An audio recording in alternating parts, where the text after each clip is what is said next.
Hello everyone, I am Tacit and welcome to the Brighter Shores Day 75 live stream. So today, we are, of course, finally finishing the 200 alchemy grind. We've been at this for, of course, 5 days now. This is the 5th day out of 5.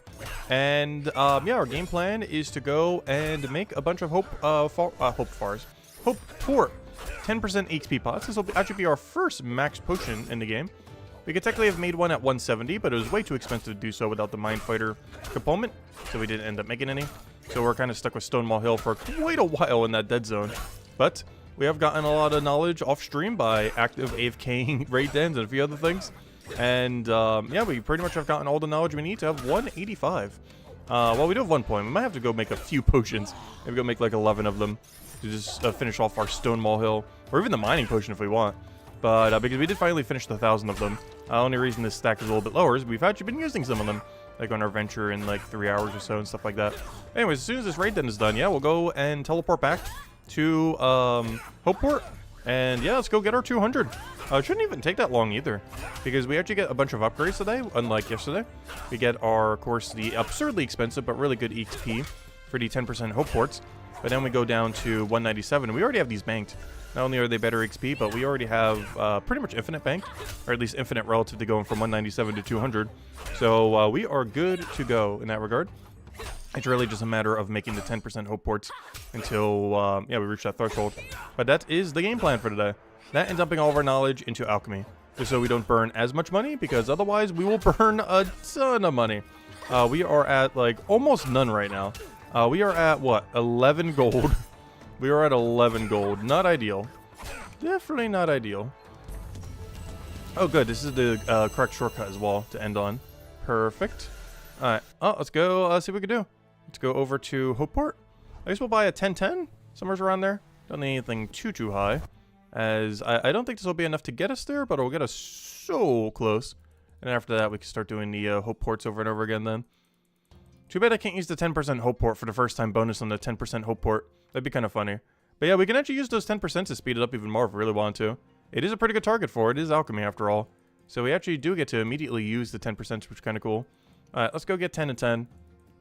And yeah, let's go make this potion. Actually, you know what? Since I already have this mining potion in my inventory, you know what? I might just make the mining one. It's so cheap. Let's see. Where is it? What do we even need for the mining one now that I'm thinking about it? Oh no, I'm already going for this one. You know what? I'm just gonna go for this one. Why not? 10 and 10. Like the one we're actually at right now. Alright. I'm gonna get the full 11. Don't need to double 11 it. These 10 should be more than enough. Or at least I hope so. I don't see why it wouldn't, combined with the knowledge point, of course. I don't see any reason why it wouldn't be. Yeah, we'll do these 10, we'll do that, and then we'll knowledge right up, and then boom, just go and buy it immediately, and it should be good to go.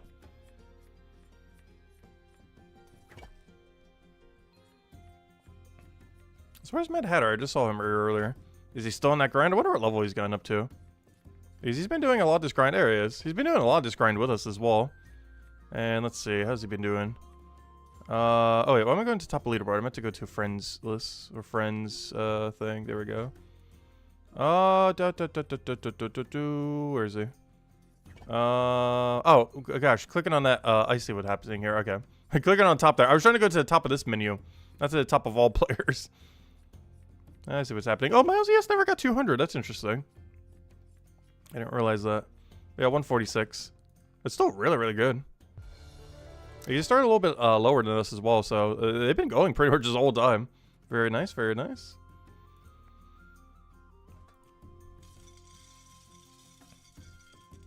Alright, let's get it rolling. As soon as we finish out the set, we will be at 185 with our knowledge point. And then we move on to the actual good potion for the rest of this stream. As XP rate should be so much better than yesterday. Yesterday was pretty discouraging. Well, for one, I had a headache, which made things a lot more annoying. But yesterday was discouraging because we never got to upgrade the entire stream. It was actually the only of the 5 days where we did not get a single upgrade potion. It's because we skipped Forge and we skipped Mind Fighter. Or at least currently we skipped Mind Fighter. We'll be coming back for Mind Fighter. But for all intents and purposes for our 200 grind, we technically skipped it. Also, hello Isabel! Welcome, welcome. Hope all's been well.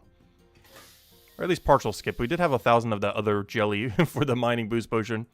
It was just the 35% best in slot heal that we didn't have pre-banked from the lack of Mind Fighter. You get it pretty early, though. You get as early as like 110, 115 Mind Fighter. I just don't have that, unfortunately. And we are holding off on combat until the combat rework. And then we're going to hard pivot into like a combat-only account pretty much. Because we're going like 200, 200, 500, 500. Who knows? Maybe even all 500. We'll see. I'm definitely doing Mines of Matubin and Chronopolis first. But if we still feel like doing combat for some reason by that point, and Chapter 5 still seems like it's a little ways away, like a month or two, then maybe we would consider 500 guard scout as well. But for now, I'm leaving them just at 200 when we do the grind. But we will consider the 500ing of them and just go max combat. My only concern with going max combat is bosses are probably going to give you combat XP. Which means, let's say a boss comes out in Chapter 1. I'm going to gain 0 XP the whole time from killing that boss. So unless the perk for a 500 keep in that area is good enough to justify getting no XP, then yeah, that's going to be a problem. Like, I'd rather kill the boss like 30% slower but still gaining XP pretty heavily into a skill, rather than killing it like 30% quicker but getting absolutely no XP at all. Am I feeling better today? Yeah. Oh, yeah. I just needed a good rest. I just guess I just rested wrong yesterday or something. Or not rested wrong, but you know what I mean. But yeah, after a good night rest, it was fine. This is one of those off days. Today's grind, oddly enough, should actually be quicker than yesterday. What we're doing right now is kind of setting us up to the start of the grind. But yeah, once we hit 185, our XP rate is pretty good throughout. The 185 potion's not bad. And then as soon as we hit 197, we skyrocket all the way to 200. Like 197 to 200 is like under an hour probably. Especially since we already have it pre-banked, so you don't even have to run from the shop either. The harder part today is getting there. And of course, we have the assistance of 10% XP pots for the first time ever. Today will be the first day we ever chug a 10% XP pot. Be interesting to see how that works. Well, obviously we know how it works, but you know, see how effective it is. Because of course we know what it does, just a little bit extra XP, but you know, 10% compared to 5% is a pretty big upgrade. Because I pretty much skipped everything else in between due to the either high cost or foraging requirement. So we skipped level 6, or you know, we skipped to 6%, we skipped to 7%, we skipped to 8%. It just jumped straight from 5% to 10. I'm not sure if these are exceedingly worth making, though, just in the sense that I think you can get them from really high combat guard pretty commonly. But I still want to make a bunch. They're still useful. Even if they're costing 20 silver each. We're still getting the XP rate from them, and we're still getting the actual potion. Maybe just a little bit more expensive than it otherwise would be. These would definitely be the cheapest 10% potion in the game. I just don't know where the market's going to be on it. Oh yeah, also, by the way, as far as our poll so far, it's about the price hike that's going to be coming. Or at least was mentioned during the Q&A that when trading comes out, they're going to price hike all the shops to accommodate for it. But, basically, our options are the following. Actually, let me go use our alchemy there. There we go. It has been done. Also, we are still going to need the 5% hope port for everything in between. The 10% are just for the big mega boosts. But there it is, the main event. The 10% hope port potion. Lasts for only 2 minutes, unfortunately, but it gives 10% XP. Very solid. Also, worst comes to worst. These only cost 10 silver each if you were to sell them back. No, you definitely wouldn't want to do that, though. But anyways. But, yeah, as far as the current poll, with the upcoming shop price increase when trading releases, what are you stocking up on now? The options are various mats at 24 at a time. Potions, like the 5% potions, or really any of them. Non-shop items, aka doing leather worker and banking the hides. You know, buying ore and banking the bars, stuff like that. And what is currently overwhelmingly winning, saving all the gold. And just either buying stuff or, you know, wait until after. Or investing in other things. Oops, I almost just went and bought that. Oh yeah, what do I even need for this? I just now realized that. I need a blood nettle, or whatever the thing is called. And a rack. So the rack is definitely a W. I guess the blood nettle's at N. Yeah, there it is. Ooh, those things are expensive. And a lot of people doing foraging have more of these than they ever know what to do with. Yeah, I'm here buying them for like 10 silver each. And this is something that actually probably will be cheaper than 10 silver each after the price hike. But the racks will probably be way more expensive. As these racks are far harder to get than the blood nettle. They're slightly more expensive right now, but not like exceedingly so. But yeah, let it begin. Let's get our 10% pots. Also, this is where we burn like our entire cash stack, by the way. We're currently at 10 gold, 10.6. It is about to go down to like 4, 3? Somewhere's around there. Something absurdly low compared to what it is now. But it must be done. It's a little beer razor. Who knows hello to? Hello, Zapara. Hello, Isabel. Welcome, welcome, welcome. How have we been doing in Gems of War off stream? We've been doing pretty good. Been slacking on some events, but otherwise been getting everything done. As far as like the basic dailies in the game. And we've still been going strong on it. And of course, we'll be doing it tomorrow, Monday night stream. As we have been every Monday now. Which means I need to go record that video tonight as well. And tomorrow's actually the start of the New Year's event in that game as well. I don't think Brighter Shores is doing something like that. Yeah, we're getting the Year of the Snake New Year's event. Or, you know, Lunar New Year. I really the troop for it wasn't too bad either, which is nice. Yeah, I'm not sure if Brighter Shores is doing anything for it. I assume not. Based on what they were saying and what we kind of were speculating before too, but also what they mentioned in the Q&A, it seems like the main holidays they're going to be celebrating are the ones he did in his other game, which were Easter, Halloween, and Christmas. Obviously, we already had the Christmas event. He did say maybe they would do Valentine's Day, but based on the previous game, I would assume no, they aren't. But you never know, who knows? Maybe we'll get a Valentine's Day event next month. But as it currently stands, yeah, only those 3 seem like the 3 that it's going to be. I'm still not used to buying these yet. But we'll get there. We'll get there. Let's go get that first time bonus. Where's the poll option? Doesn't believe trading exists. Well, keep in mind, the price hike affects you even if trading doesn't come out. I mean, even if you stay Iron Man. I had no room to put that into the poll question. But the price hike affects Iron Man as well. Because everyone gets price hike, not just people who have trading enabled.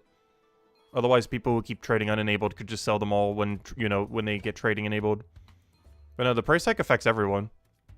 Even if you keep it completely disabled, you're still getting a price hiked.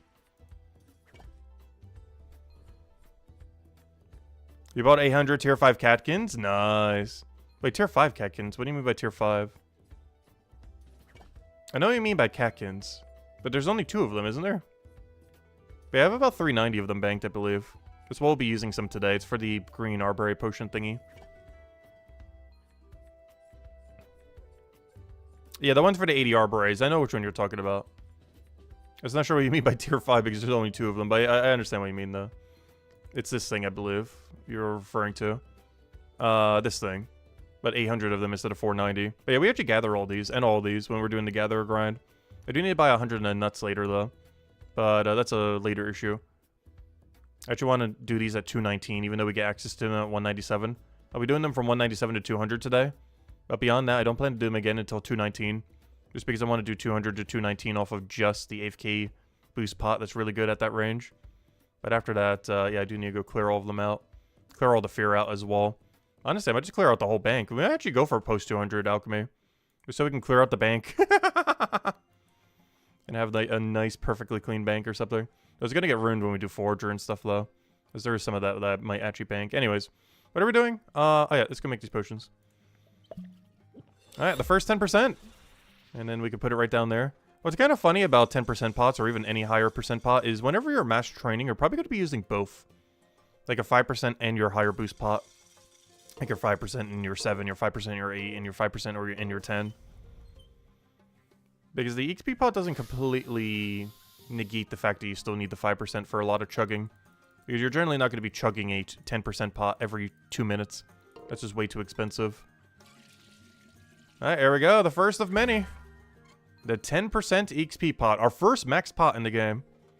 The first one we had access to was the HP pot, but we skipped it. And now this is our first max XP pot. As well as our first max in general. They did not come any stronger than this. And of course, we'll be using this on every knowledge point today. And try to double dip it instead of single dip. And that's going to be 10% more alchemy then instead of 5%. So a whole extra 5% on top of our 5%. Doesn't sound like a lot, but it really starts adding up. Especially when using it only on knowledge. Because there's only thing we'll be dumping them on today. But we will be considering their allocation for everything else too when we go get it. Like Forger and fishing and cooking, you know, all that. but for now it is for our alchemy grind. By the end of this, we should have about 400-ish of them, give or take. Depends how much we get from knowledge. And then we'll have to do the Arbory potion for about an hour, which means we should only have to do about 5 or 6 hours of potions today. Which would actually be the lowest out of any time this week, oddly enough, on the final day. Kind of worked out perfectly that way. The main reason for this is we only have to do about 15 levels today, whereas every other day we had to do about 27 levels, except for yesterday where I did about 20 levels. But we technically had to do 27 yesterday, which is a really slow area, so I just AFK'd the rest off stream. We still got 27 levels yesterday. It's just only 20 of them were on stream. But yeah, the last several days we had to do 27, 27, 27 for like 4 days straight. But today we only have to do 15, if you count the 185 to, you know, 200 grind. Which makes it the least amount of levels we need to gain on any day so far. Though we're doing some of the math on post 200, and it's actually scary. Like, absurdly scary. I was doing the math on, like, about how long would it take to go from, like, potent potion to potent potion post 200. And imagine all the alchemy we've done this week, but doing it every single day instead of just 5 days. That's about how long it takes. If you want to go from, like, this fear potion to here, or from this potent potion to this potent potion. Like, every potent potion jump, if you only make that potent potion, is an entire week of alchemy grind, like what we just did for 5 days. Luckily, you only have to do that, like, 6 times. Only. It's like 6 or 7 times. Let's see, how many potent potion jumps do you have? So you have the first one here. So technically 1, then 2, then 3... 4, 5, 6, 7. You have to do basically the grind we did this week 7 times. Except slightly longer than how much we did this week, but about 7 times. That's a lot. Or do I so few people have 500 alchemy? And well, kills at like 400 right now. Yeah, you have to do the grind we did this week 7 times over. So technically 8 times if you count like the pre-200. But you have to do the grind we did this week 8 times over, except every day instead of just 5. Obviously, it doesn't have to be consecutively, though. But it means it's about 2 months, roughly, to get 500 alchemy. It can be done quicker, though, of course. But yeah, it's roughly a 2-month grind of grinding it for, on average, like 8-ish hours every day. And that's assuming you even have the money for it. Though that is assuming you don't have anything banked. Though realistically, you probably wouldn't unless you train a billion other skills first. Also, let's go check something. Oh yeah, alchemy. I want to see where alchemy is. But yeah, you can see, of that 8-month grind, or sorry, 2-month grind, 8-week grind, only 5 people have done it so far. Technically 6. You can say that guy's already 500. He's literally 1 level away. He's gonna get it during the next hour or so, not even. But yeah, only 7 people have done it so far. But yeah, it takes like 2 months. It can be done quicker than that, but realistically it takes about 2 months. And it could easily take longer. You just finished 200 stonemason? Huge congrats, Owl. Nice.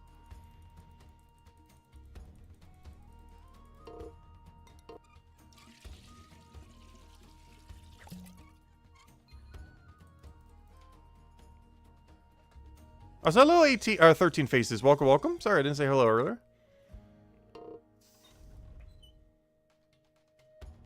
You don't know if you've ever seen a Valentine's Day event? Yeah, he actually mentioned that during the Q&A, though. It definitely seemed like he wasn't going to do it. Or, you know, it just seemed like a really off one. But he always mentioned it, like, yeah, maybe, you never know. But no, it was pretty obvious they wouldn't.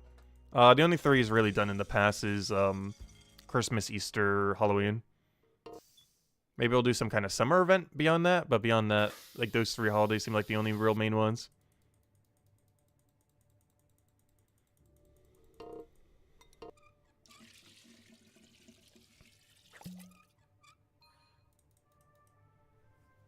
Look at that. We already gained more than half a level just from 1 potion. That is so nice. Or, you know, 1 set. I miss good EXP rate. We were doing such horrible EXP rate for so long. And now it's just skyrocketing. We got to say goodbye to our cash deck, though. Say goodbye to our 10 gold. I think at best we'll have like 4 gold left by the end of this. Probably a bit lower than that. Because what we're doing right now burns 2 gold an hour. It's basically Leatherworker in reverse right now. Also, I never did do more Leatherworker, by the way. I didn't have time. But with all the knowledge that I put into alchemy, it kind of offset it, so I don't actually need to do it. Because we got enough levels of not needing to do Stonewall Hill in order to do it. You're watching your 6 Super Sentai out of like 48? Nice. We don't do girl events. No buying GF events.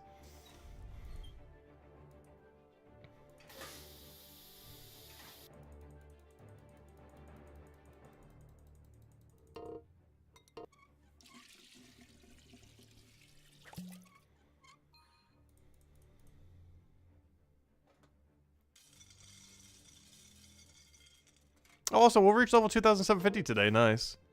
Still a bit away from the really big 3,000 milestone, though, but we're getting there. But yeah, I think the next grind pivot is probably woodcutting carpentry. I think it might be. I don't know, we'll see. I'm sure. Maybe that should be the poll for Monday stream.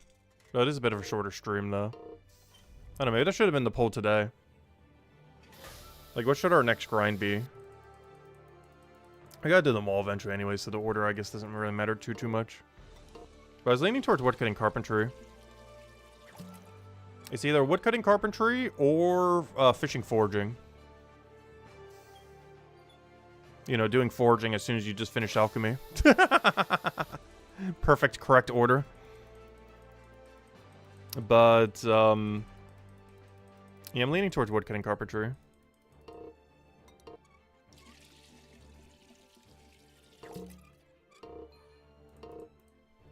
That way we have all the production ready to go. In case the combat rework comes out before the trading rework. Or the addition of trading. Well, it's very likely we'll get trading before combat rework. There's a non-zero chance combat rework comes first. If it does, that's the reason I want to prioritize woodcutting carpentry. Also, carpentry is the last skill that really uses a lot of shops. Not kind of cooking, I guess, technically.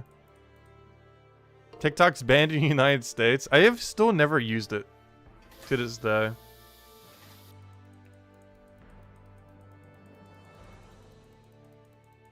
I never used that. I never used Vine. Never used Instagram. Never used anything that's like Instagram. There's been a handful of them. They're in the category of apps. I don't quite understand the purpose of them.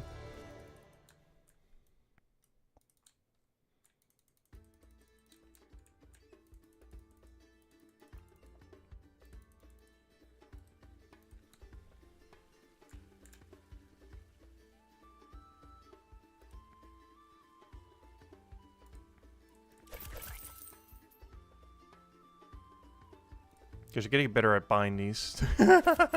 Every time I get to the shop, it's like, where is it? Where is it?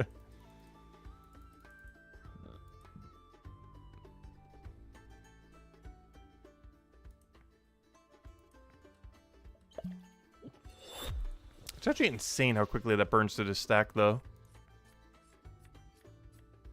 Let's say goodbye to our gold.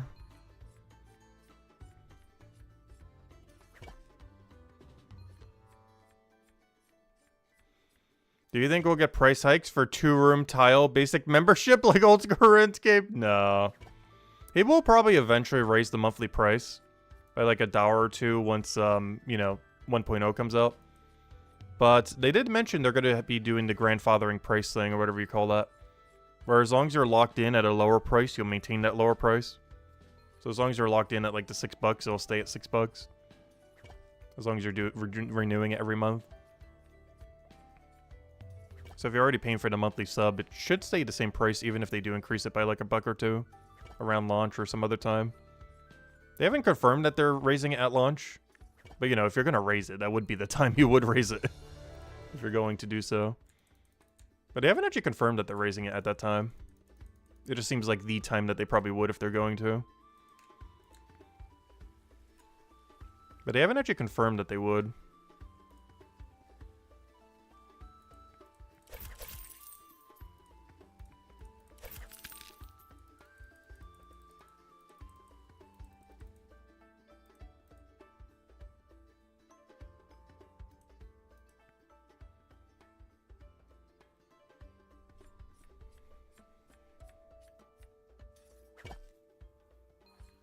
Price raise with raids released to piss off the high-level community. Oh, you want your raids? You're gonna have to pay more for that. No. Yeah, even if they do ever raise it, they did say the old price is grandfathered in. So as long as you keep the monthly sub running, it will not be increased. How long they're gonna maintain that, we'll find out. But he seems like a person of integrity, so probably forever. Unlike old school RuneScape that rolled it back for money. But I assume if we are like 5 years from now, we'd still be paying $6 a month instead of whatever the price would be by then.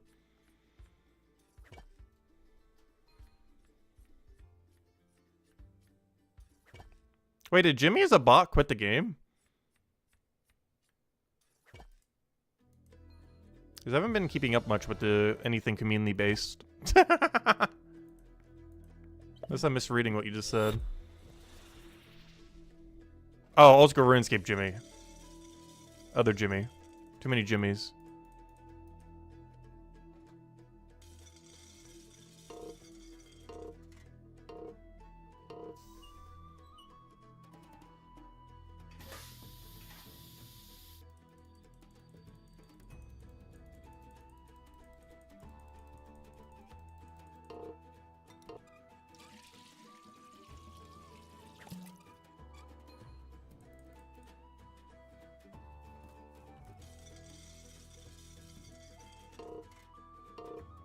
But yeah, old school RuneScape's still in full fire mode. It's gonna take a lot to repair what has happened the other day. It's been amusing to watch from the sideline, though, knowing that we're over here in brighter shores. We've still been AFK in the tree, though. Currently paying our good old membership fee to click on a tree every single day for 10 hours straight for a hope of a cosmetic pet that we are 3 times dry on after over 1,000 hours. You know, normal gameplay. That's been our life for 3 months now in that game. Nothing but whacking the tree. And if you paid at a month at a time, it would cost $42 to whack that tree for the last 3 months. Like that, I buy it yearly, so it's a bit cheaper than that. I think effectively it was about, let's see if I break it down. I think it was about 20 bucks. It's been about 20 bucks for us to log in 10 hours a day to whack a tree. Still no pet yet.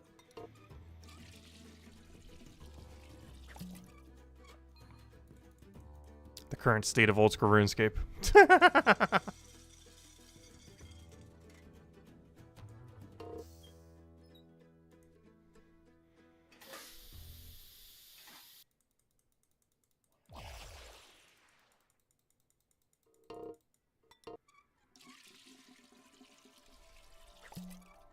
Maybe try a different tree. I actually did for a little bit. We tried the yew tree and we got the fox whistle from the forestry event, so we finally had every forestry item.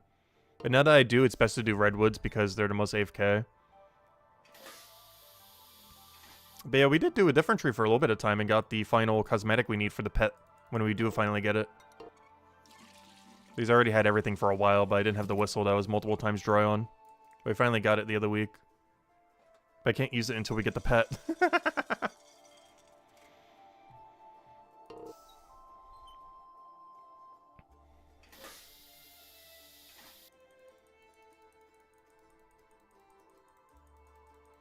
But yeah, we still haven't done a single old school RuneScape stream in like 3 months.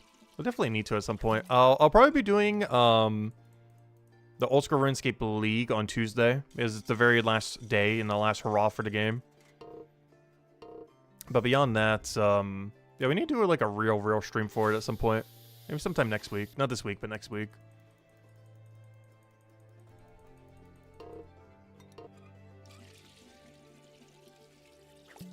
Community TOA raids when? I wouldn't mind doing that for Chambers' Eric. Just because it's safe death on a hardcore. I couldn't trust randoms for Theater of Blood. And also, it's just easier doing solo TOA. Because no one could try to kill us.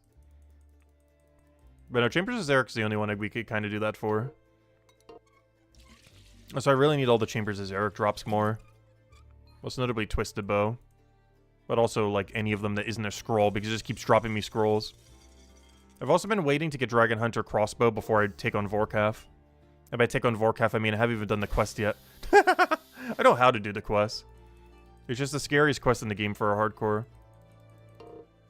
as every dragon boss in that quest has an insta 1 kill, which is actually harder than the hardest quest in the game of Desert Treasure 2. Desert Treasure 2 is mechanically harder, but Dragon Slayer 2 is more punishing with how many insta kill mechanics it has, of which it has many.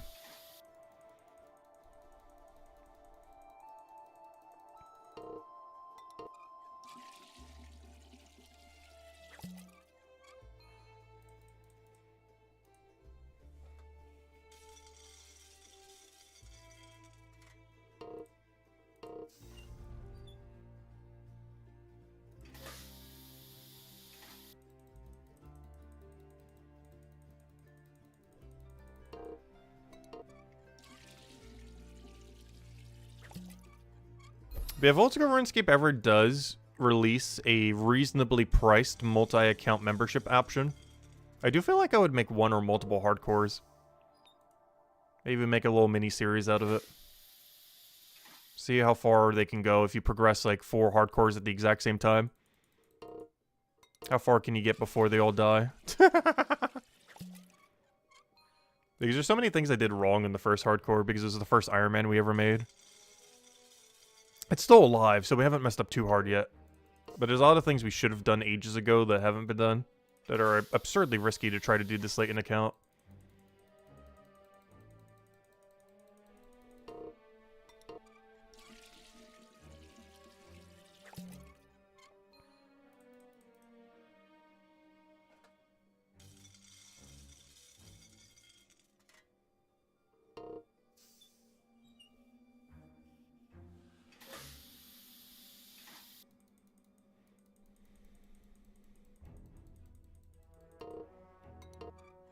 Yeah, the closest the account has ever gotten to dying in PvP, or just in general, was when I was in free-to-play the first week. I went to the Wilderness to go and sell a bunch of stuff, because that's the only shop in free-to-play where you can sell things for a higher price. Like, literally every item in the game.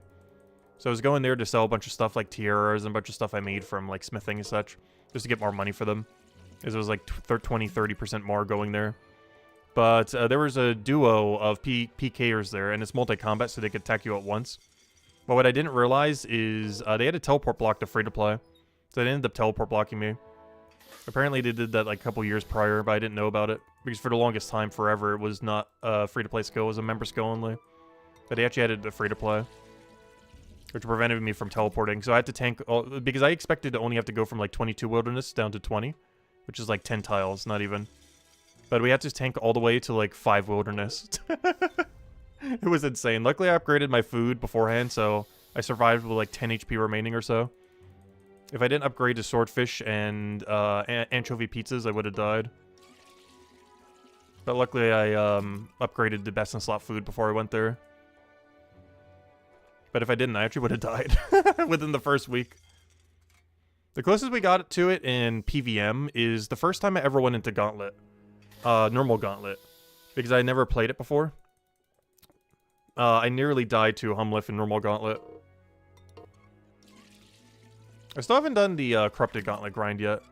I got the pet at 10 KC in Normal Gauntlet, so I was like, I'm pretty much done here. I should really go send at least one Corrupted Gauntlet to go make him red, though, instead of blue. Though the blue one looks cooler. So hello, virtually. Welcome, welcome. I like the aesthetics of the blue gauntlet more than the red gauntlet. It's just the red gauntlet is where all the better drop rate is. But also a lot more lethal.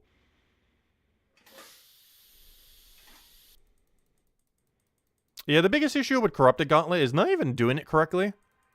Because I feel like I'm confident enough that I could do it correctly. The problem is, if you lag at all, you die. Like, if you disconnect, you're dead. If you lag for like 1 second, you're dead. If you lag at the wrong 1 second. Like, it's not too hard to not die there, but it's hard to never lag there, is the problem. For how long the grind is, relative to how long you need to go without disconnecting and or lagging.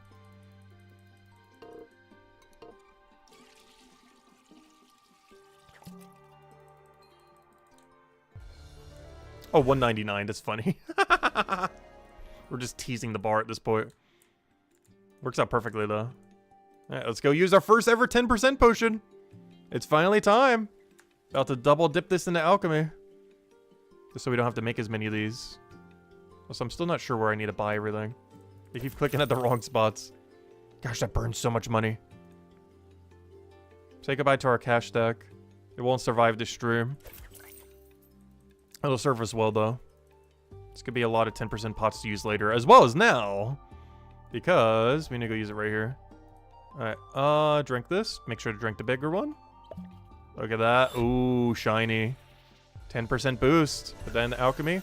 Oh, that's nice. And of course, we get some boost right here as well. Oh, that's really nice. Now all this gets 10% boosted. But then also, that other knowledge point. Yeah, we were pretty much going to have no gold left. By the end of this grind, we're going to have like 4 gold, roughly. But that's kind of the plan. That was the whole reason we got all that gold earlier. Was just dump it all into alchemy, regardless of cost. Well, not completely regardless of cost, but you know. We were planning to lose this entire cash stack in the alchemy grind. And we made sure to get just enough that we would burn all of it, pretty much. The only reason we're burning a little bit less is I didn't account for as much knowledge as we got. As I slightly underestimated how much knowledge we would do. But the original math was going to bring this down to like 2 gold, but I think it's going to bring it down to 4 gold.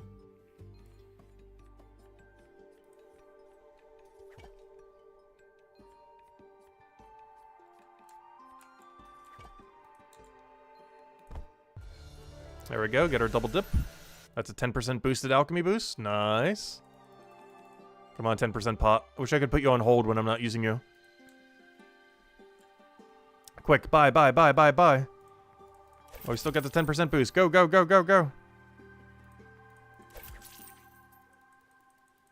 I just realized rack is probably the last one alphabetically. I could just scroll all the way to the bottom for the rack. Instead of going to W and then moving down. I could just go literally all the way to the bottom.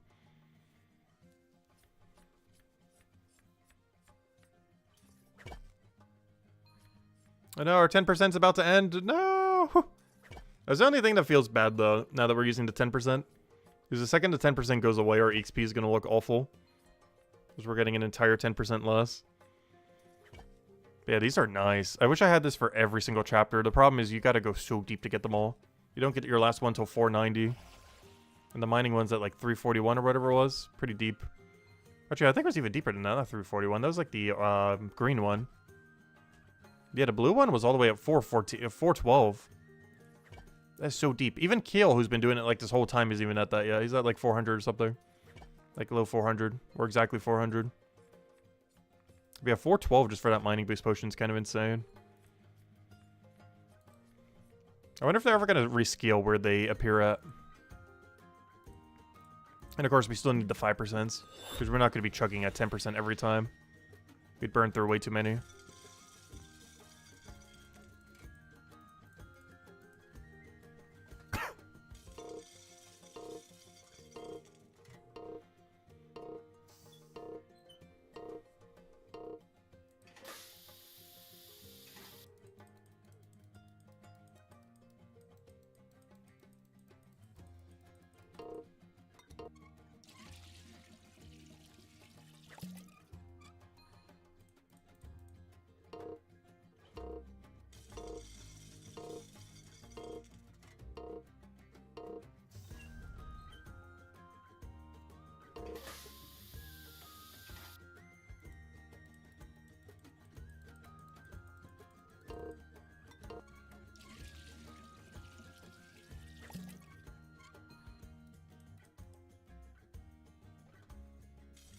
Oh, we're almost already at 2 levels. Those 10% go a long way. If only we could have it for every skill. What's crazy is how big of a jump it is until you get your next one. You get your first one at 185. And you would think, okay, the first one's at 185. The next one's at like, what, 250-ish at the most? No. It is at, 364. You go from 185 to 364. You basically have to double your alchemy level. Even more so since it's mostly post 200 levels. But numerically, you have to basically double your alchemy level to be able to get to the next 10% pot. It is actually insane. Like, you would think, oh, the first one's at 185. So the second one's, you know, it's like 250, 260, 270, maybe like 300 at the absolute most. No, it's 412. Or sorry, 364, I mean. The other one's at 412. But the next one is at 364. It's insane. Getting close to 404 Alk. Nice. Woodcutting carpentry was not the way to go for this. True. Yeah, I will be doing the woodcutting carpentry grind next myself. Also, hello MK Jets. Hello Lady Sonny. Thank you for the like. Greatly, greatly appreciate it. Thank you, thank you. Hope you guys been having a wonderful, wonderful weekend.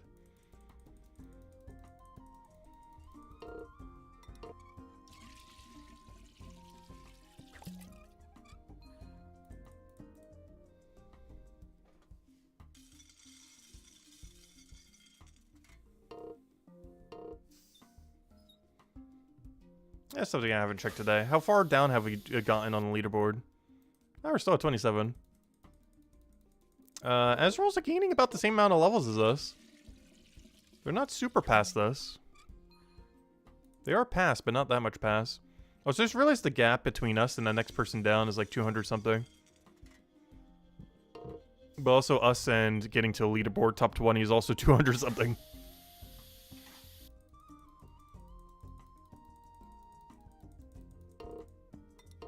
Oh, wait till the combat starts rolling in. Number will skyrocket.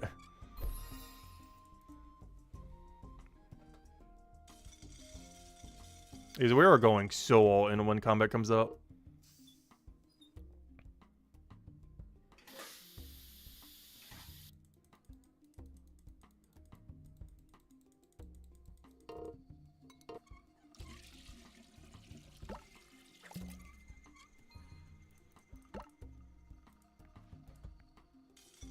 Have you seen the video Tell have sent up on YouTube? Clinton is trying to talk about the Alk grind.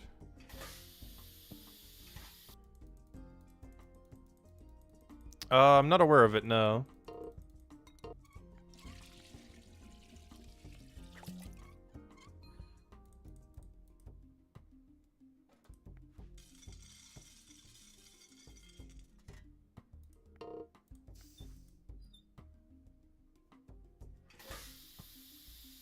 Oh yeah, didn't he do his podcasting yesterday? I've actually never seen a single one of them other than the Q&A one. Which, based on the viewership on them, I would assume is most people's cases. Because I saw the Q&A one, but I haven't seen the other three.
Yep, 10 levels. Wow, we're already almost there. And that's like 3.5 hours away? Give or take a little. Not bad, not bad.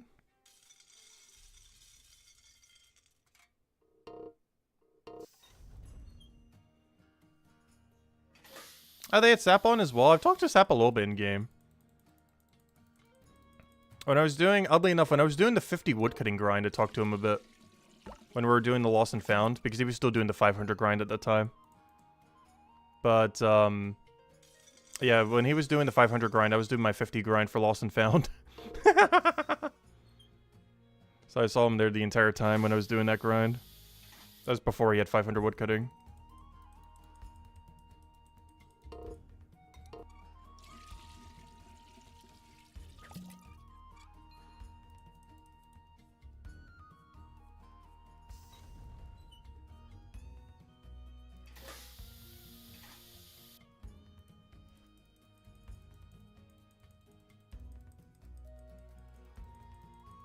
But yeah, we don't really have any big achievement in the game. Like, as far as the game itself.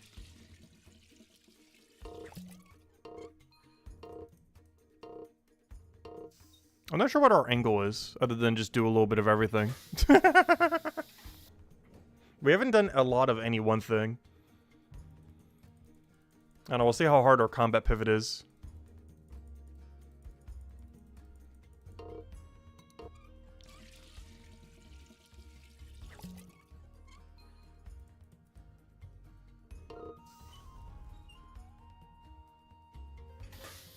Become the tick perfect PVM guy.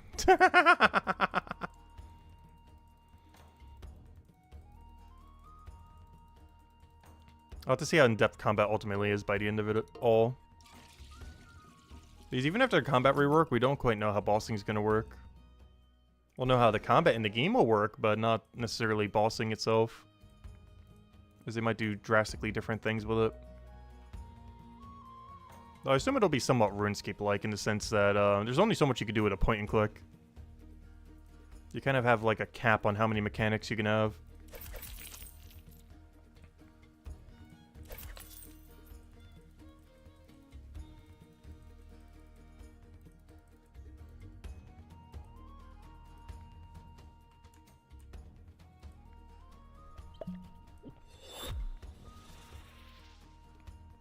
The main thing I'm interested with in bossing is how will skills get integrated with it. Because they did mention they're going to add skilling to be useful with bossing as well as raids. The integration that they do for that's going to be interesting. Especially raids, because there's a chance he just makes Dungeoneering Part 2. But instead of a skill, it's a bunch of different raids. But they're all kind of like self-contained things where you start with nothing or very minimal. You gotta make your own gear in there, make your own potions in there, make your own food in there, gather your own everything in there. I'm curious to see how some of the off ones are gonna get utilized, though. Like, how would you use Detective in a raid? I was joking earlier. They could do Merchant, like those shops that are in a lot of roguelikes. They're just, like, randomly in a cave or randomly in, like, the area that you're in. And just have a discount on it based on your Merchant level. I'm not sure how you would do Detective, though. I guess maybe tracking tracks or something. Like trying to track down an enemy.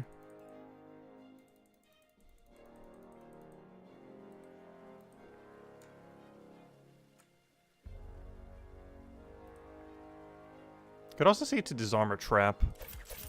Almost like how he used thieving.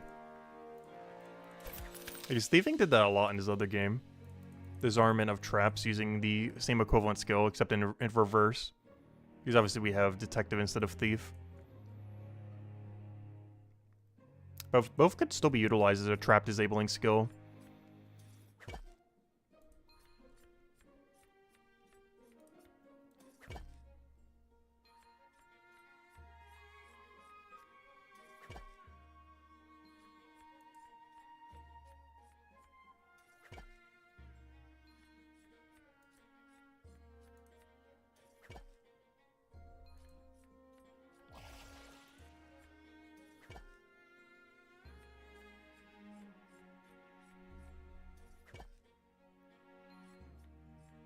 Let's see, how's our money stack doing? 9 gold. About to lose half of that. It's not too bad, though. And we do get the byproduct of having a bunch of 10% pots that we'll be able to use for the rest of the grind. That's one of the other reasons I'm committing to this. Dump all the 7% on Hope Forest to speed it up. Dump all the 10% on Hope Fort to speed it up. Not like all of them, but you know, a lot of them. Utilize our alchemy grind to get a little bit of value on them.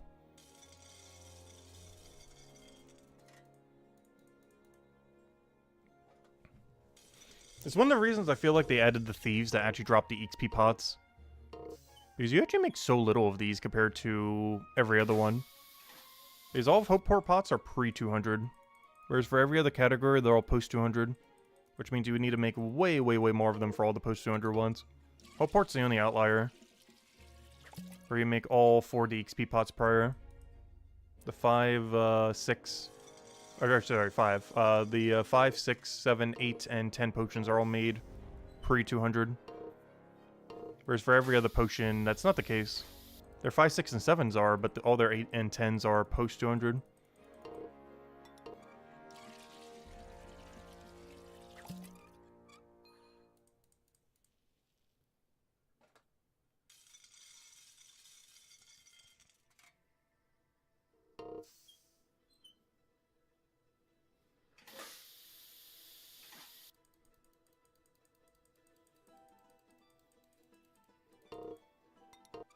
Also, out of any potion we made, this probably has the lowest disparity between what it will be sold for and what its price is. Because this potion is probably worth about 20 silver, but it costs about 20 silver to make. It's one of the few that doesn't really have much of a disparity with it. Whereas a lot of the other potions we were making earlier are way more than, or worth way more than how much they would actually cost to make. But this one's like break even. If you were to sell it rather than use, though of course we're just going to be using it. It's one of the reasons I did ultimately opt to actually make them. It's good enough value that between the extra XP rate and the fact that they basically break even, it's probably fine. Because I don't think these things would ever sell for more than about 20-ish each. Not the Hopeport ones. The other ones would. Not the Hopeport, though. But you never know.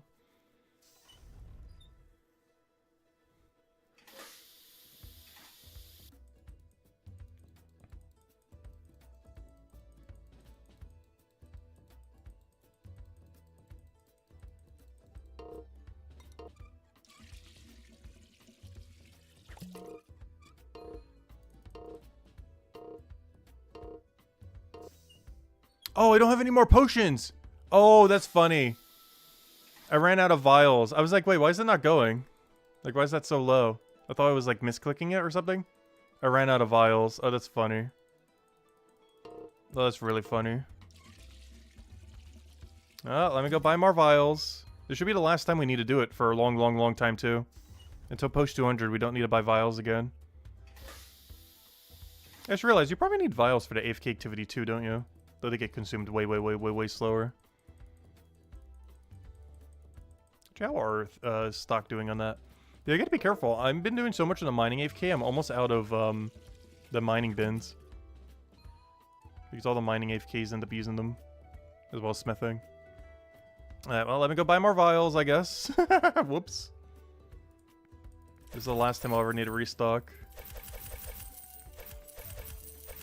Alright, shit was over. Anyways, back to what we're doing. Let's try this again.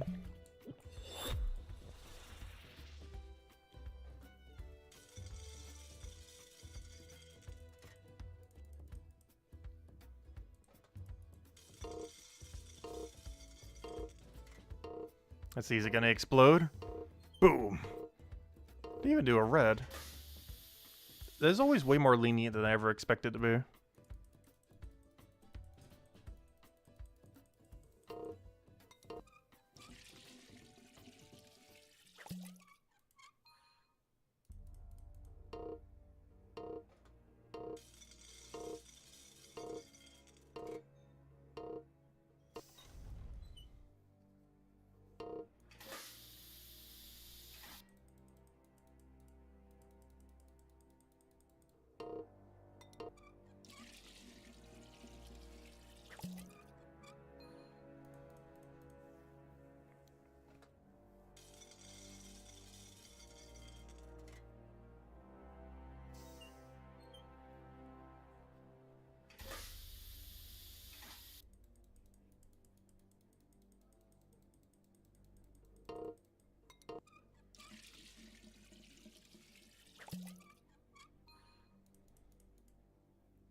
But yeah, woodcutting carpentry is, I think, our next pivot then. Because then we have our full 200 production going. We were looking at it earlier too. We technically need to go a little bit above at some point. Not immediately. But we actually need 208 woodcutting and 216 carpentry. This allows you to make tier 5 hickory, which allows us to make tier 5 everything except for our battle axe, which requires U-pole, which requires 315 carpentry, which is no. But we can create every tier 5 item if we get 206 woodcutting and 216 carpentry. The biggest issue with 216 carpentry is you can't do the AFK until 208, which means we manually have to train from 200 to 208. I'm probably not doing that immediately. We're just going to do 200, 200 and revisit later. But at some point we have to revisit it for 208, 216. Not immediately, but at some point after 200. And then we can make every tier 5 except for battle axe. Or at least as far as smithing is concerned. Because that requires a U-pole. And it goes pretty far on a lot of them. Like the throwing axes go all the way to level 468. So it's not that bad. It's one of the reasons I want to get it. Which I think was used for the mace. Or maybe it was used for this. I can't remember everything it was used for. It was one of the 2 material that you get around then. It's either for that or the throwing knives or something else. They're not particularly meta right now, but once special attacks come out, they might be.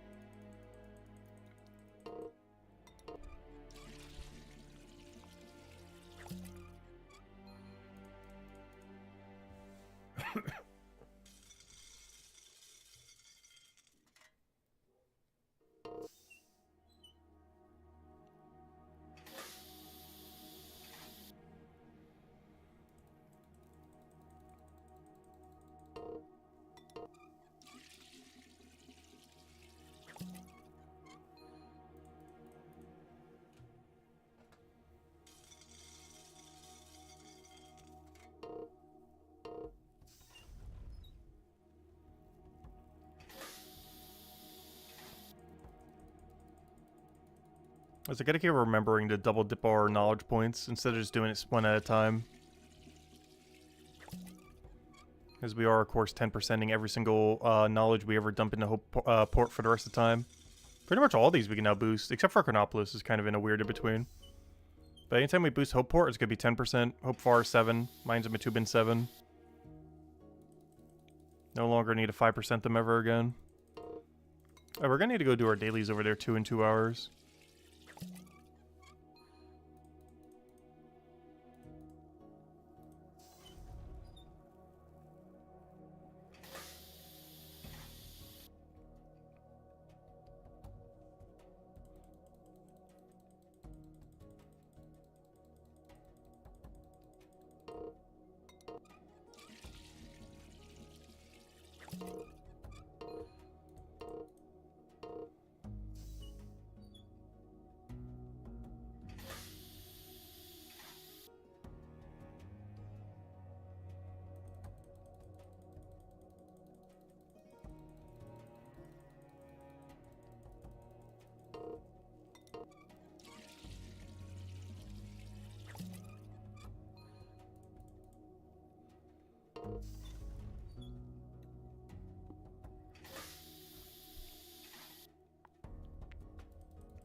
Yep, time to burn our money again. Money burning time. Every time we come over here, it's like, ooh, the cash stack.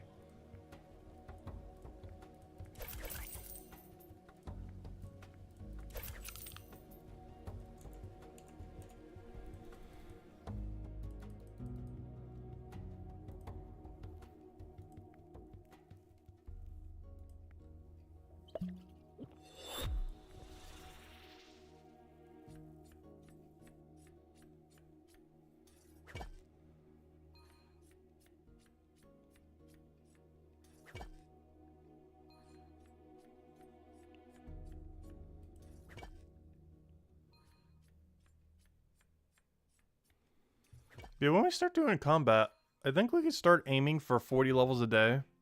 Maybe even 50. When we start doing the combats. After the rework. Which means post 200 it would be, like 10, 12 levels a day.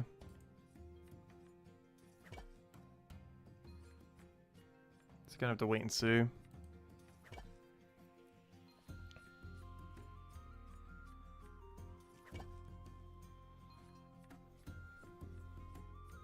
Because we're going to speed run through all of combat so hard when combat rework comes out. I'm looking forward to it so we could finally actually start killing things again. Dude, we've basically been like full pacifist mode the last 3 weeks or so. Other than the few snakes that had to die during the gatherer grind. But minus those, we haven't really killed anything in a while. As we're kind of just waiting out the combat rework.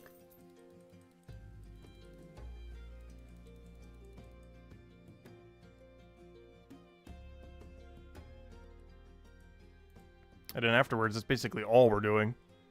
For like a good 2-3 months.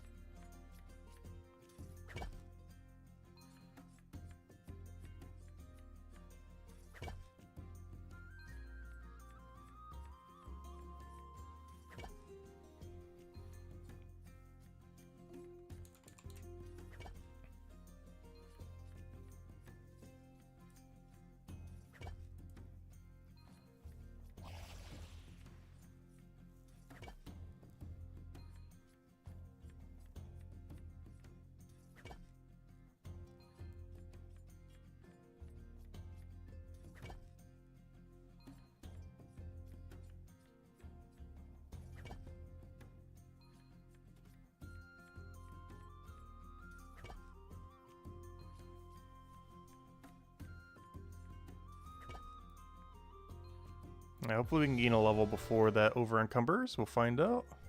Should be able to. So we get even more XP. As you normally want to wait to the next level if you're close to a level. One nice thing about the 200% meter. Cashed it both the points in at the better level range. One level doesn't make that big of a difference, but you know, more XP than you otherwise would have gotten. And of course that's stacked with the XP pot too. And of course we have an even bigger one now. Do I like this game? Yes. It's pretty much what I've been wanting from an MMO for like over a decade now. It still has a lot that it still needs development wise. But yeah, I've been looking for an MMO like this since, like, honestly, since the downfall of RuneScape back in like 2011, 2012. So it's been a good like 12, 13 years that I've been looking for a game like this. And old school RuneScape somewhat did that for a little bit here and there. But it wasn't quite the same anymore. It's still a good game. But old school RuneScape today is not the same as like RuneScape back in like 2005, 6, 7.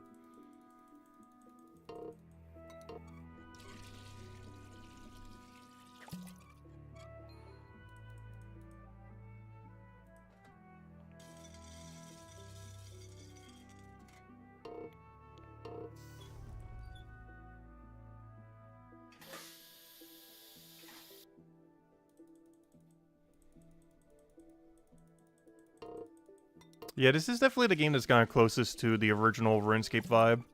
Which makes sense because it's made by, like, most of the same team. The 3 Gower brothers.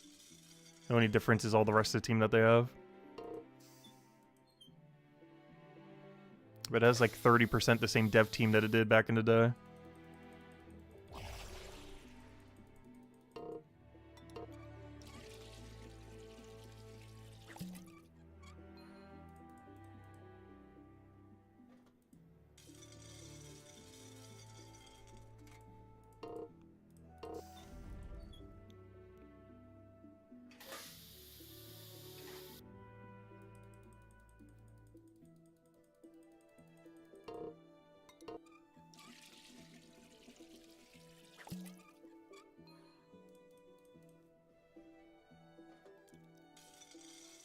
Game still has a ways to go, though. But I don't mind grinding everything that's here already.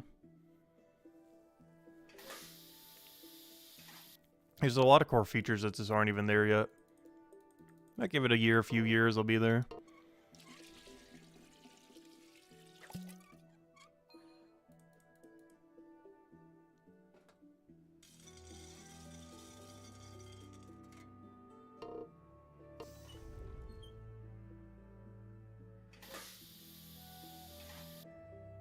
Oh yeah, if they were released party hats, oh gosh.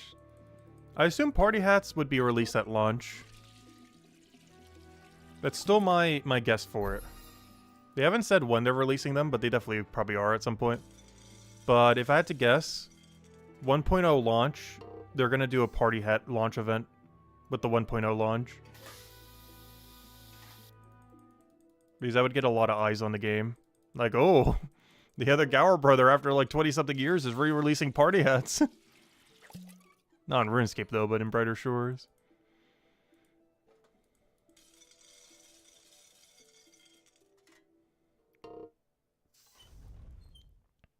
And at the 1-year anniversary, he releases like new party hats then. It just adds more colors every year. Till we have the whole rainbow. Do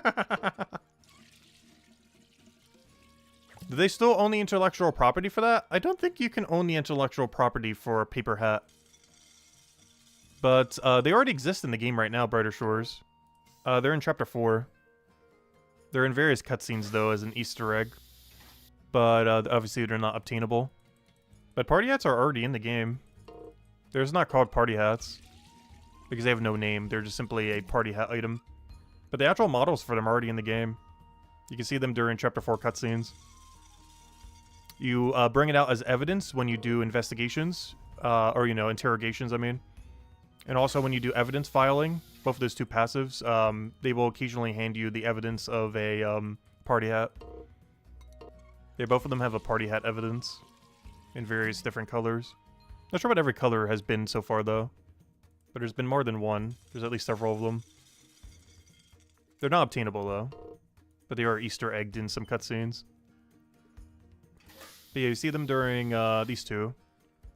The evidence filing at any level range and interrogations at any level range. There's a small chance that you get a party hat as your evidence. They're currently not obtainable, though, of course. But they are technically in the game in that sense. So hello, Thomas. You got to level 300. Probably going to get back into this game after old school RuneScape news. I know, right? How do you get back into it? Where do you begin? If you haven't finished all quests yet, that's a pretty good place to start. And by all quests, I mean like the main storyline. Because trading's coming out in the very near future, and you have to finish through halfway through the Chapter 4 quests to unlock trading. Chapter 5's still a ways away, though. That's like 3 to 6 months away, but, you know, it's still good to finish that out. So you can unlock trading when it comes out, if you even want to engage with it. They will allow you to stay Iron Man mode if you wish, though. But if you don't, you have to halfway complete Chapter 4 to unlock trading later when it gets added. And beyond that, yeah, trying to do like a bunch of the 1 and 3-star quests can go quite a long way. They have a lot of pretty good rewards. Most notably Spider Nest if you haven't already done it. As they basically add deposit boxes to the game like an old school RuneScape. Which are very, very useful. Even though they're not used much in old school RuneScape, they're really useful in Brighter Shores. With how they're utilized. You did all that? Oh no, focus on whatever skills you think are fun then. Could be decent. I know early on I did a lot of detective and merchant because I found those skills more fun.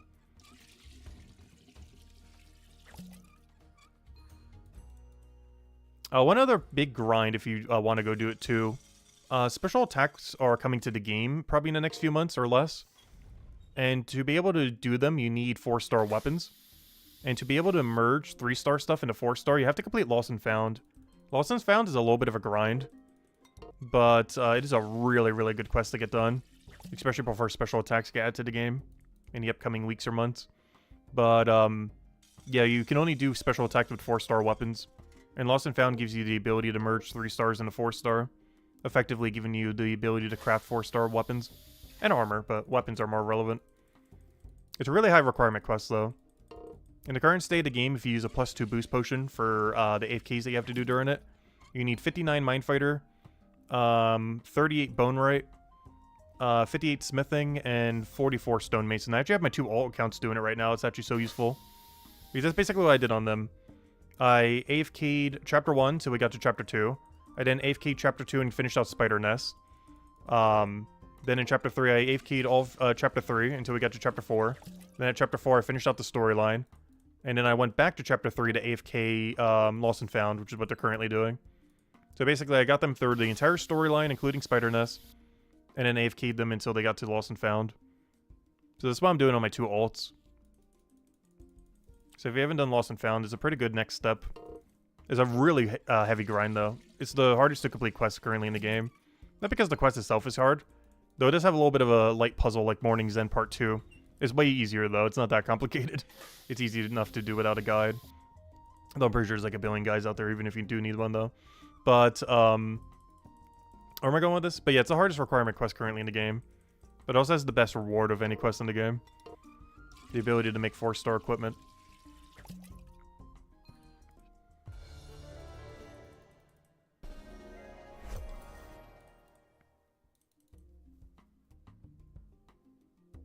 What would you say were the biggest updates so far for quality of life? Oh gosh, a lot if you haven't played since November. Where do I even start? Cubal actions is probably the biggest one to mention. They added this a couple weeks ago. So you may notice I'm actually utilizing that some whenever we go do alchemy here. So essentially, you can queue up a bunch of things in a room. This works really, really good for gathering, but can be used in a wide range of various skills. But basically, it queues up all the actions. Like, for example, I can click on all 3 of these, and now my guy will go to all 3, one after the other. Obviously, I don't have any space in my inventory, so it's not going to grab them. But it's very, very, very useful for most gathering skills, as well as a few production skills. We keep using it on the alchemy right here, so we can click all these things and get them in perfect cycle without needing to really worry about it that much. But I would say Cubal action is probably the biggest one out of like any absurdly big thing that's happened in that time. Most recently, we got the circle map. You probably recognize it from old school RuneScape to some degree, you know, the old circle. But before, the movement range was only 2 rooms. But now you have a whole circle radius. This was actually the most recent update that was added a couple days ago. Beyond that, I'm trying to think what else was super, super, super big there. Because it's just such a long time frame. So I can't remember everything that happened in that time. Because there was just so much. But I would definitely say Cubal Actions is the biggest one. You can enable it under your options menu. You can also set it to left click. I believe by default it's shift left click. But you can actually change it so every left click you ever do is Q. And that's why I normally keep it on by default, so you don't have to keep holding down a button. But it's really, really good if you want to go try it on like any gathering skill or anything. It increases the AFK time of everything by a lot. It also lets you effectively AFK woodcutting and mining. Not as much as you can in old school RuneScape, but to a pretty decent degree. Like, woodcutting and mining can both be AFK'd for about 50 seconds to a minute. If you queue up the entire room in a bigger room.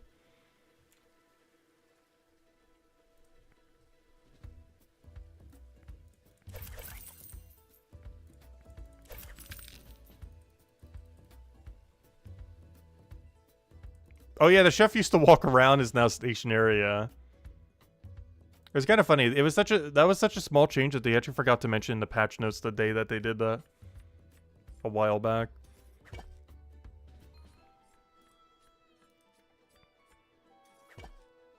But yeah, I would say Cubal Action is probably the biggest thing we've gotten in the last month.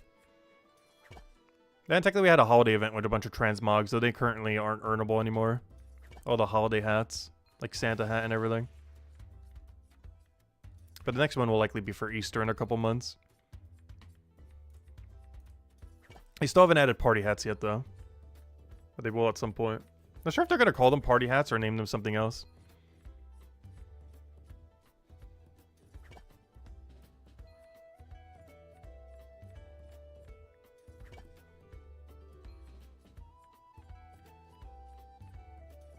Hey, we also have leaderboards now. It's not really much quality of life, but it's really cool just to kind of see. Like where you kind of rank compared to your friends and everything else. Oh no! I meant to use an XP pot here. Oh, well, it's not that big a deal. But this is the Cubal Action thing I was talking about earlier. Like, I'm not clicking anything right now, and our guy's just going to do everything on his own. Because we just queued up everything.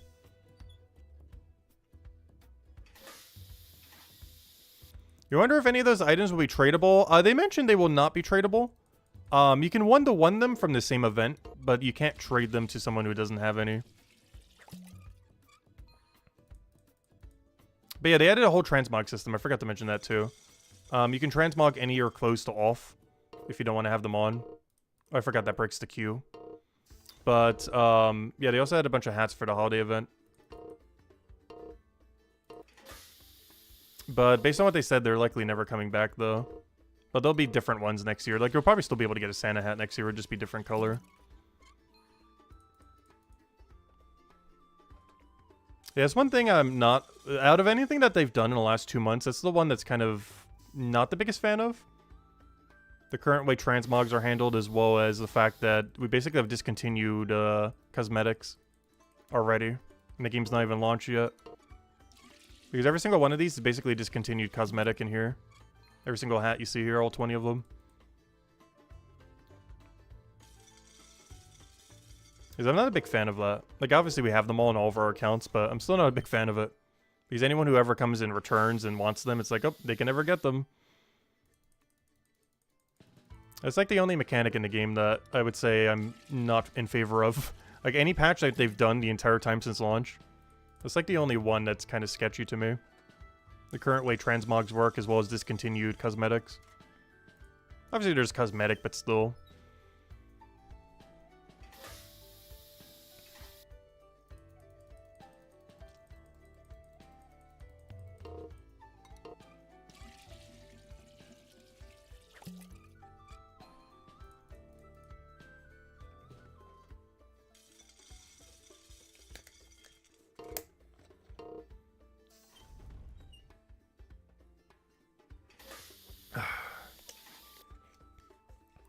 Good old refreshing water. You don't understand how I'm queuing the actions? Oh, I can go show you after this. Actually, let me go do it right now, actually. Can I just stop this? There we go. Alright, you go over here. If you go to options, and you go over to, what am I looking for here? Controls. Right over here, all the way at the bottom, you want to change, queue first action to left click. And then every single click you do will be a queue instead. You can also set things to first action. They've added a few options here. It's worth exploring if you want to go customize a bunch of stuff. But, yeah, a few are here that weren't at launch. Quite a few of them. The most notable one is queue first action.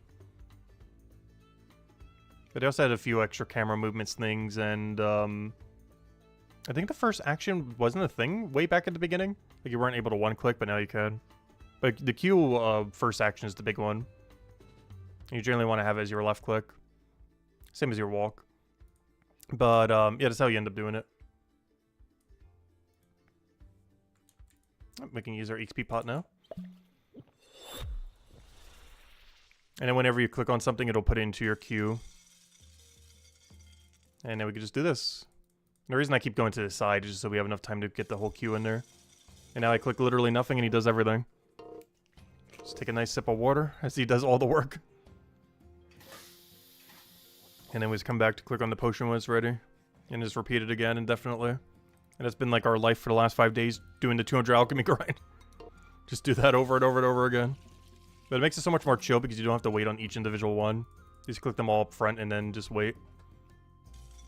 There's a lot more downtime than it does before. And same as all gathering. Gathering in general in this game has so much more downtime compared to before. With queuable actions. Because it's actually realistic to actually AFK mining and woodcutting before, woodcutting now. Whereas before they weren't in the past.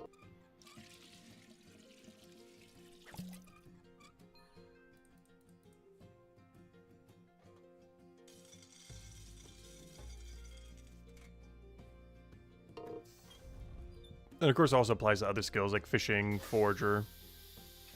Pretty much any gathering skill. There are a few production skills it works on. Not that many though. The only two production skills it really works on is this minigame for alchemy. And whenever you go refine the resource in Mines of Matubin. Like refining your bones or making ore into bars or etching your stones. It works for all of that as well. But it mostly only works on gathering skills. They still haven't added a make all for like production skills yet. Like for smithing or stonemason or anything. They probably will at some point. That hasn't been done yet.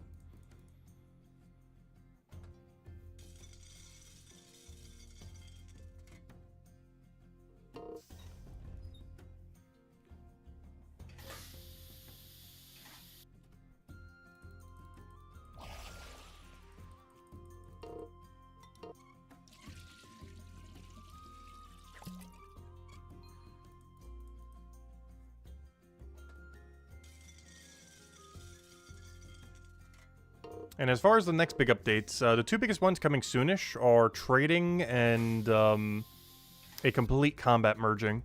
They're going to basically be merging all the combats into one skill. They finally gave in and are going to completely overhaul combat. So if you want to be prepared for that, you basically want to have level 30 in the first two chapters and level 40 in every chapter after. So 30, 30, 40, 40. Is basically how the combat merge is working is there'll be a set cap for every single area. 30 for the first two and then 40 thereafter. And after you have the level for that, they start going into an obelisk level, which is basically going to be like a skill tree kind of system where you can customize your build and everything. It's not implemented yet, but it's one of the big features coming relatively soon. We don't have an exact estimate, but probably next month-ish, 2 months. Less, more. It's hard to tell sometimes. But that and trading are like the two biggest ones coming soon. And trading will be brought with player-to-player trading as well as bank-to-bank trading. Player-to-player as in you can trade anywhere as the 24 items in your inventory. And bank-to-bank as in around Chronopolis Square, you'll be able to trade anything that's in your bank to anything in someone else's bank. So if you want to sell like 2,000 bars or 3,000 stone or like 4,000 of a forging material or something. Or if you want to buy it to go and process it, you'll be able to do that in Chronopolis Square only. Because there's not going to be like banknotes or anything. They're simply just going to trade from bank to bank.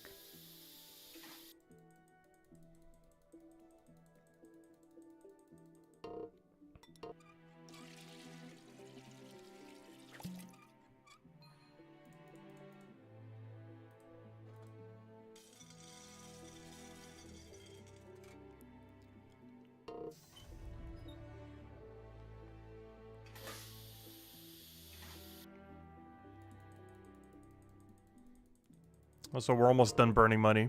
As soon as we get to 197 alchemy, we don't need to burn any more money. Or at least not on alchemy. We'll still have to burn more money, just on other things. The burning of the money does not stop. It's just the location of the burning of the money changes.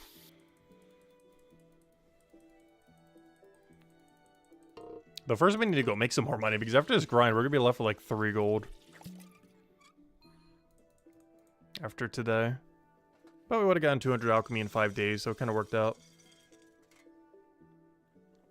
Plus we kept pretty much every single potion we made. The only exception was the 6-minute fear potions, because 9, 12, and 15 are just better. 9 is cheaper, 12 is more fear per hour, and 15 is the highest duration. It's not really much of a need to use the 6-minute ones. So we just sold them, because no one's going to really want to buy them. Are the Gold Score RuneScape servers still up? They are for me. Or is Dragix broke already from all the cancellation memberships? I know, right? No, honestly, 50% of the game could cancel and they would still be in the green. It's just they're greedy for more. Like, they're already in, like, exceeding profit margin. But, they always want number go up like any company. Like, being, like, 10, 20, 30% in the green isn't enough. They need 50%, 100%, 200%.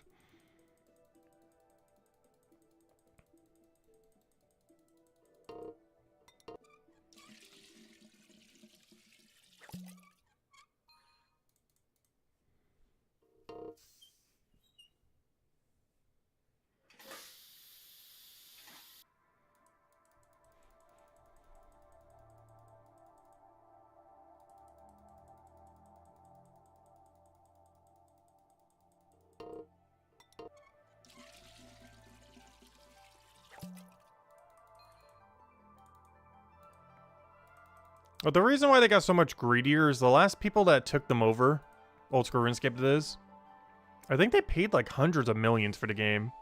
Maybe even close to $1 billion? Like it's some kind of absurd number to take over RuneScape. So they're trying to make back their money on their investment.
It's kind of crazy, though, compared to the poll that they ran last year around this time.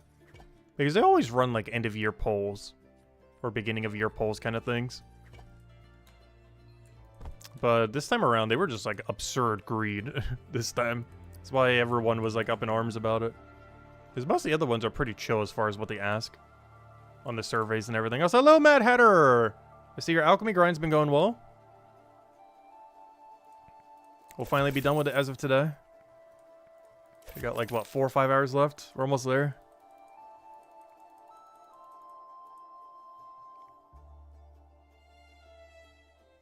What's even better is we start to use 10% pots now in our knowledge. Now that we have access to them. There's the only upside. Even though we're burning like the rest of our cash stack, we have the benefit of having like 400 10% pots by the end of it. So we're wasting money now to save time later. As well as saving time now. Doing these instead of a weaker potion saves at least a few hours today. So I can actually grab dinner at a reasonable hour. There's quite a few the other few days I wasn't eating until like midnight. But today we'll be able to grab something around like 7-ish. Still one more day for you? Nice. Good luck, good luck. But we should be done in about 4 hours at this current rate. And our XP starts to boost at 197. 197 to 200 should only take 1 hour. The hardest part will be the few levels before it. Like 193 to 197 is going to be the hard part. Because that's when our XP is going to be slowest today.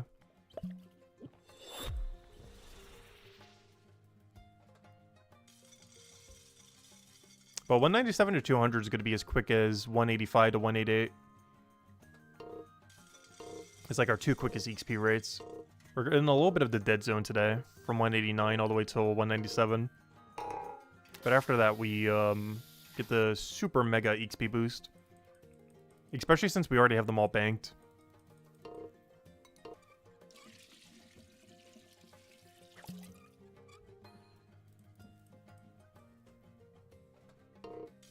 You're not going to do Lost and Found? Oh gosh. Yeah, it's a really hard quest. And, like, requirement-wise. But, I do highly advise it. But if you don't, as long as you enable trading, it shouldn't be that big a deal. But if you're going to be staying as an Iron Man, you basically have to do it. As your accessibility to 4-star gear just skyrockets. But if you're going to enable trading, Lost and Found's definitely less needed. It's still good to have, but it's less required compared to if you have trading enabled. But if you're staying Iron Man, it's basically required to have.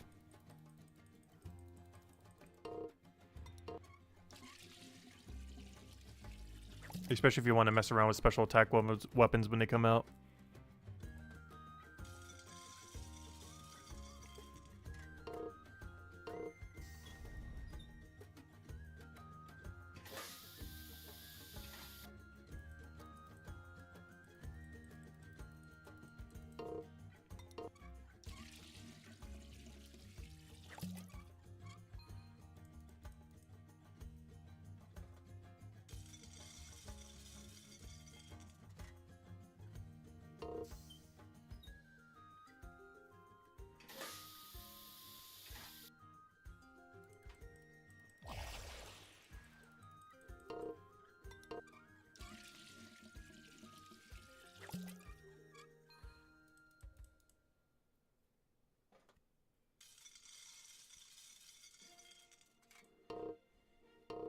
Yeah, I'm not sure what my plans for Old School RuneScape are this year, given recent events.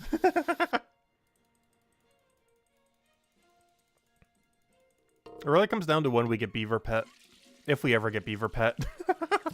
Or our membership expire by then. Because I'm not sure if I'm renewing it when it does. At least not for a little bit. I'll do all the free-to-play grind we still need to go do. Which is mostly just Camp Castle Wars for like months on end. I'm still not sure what other account I want to give all the tickets to. Yeah, I'll just make a new hardcore. I'll just put on my maxed Iron Man. I mean my maxed Defense Pyramid. Because I might just do that.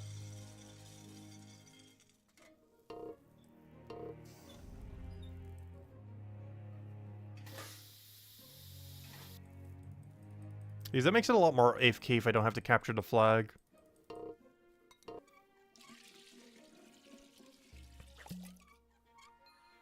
I might try testing on an upcoming stream before membership even expires just to see if it will work. It should though. Unless they change the AFK timer. Unless they put that behind a paywall. But currently you can AFK the entire minigame for 19 minutes straight. You still get the full reward.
I just realized one more level to 2,750.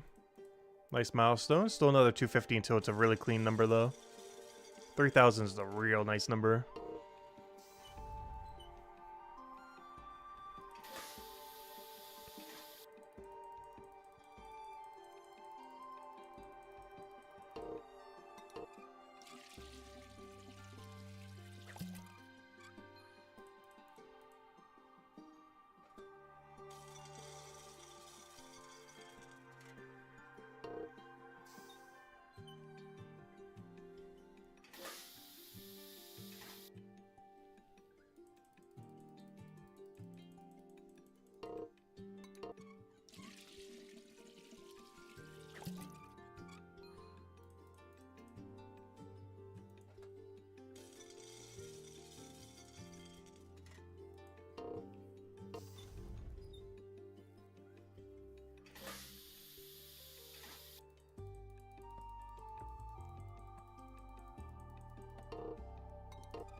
Ooh, the poll is starting to get a little bit more diverse.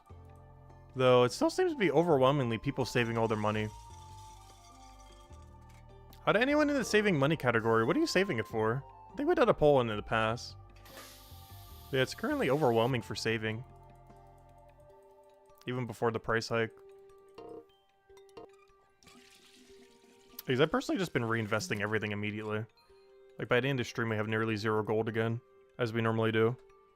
Trading, saving it for trading, true. There are definitely a lot of things I want to pick up when trading comes out. But most of it's on the cheaper end. Like buying a few thousand bread and a few other things like that. Just to make the cooking grind easier. Because it's not worth buying them 24 at a time. But it is worth buying it from all the people that went and mass bought them for some reason.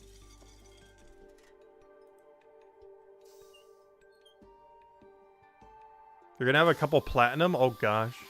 You're loaded. Yeah, it's something I need to go do when trading comes out. I need to make the money to go to level 50 pickaxe. I want it so badly. Because I feel bad doing any mining without a max pickaxe for how deep we want to go. Obviously, we're not going to do the whole 500 grind at once. But I still want to have that pickaxe upgrade. It's only 4%, but 4% goes a long way when you have to do that for that long.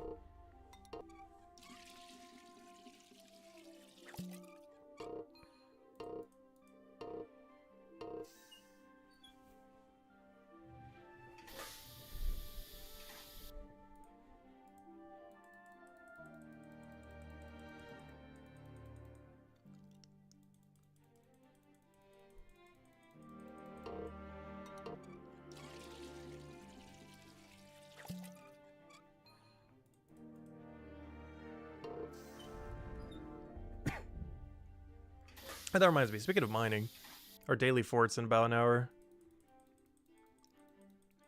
Gotta remember to head over there.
I'm still not sure everything I want to go for when trading comes out.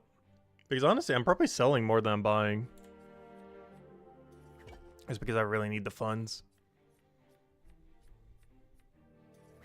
There are a handful of things I want to buy, but I mostly just want to sell. Because we're going to be in the inverse, where we have almost no gold but need gold. Rather than having like infinite gold to go spend.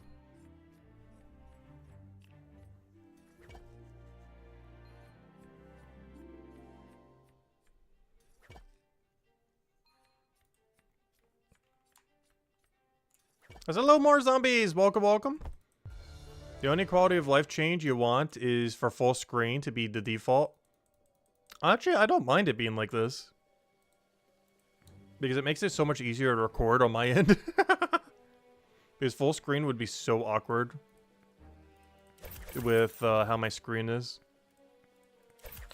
But yeah, I can understand wanting that. On Steam Deck, it technically defaults to full screen.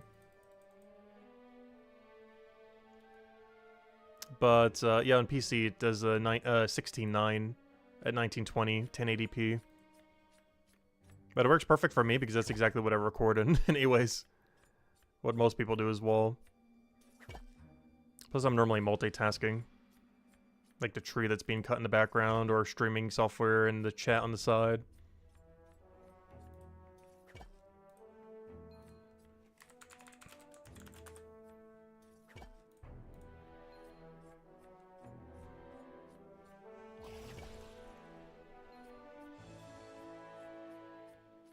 You have to get Control F every single time you start the game.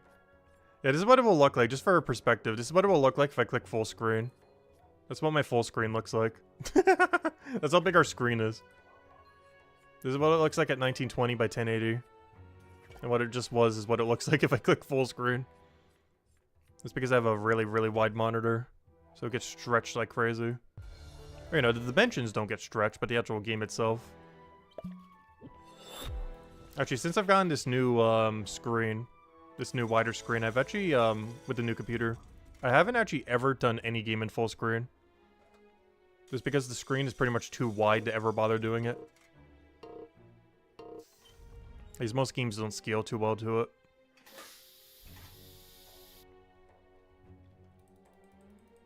It also makes it like near impossible to record it properly.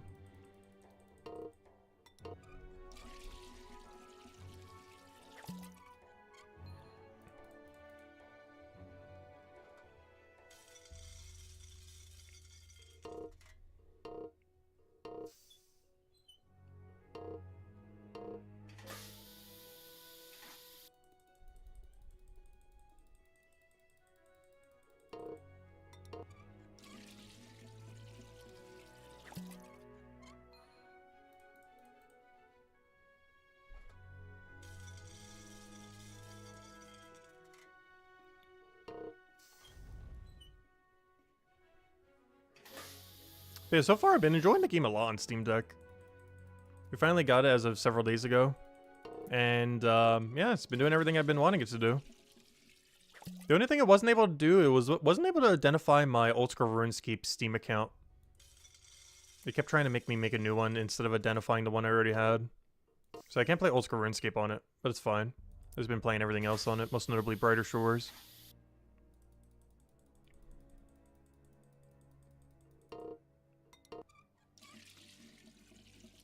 Right-click Brighter Shores icon on desktop and go to settings. Oh, can you change it there to always default to full screen? That's interesting.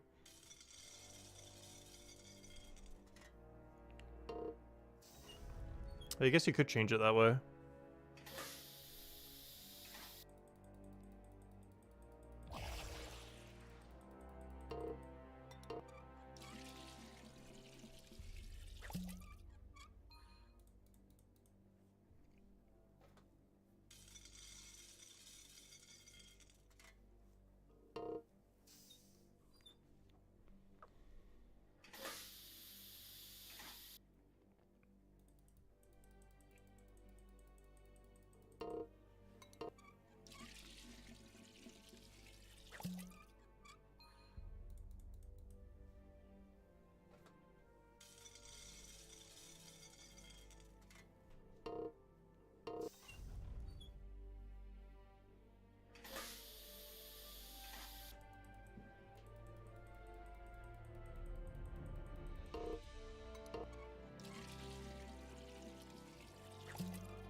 Yeah, there we go, level 190, 10 levels to go!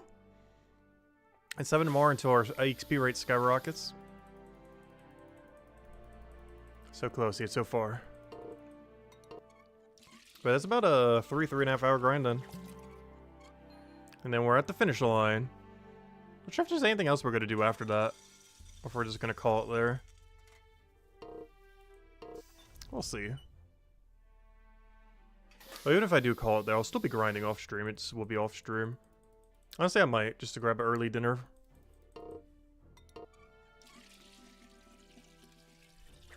And maybe even order a pizza or something. Not sure what I'm hungry for. I just don't really feel like cooking.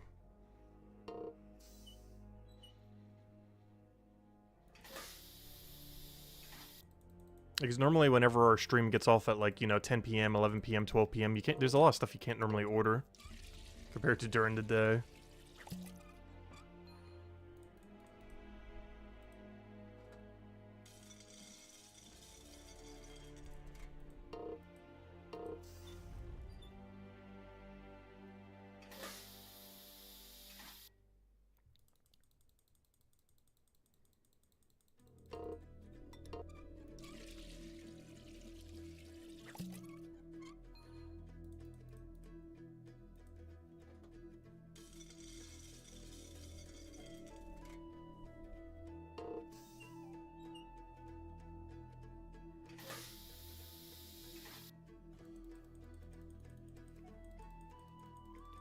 Just order Chinese? Nice. That's something I haven't really had much since the pandemic. Like Chinese food, sushi, stuff like that.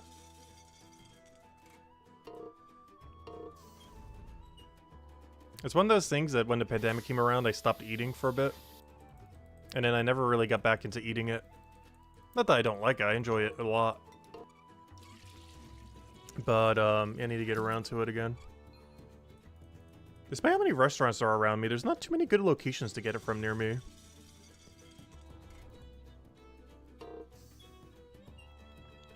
And the few that are, like, absurdly overpriced. Order cheese dip? What, at the melting pot? I haven't been to the melting pot since, like, absurdly early 2020 or late 2019. I got, like, really into it around that time. And then I've literally not been there since in, like, 5 years now.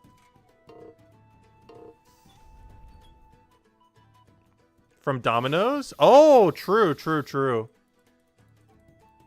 Have they gotten any new items? I haven't actually ordered anything from Domino's for, like, half a year now, actually. Oddly enough. It's really close to me, though. Out of any pizza places, it's the closest one. Like, it's literally walkable from my spot. I don't normally just get it delivered, though. It's not that much for delivery.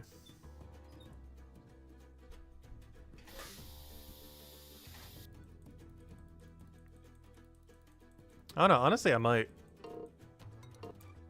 I'm not sure if they still have the discount. I think it's like $7 or $8. That's so good.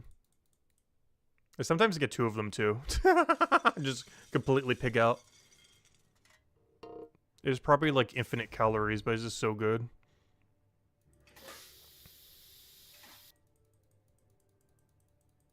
Your Domino burns everything? Really?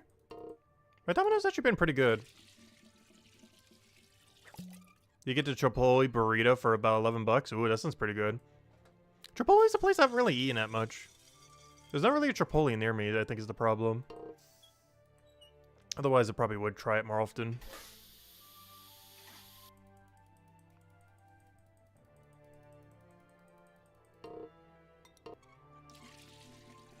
Like, the least worst fast food place I have near me is Wendy's.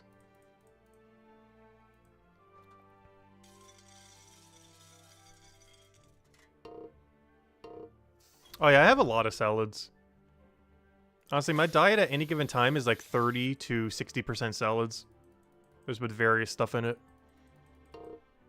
They're just so quick to put together. Really low effort, healthy. Yep, I'm trying to click to say goodnight.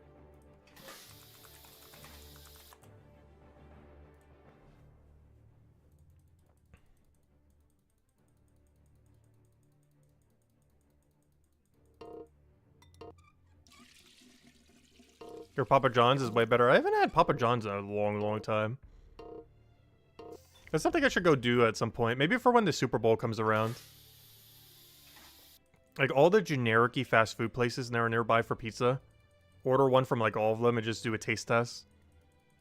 For the Super Bowl. Do one from Domino's. Do one from, Papa John's. Do one from, what's the other one called? Pizza Hut. Do, like, the full array of fast food pizza. Like all the major chains. I might do that for the Super Bowl. Because I know, obviously we'll all be watching it. And someone in our household is also, like, really into sports in general. I only ever watch the Super Bowl for the ads and everything else. But, yeah, I feel like that'd be a good food option for it. One of, like, every pizza from all the main chains. And taste test to see. Because it's hard to tell when you order them separately. Because generally when you're ordering a pizza, obviously you're just, like, ordering one normally. From one place. But if you do, like, a wide array of them, you can kind of see. Because it's one thing tasting something and being like, ah, that was awful, that was average or something. But it's different when you do them all back to back to back to really see the difference.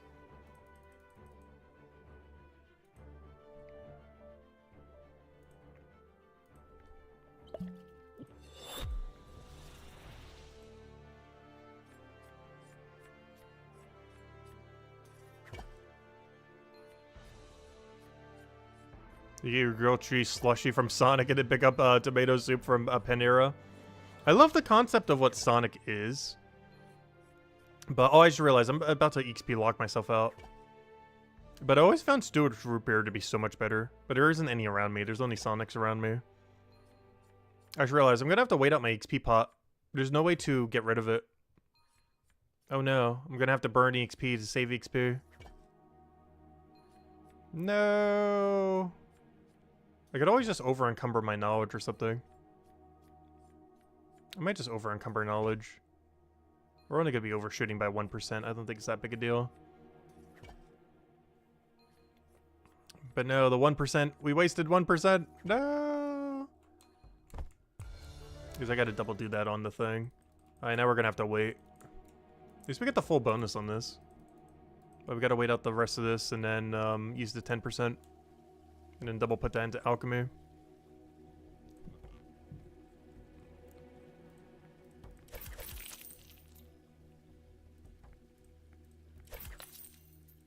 Have I ever played RuneScape 3? No. The last time I played quote-unquote RuneScape 3, or was before it was RuneScape 3, back in like 2011, 2012 or so. I left RuneScape originally back around the same time Andrew Gower did, oddly enough. I didn't even realize he left around that time, until like way after the fact. But pretty much the exact same time Andrew Gower left RuneScape was when I left RuneScape. Pretty much within the same month or two. But no, I've never actually tried RuneScape 3 as it is today. I've tried it before it was known as RuneScape 3, but I've never actually tried RuneScape 3.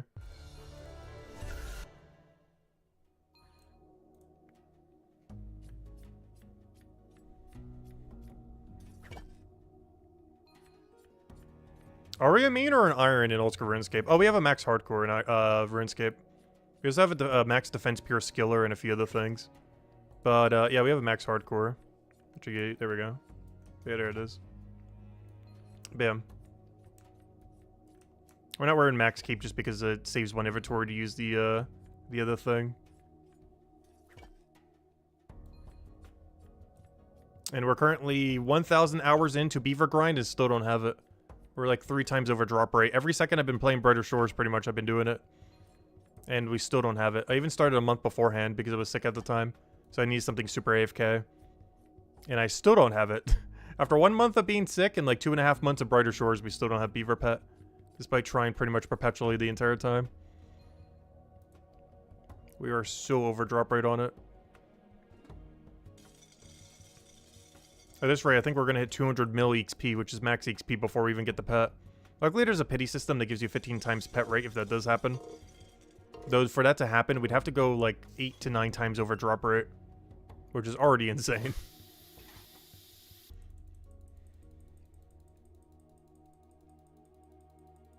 Yeah, this hardcore is the first Iron Man I ever made. I almost want to make another hardcore Iron Man because I would play it so much differently today as I would have in the past. I'm really considering starting a fresh hardcore at some point. Because there's just so many mistakes I made on this current hardcore. Luckily, one of them is not dying. But so many other mistakes that are harder to see. That I really want to try to do differently on a new one.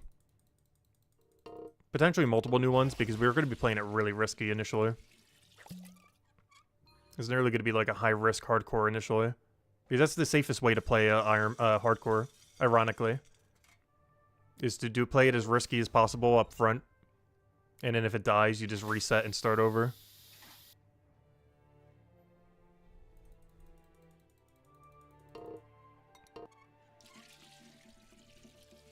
Because I was playing it completely safe the entire time.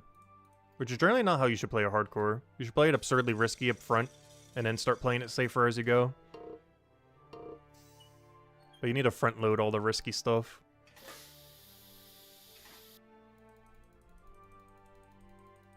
Which I did not do with the main hardcore.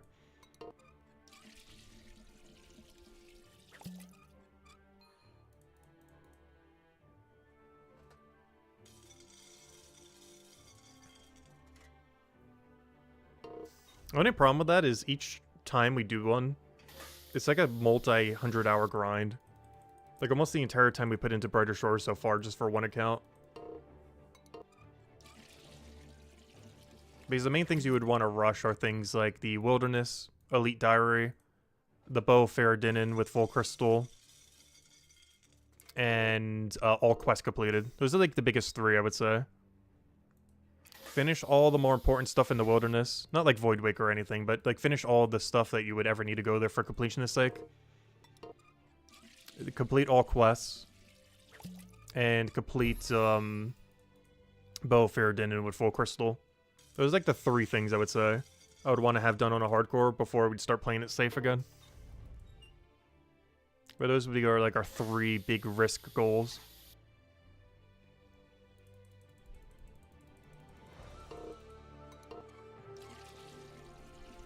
It also gives you some pretty good stats. You'd have base 80 in nearly every stat by then, out of 99. While also having near best in slot range.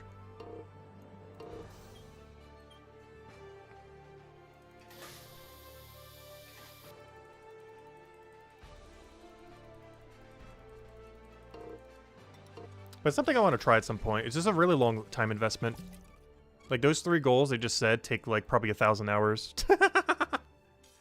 Maybe a few hundred less. But it's almost like a 1,000 hours just to do those 3 goals.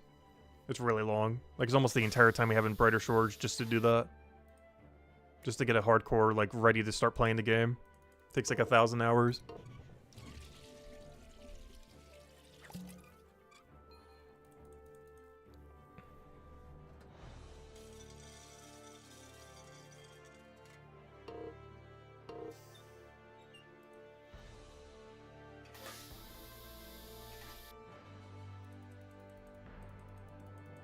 Also, all 3 of those things I have not done on my main hardcore yet, by the way.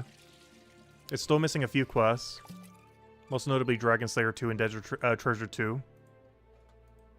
Dragon Slayer 2 because it's the riskiest quest in the game. Desert Treasure 2 because I've actually never completed on any account yet. I fought on all the bosses during Leagues, but that was during Leagues. And the other 2, I haven't done anything in Wilderness pretty much. I don't have the God Capes, I don't have any of the diaries done.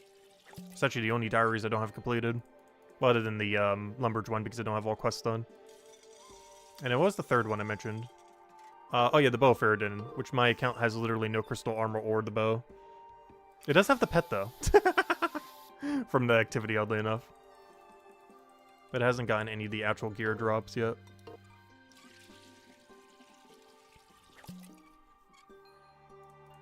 But yeah, that's definitely what I would do if I ever made another hardcore.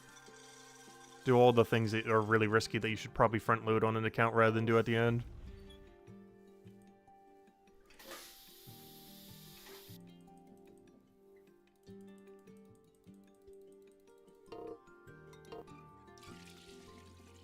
And I kind of want to do it before the hardcore dies, not after.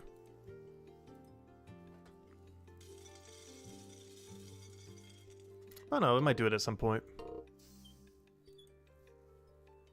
I'm just not sure when I would do it. Because that's a big time investment. It would take as much time as we have total in Brighter Shores right now.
Yeah, I still have never done a video series for any game yet.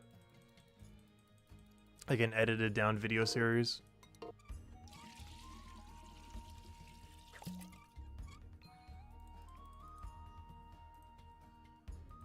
Also, RuneScape just seems like a nice one to do it for because there's so many like key moments to kind of track.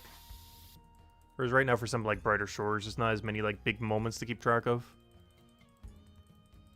Like it took us 5 days just to reach one, which is 200 alchemy.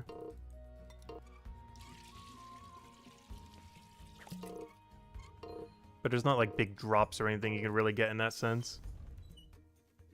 Not in the same way that you progress in old school currently.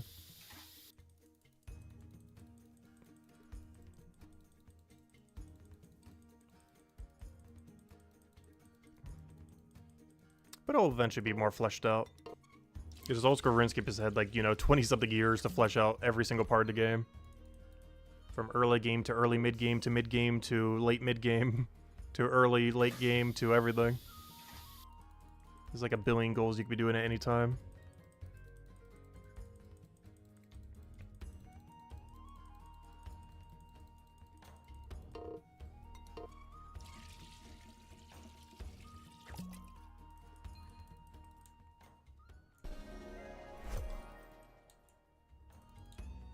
Yeah, level 191.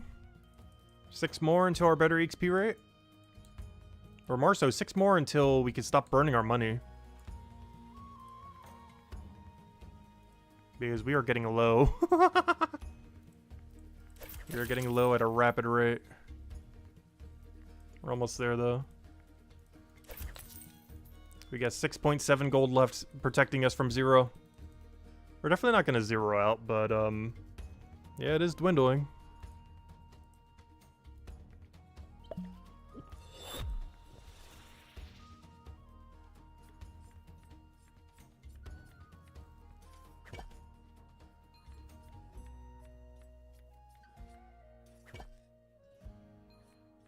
But we might actually get a little bit lower than I anticipated as well. Because we got about 2 hours. That brings us to... No, it's about where we thought. Yeah, it's still about 2 or 3 silver. Like high 2 or low 3. That's fine. At least we're not at 0. Because I actually do need to upgrade my woodcutting axe. My 2-hand saw. I want to go get to level 10. I'm not going to get to 25 like the other two, though. But I will get to level 10 because we actually can't skip the yew tree. We were doing the math on the XP rates and everything, and they're not skippable. So I'm actually have to go into do yew trees around that level range. It is required.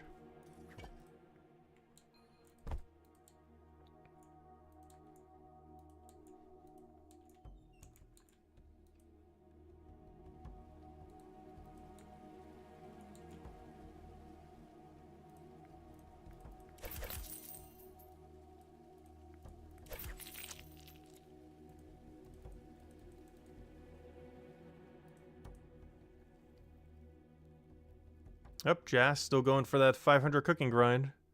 He's been at that like crazy. I'm surprised he doesn't already have it. He's getting there though. He's at 414. There must be some really big dead zones around the areas. But he will make top 20. I'm not sure if I'm going to bother for any top 20. Our only angle that we could kind of do is smithing. But you kind of have to do the mining grind first, and we're way behind in that regard. Maybe not way behind. Way behind is the wrong term. We're just partially behind. I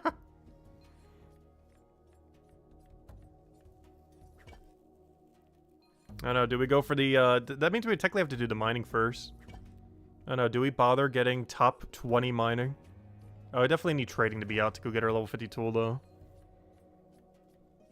Oh, so I wonder if they're going to do a leaderboard shift when Iron Men come out. Because we are going the non-Iron Man route. Even though we'll still probably be doing a lot of things Iron Man-like. But we will be enabling trading. I'm not sure if they ever mentioned if they're going to divide the leaderboards or not.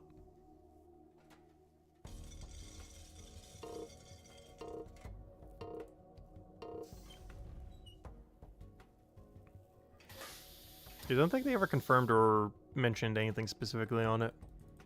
I don't know if it's just still going to be one big leaderboard or if it's going to be double divided. Based on people who can trade and people who can't trade. Because that just makes you skyrocket regardless of which one you choose. Because the game's probably going to go about half and half.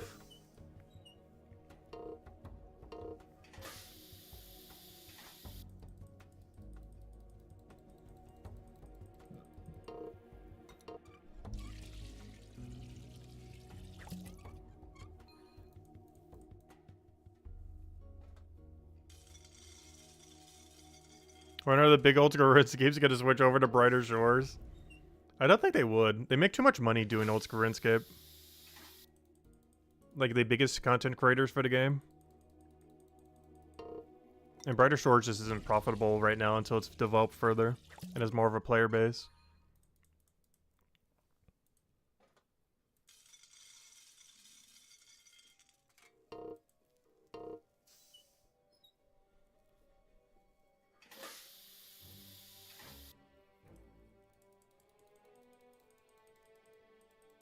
Like some old school RuneScape content creators make like absurd money.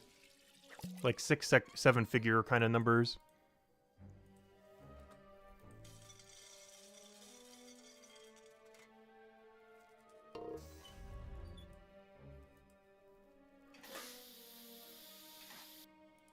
Yeah, I wouldn't be surprised. If you said Odablock made over $1 million a year, I would not be surprised. If you said he made over $2 million a year, I probably also wouldn't be surprised.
Yeah, I'm not sure where this cough is coming from. I've had it for the last few days.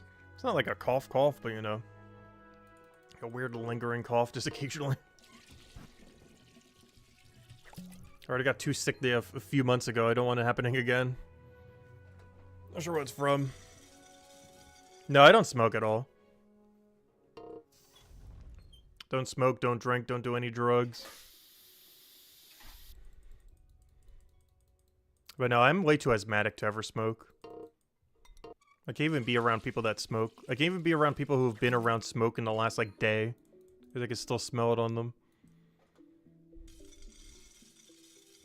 Like, even just someone who's been in the proximity of it drives me crazy.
Yeah, 5.5 levels to go.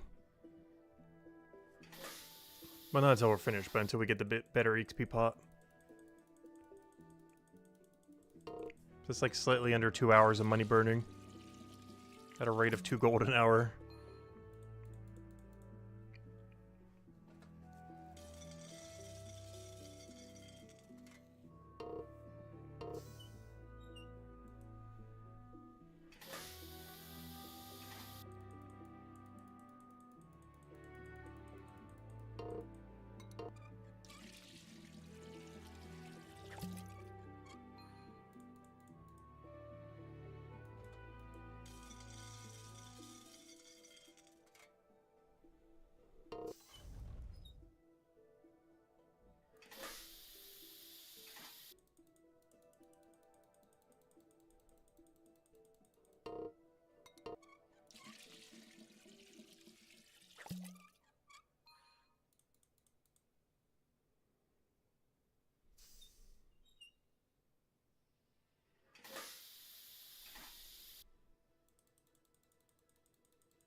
Oh no.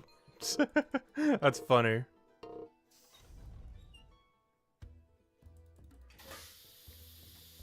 I have the playback of the stream going.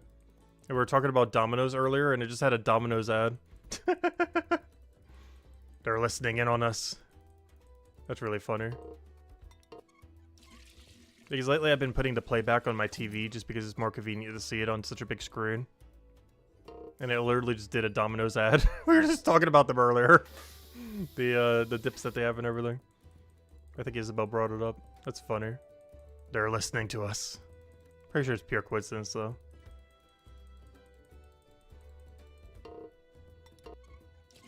Because honestly, I was probably going to do that. We had some pork left over. So I was probably going to make up some pork sandwiches and just do the side from Domino's. That way I wouldn't have to cook anything. There's one we already have from the other day, and the other will just be from Domino's then.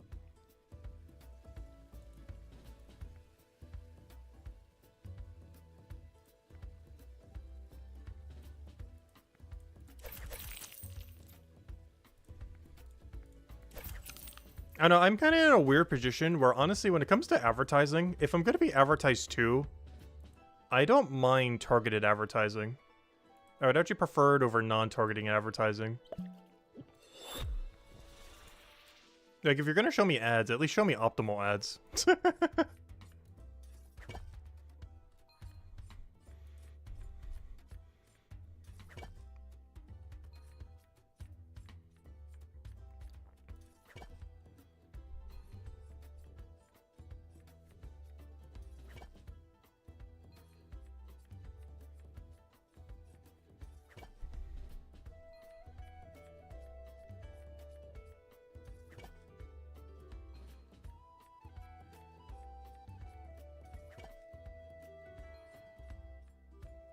Yeah, anytime I ever open OBS, it has the camera open. Even though I'm not using my webcam right now, it's turned on.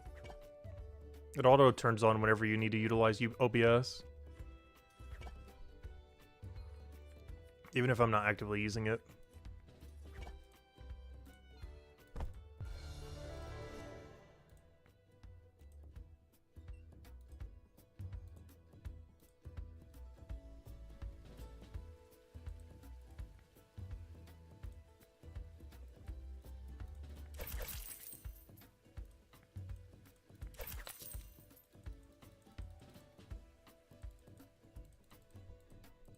It's actually kind of funny because ever since the Steam release of OBS came out, I've been using mostly that.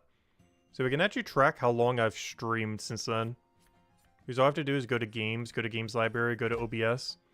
And I've streamed for 3,804 hours in the last couple years. Unfortunately, it doesn't really say when it came to Steam, I don't think. Let's see, if I go all the way down here, does it show it? Yes.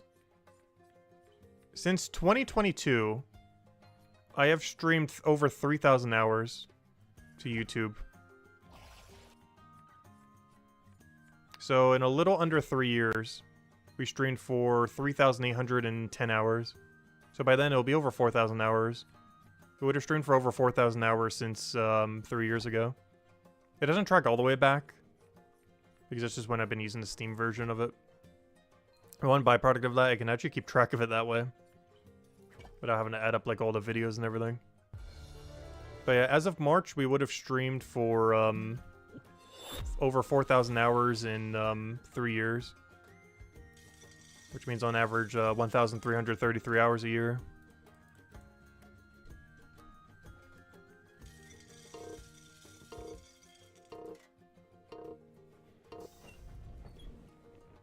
Which checks out, because this Brighter Shores alone in the last 2 months, 3 months, would be almost 1,000 on its own, as far as stream time.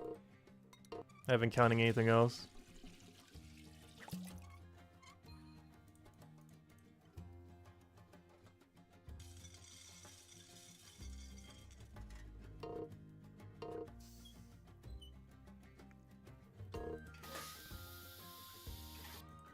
Yeah, we've done a video or stream on this channel almost every single day for like 8 or 9 years now.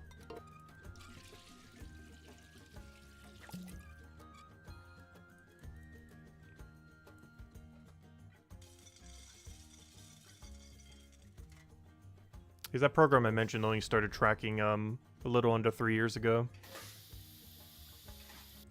Because it doesn't track it when you do the desktop version of it, only the Steam version.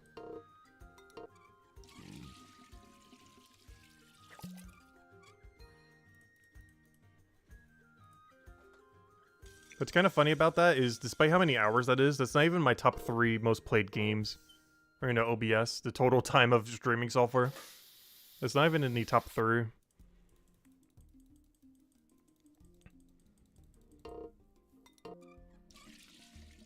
Oh, maybe on Steam it is. But in totality it isn't.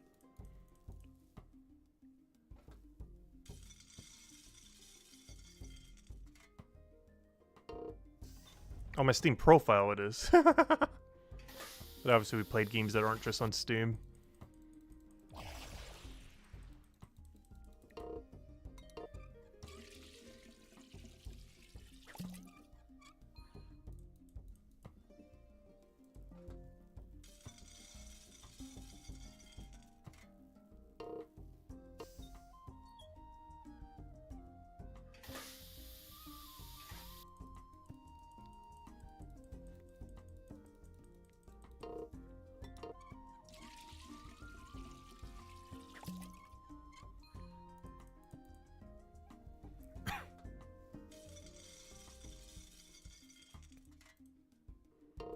Speaking of which, what are the player numbers at right now? We're at 1588. Hey, the number's slightly higher. I wonder if it actually bumped because of the old school RuneScape stuff. There could also be biased because it's currently the weekend. And generally it would bump because of the weekend regardless, so it's hard to tell. But I almost want to go check real quick just to say. What is it, Steam Charts? I'm trying to think of a website that has it. I think steamcharts.com. Oh, I already have one open. Perfect. How convenient. We're checking something at some point. I want to see, has it actually jumped at all because of old school RuneScape? That'd be funny if so. Yep, there's Dota 2, still in second. Oh, Palworld's actually in top 10 right now. That's kind of crazy. I still haven't tried it since the big update they did last month. Still need to. What am I looking for? I'm looking for Brighter Shores.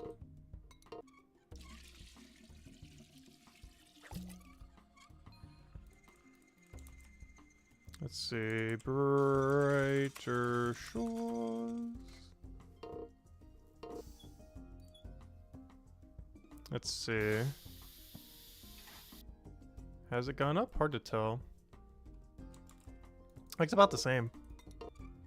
No one's come and tried Brighter Shores since then.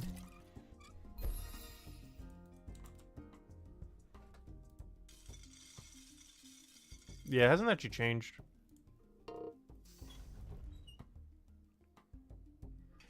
Seems pretty normal.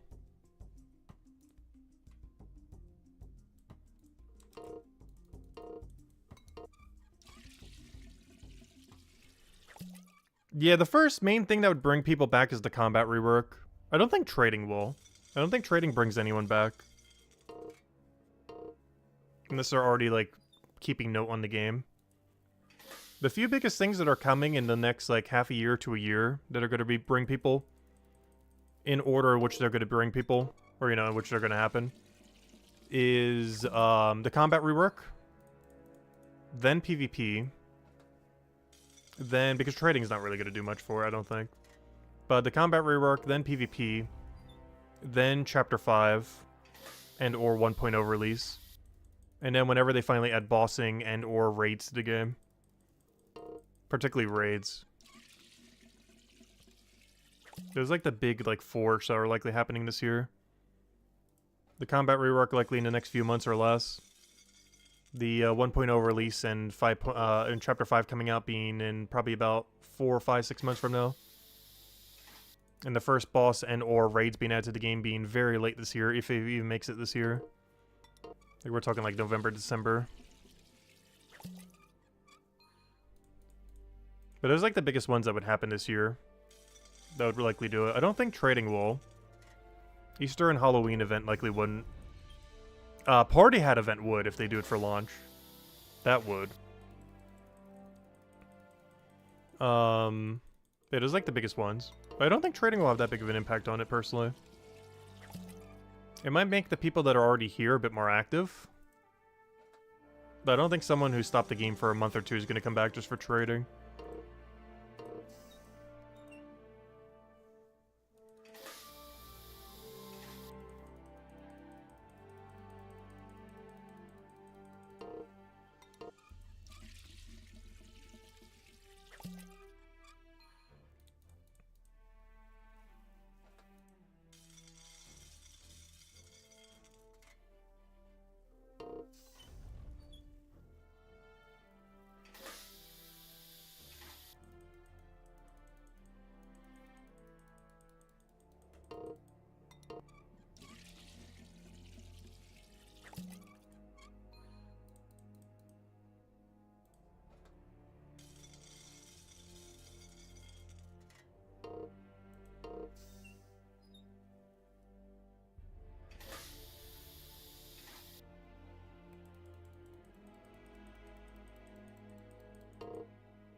Yep, our double boost is almost ready.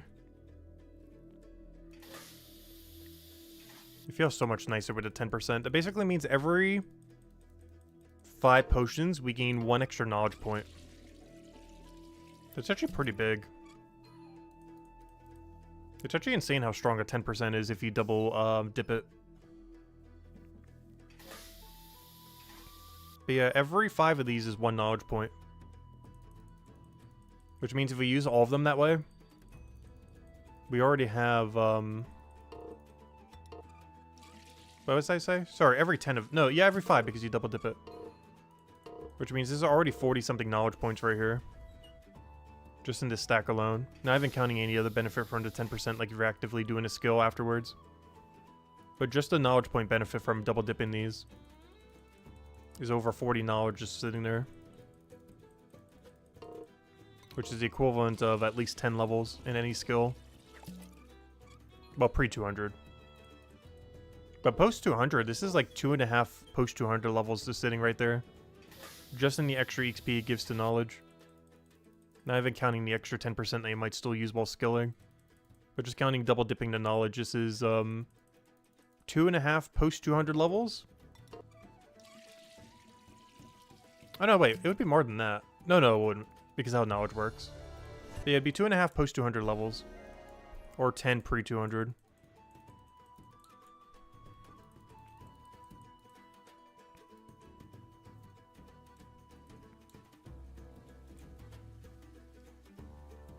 It's the other reason why these are so worth it.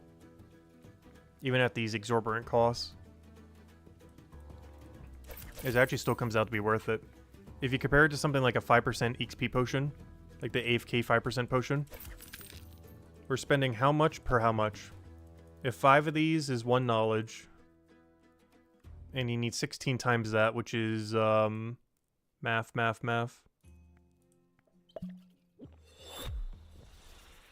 me see. Let me do some math real quick. What is 5 times 16? Okay, I'm looking at the number 80. What does this number mean? I forget what I was trying to calculate for. I got the number. I forgot why I need that number, though. Why do I need the number 80? 5 times 16. Where am I trying to go with this? I forget what I'm trying to calculate for. I did the math correctly, but now I forgot what I was calculating for, though. That's funny. Oh, yeah. I was trying to go calculate cost. So it costs 80 of these to get 1 level. And each potion is 20, so we need to times that by 20 silver. Wait, is it that cheap? It's 1.6 gold a level. That is dirt cheap compared to 5% XP pots that are like the AFK 5%. They're like 3 to 5 gold per level. This is only 1.6 gold per level for a post 200 level. That is so good. But yeah, one post 200 level is only 1.6 gold with this current potion. That's not bad. The other ones are more expensive though for the other chapters. This is the cheapest one of them. It's not bad though. It's about 1.6 gold per level for a post 200 level. If you count just the extra XP that you gain from the knowledge and everything. That's not even counting any active XP you do with it. Oh, go. I gotta get this 10% in. Go. One more. Go. Alright, that should be it. Right. Gotta speed run this. No! One more! No! There's no way we make it in time. There's no way. No! We wasted it. We spoiled it. Oh, I thought we were closer than that. Rip, I only used it for 1 instead of 2. Our value, it's gone. Oh no, I'll need to hold until we get another double. We wasted on only 1 boost instead of 2. Not wasted, it's still good. Because we still get onto the active activity.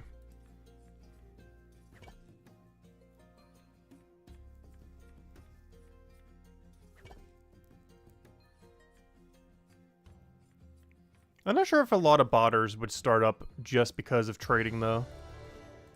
Because they could be botting like almost any other game and make more money than botting in Brighter Shores.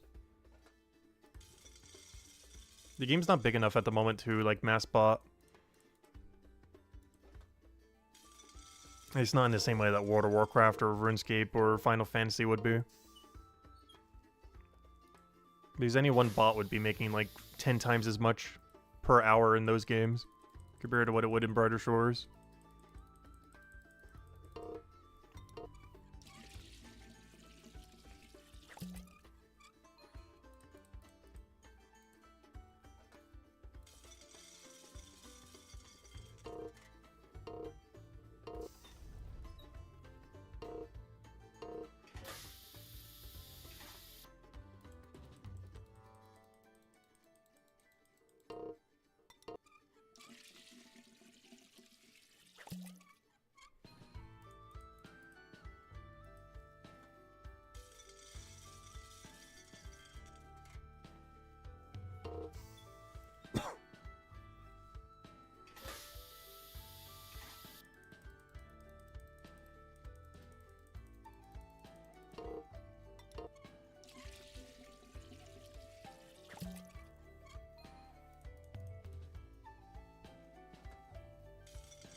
But yeah, I didn't think about that just now.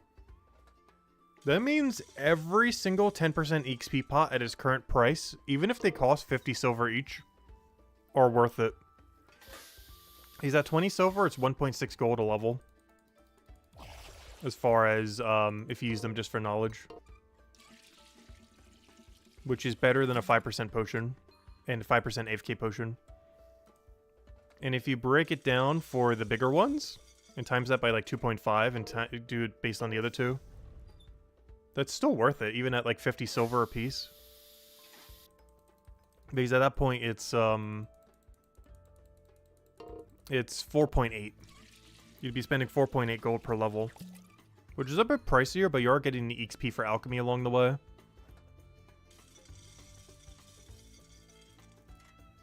As well as the little bit of overfill XP you'd have in whatever skilling activity you're doing.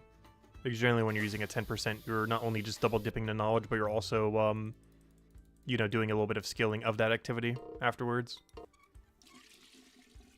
Like when you do it on mining or smithing, you'd be doing mining or smithing at the time. So you get to dip it also into that. But yeah, the cheapest one is only 1.6, which is this one. 1.6 gold per level if you only double dip knowledge. And even the most expensive ones at like 50 silver is only 4.8 gold per level, post 200. Which is pricey, but it's kind of worth it. When you factor in how much alchemy XP you're getting along the way. As well as the time saved from the skill. You have to keep in mind, one level post 200 is, in most skills, is over an hour. In most skills, even 2 hours to get one level.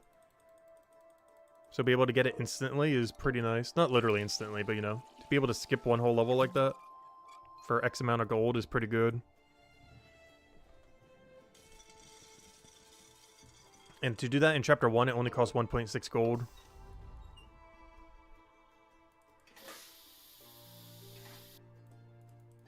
So we'll get to see exactly how much they cost when trading comes out. Because 10% pots are so precious when 10%s come out. I mean, when trading comes out. So much so, I might even buy them. As long as they're cheap enough. If they're really absurdly expensive, I won't. But like, if this potion was buyable for 15 silver or less, I would mass buy it like crazy. Or probably way more than that, though. Like, for me to buy 1,000 of these, they would have to be 15 silver or under. Even though the market price probably could be almost more than double that. You can currently make them yourself for 20 silver. The problem is the XP rate is eventually not as good. And you can only make 110 an hour. As you can tell from our, like, slightly over 2 hours here. We're at 250, plus the few we consumed.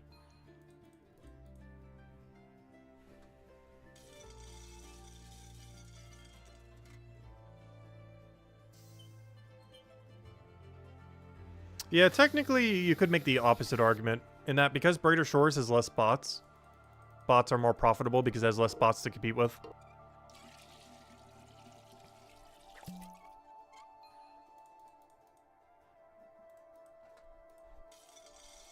Whereas Old School RuneScape's entire economy is basically just bots. Because anyone playing legitimately is just doing Iron Man mode. The Grand Exchange is just the bot exchange at this point. Unless it's a boss drop, which even bots bot a ton of. But, like, at least 50% of the Grand Exchange is just bot items. I refuse to believe it's any number lower than that. Because most people, like, mega grinding are doing it on Iron Man accounts, not on mains. At least in Old School anyways.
Hopefully, one nice thing about us not be able to double dip that though, is at least the other one might be able to be done at 193 instead. That's the one nice upside of it. Should get there by then. Yeah, how much does our XP rate go up when we go to the next one? I'm gonna double check something. Obviously it goes up, I'm not sure by how much though. Because right now we're right here. Oh, there's technically a potion at 191. Do I have some of those banked? No, I think those use the chapter 1 material, yeah. It uses the weird chapter 1 material. But, yeah, our XP rate goes up to... Whoa!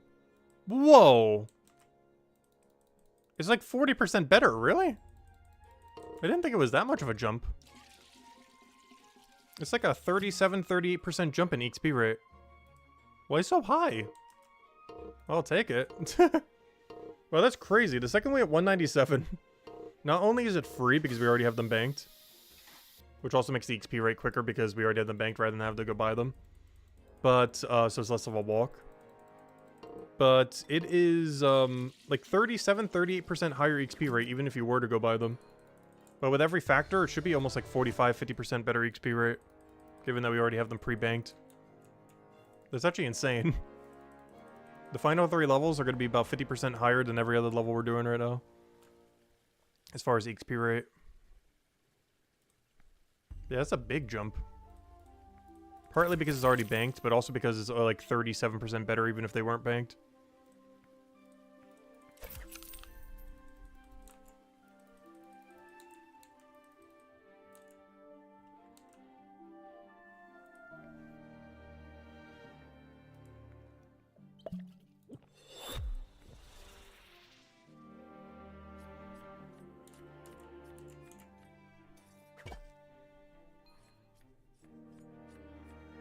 Well, Old School RuneScape Gold, I could technically see going up. In the sense that they're trying to destroy the game, so there's going to be less bond, so every bond's going to go for more. Because what's the bond price right now? It must be skyrocketing, given everything that's happening. I haven't checked it in a while. If I had to guess, it's over 15 mil. Which means it more than quadrupled in price in like a little over a year. Where is, here it is. How much is a bond? The last time I bought a bond, it was 6 mil. And the time before that, it was like 2 or 3 mil. I'm pretty sure it's like 15 mil right now. Yeah, it's around 15 mil. The line is like almost just straight up.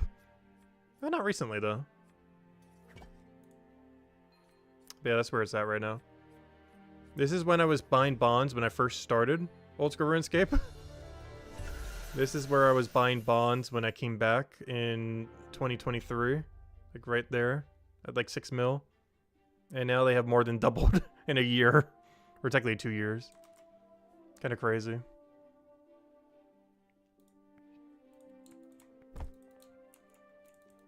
And that basically gives you free membership for half a month.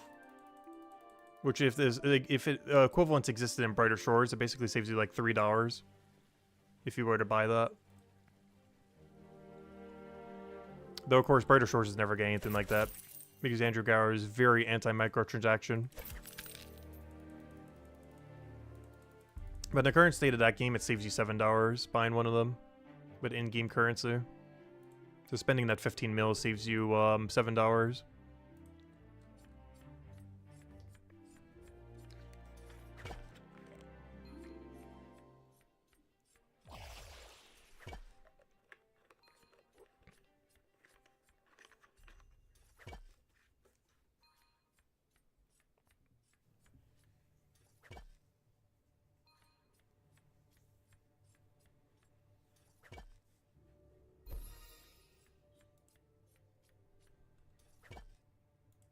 Assuming you buy them from legal means, of course. Not the black market.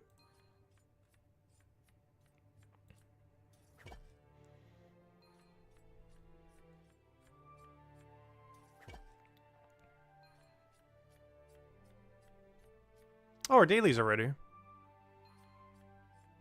Yeah, let me go do them then.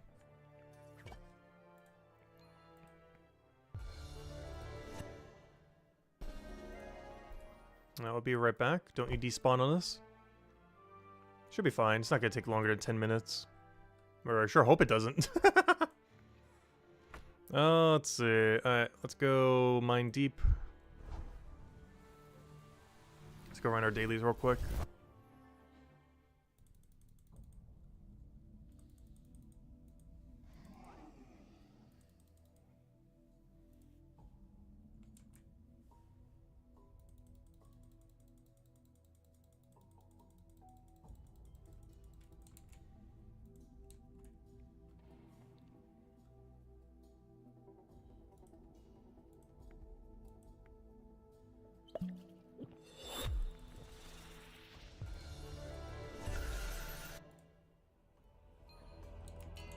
So if you guys haven't been, for about a week now, BoostBots have been working on your ventures. They actually fixed that a little while ago. A little over a week. So if you haven't been potting up your ventures, highly advise to do so. Even if it's only a 5%. Goes a long way. Do 20 ventures, get one free. At least as far as the XP from them. Obviously you don't get more material, but you do get more XP from it.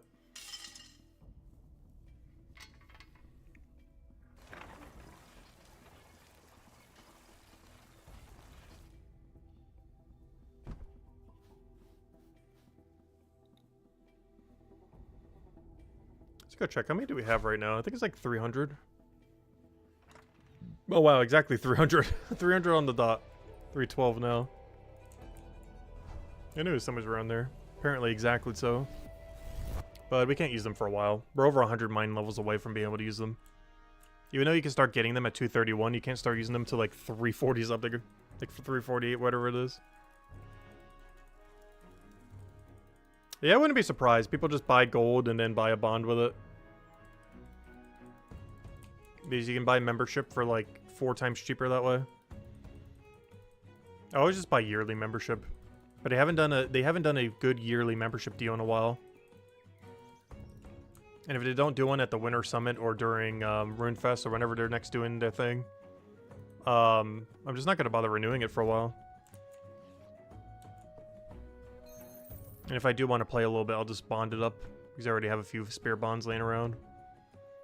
Alright, where am I going? Back to Hopeport before my things despawn. Is there people trading here? Why is there just a bunch of people standing here? Highly doubt they're all training on that low-level detective guy.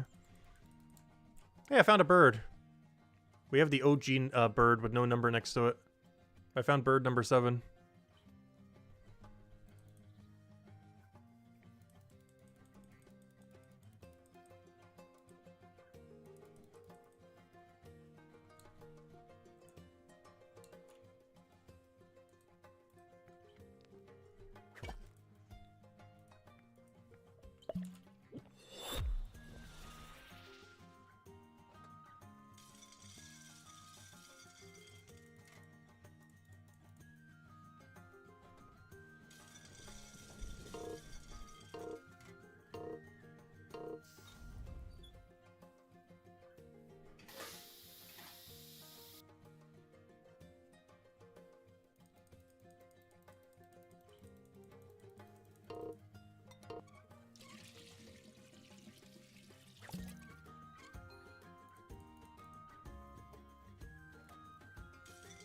Yeah, I'm trying to think. Tomorrow's Monday, so we're going to be doing a shorter stream. I'm not sure what tomorrow's grind is.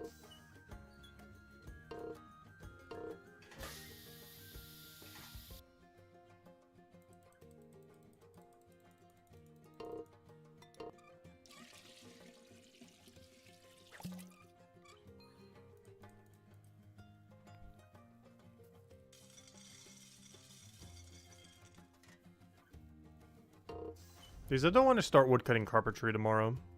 Even though that's our next big goal, I don't want to start tomorrow. Might just be finishing out leatherworker, I guess. Merchant leatherworker or just leatherworker. Not sure. Because originally, if this grind was taking too long, I was going to do 200 alchemy that day. Obviously, we're finishing that today easily. We should be finishing in the next few hours, actually. So you only have to do what we're doing right now for about 2 more hours. Burn about 4 more gold. And then The rest is going to be on the other potion. Also, this is burn a little bit more than I thought. Because at this current rate, we're going to go down to 1 gold piece. But not 0. Well, rip. Right back to 1 gold we go. Did I do the math wrong or something? Why does it feel like we're burning more? It should be about 2.2 gold an hour. Because we had it right over here. Where is it? We should be burning about 2.2 gold an hour.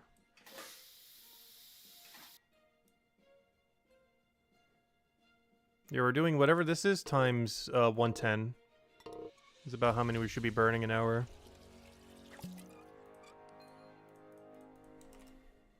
So take that, times it by 110. 110 times 19.86. Yeah, we're burning slightly under 2.2 gold an hour. Which we already knew. I just keep saying 2 gold because it just works better. I don't know, I guess that 0.2 is really carrying it hard.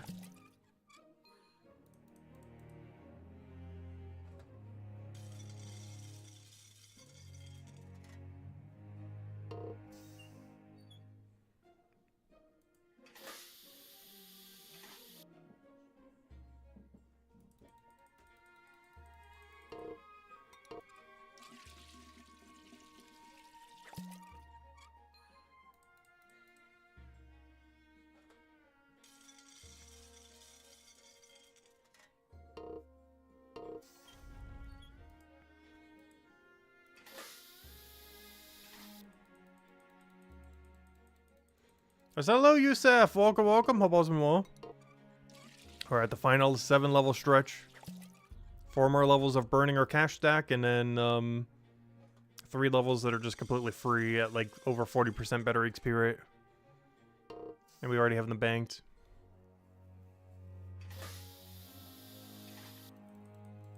And we finally got 10% XP pots. They are so nice. I'm not sure how I lived without them. I need them for like every single chapter now. They're way too expensive in every other chapter, though. Let's see. Let's go see the price of every single one. So, to make it for currently, this is before price hike. It's 20 silver per Hope Port potion, 10%. It is 51.5 for chapter 2. And this is pre-price hike. So this is the lowest they're ever going to be. It is 31... Oh, that is so nice. Only 31.3 for Mines of Matubin. Then it skyrockets back to 58.9 for Chronopolis.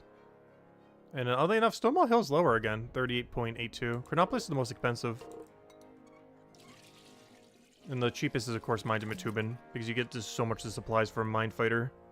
They just spit that stuff out.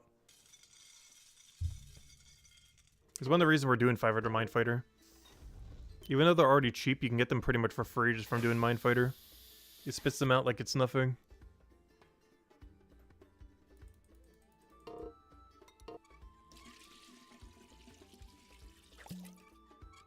Well, they're worth doing at any level range. You're gaining the exact same amount of XP ratio at any level range.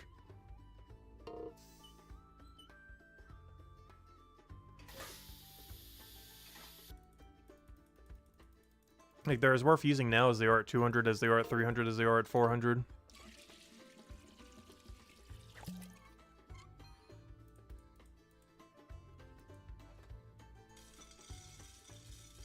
Because they're always scaling as a percent.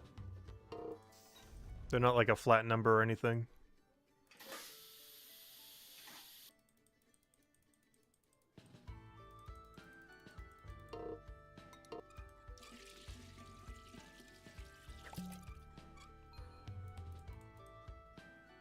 I am using them exclusively to double dip knowledge points, though.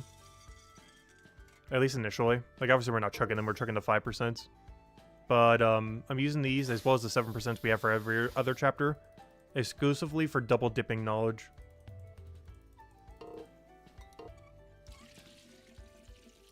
Or still just could be chucking the 5%.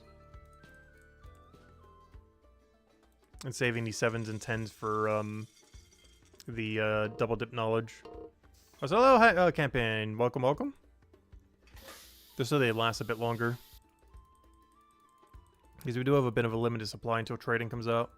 Even when trading does come out, they're still pretty pricey.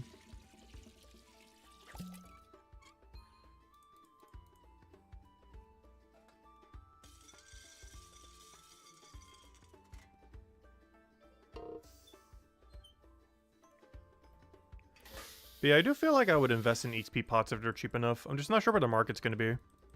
If they're really pricey, like overly priced, I'll sell. If they're really underpriced, I'll buy. Like a lot. It depends where their price is, though.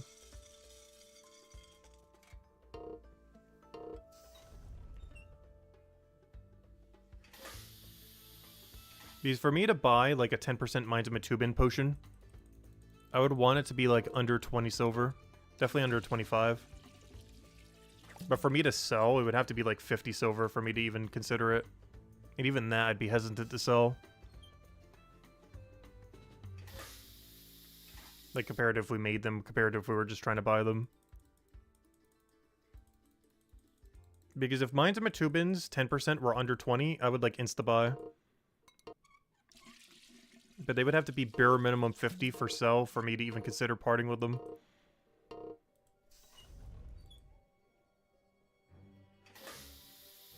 Is there any news on trading? No. We haven't gotten any news on trading for over a month now, actually. Other than a few things I was mentioning in Q&A that were already mentioned in the AMA. But the Q&A didn't even give us any new info on trading. It just reiterated everything the AMA already covered. Just in verbal form. Rather than in text.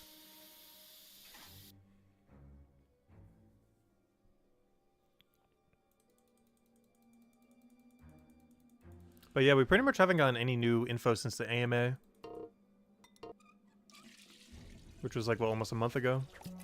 I can't remember when it was.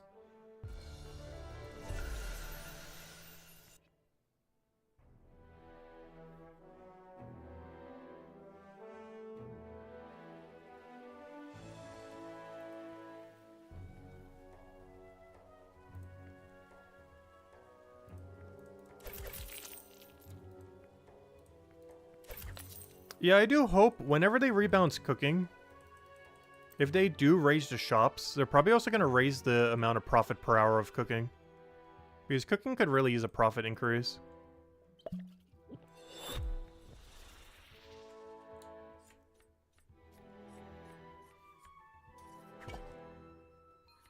Particularly all the ones that require like a weird product. Like fish, or forager, or gatherer. Like all the ones that require like a weird ingredient. Not the ones that you can just buy completely from the shop. All the ones that require like a weird gathering material. Particularly the fish, to actually make fishing viable.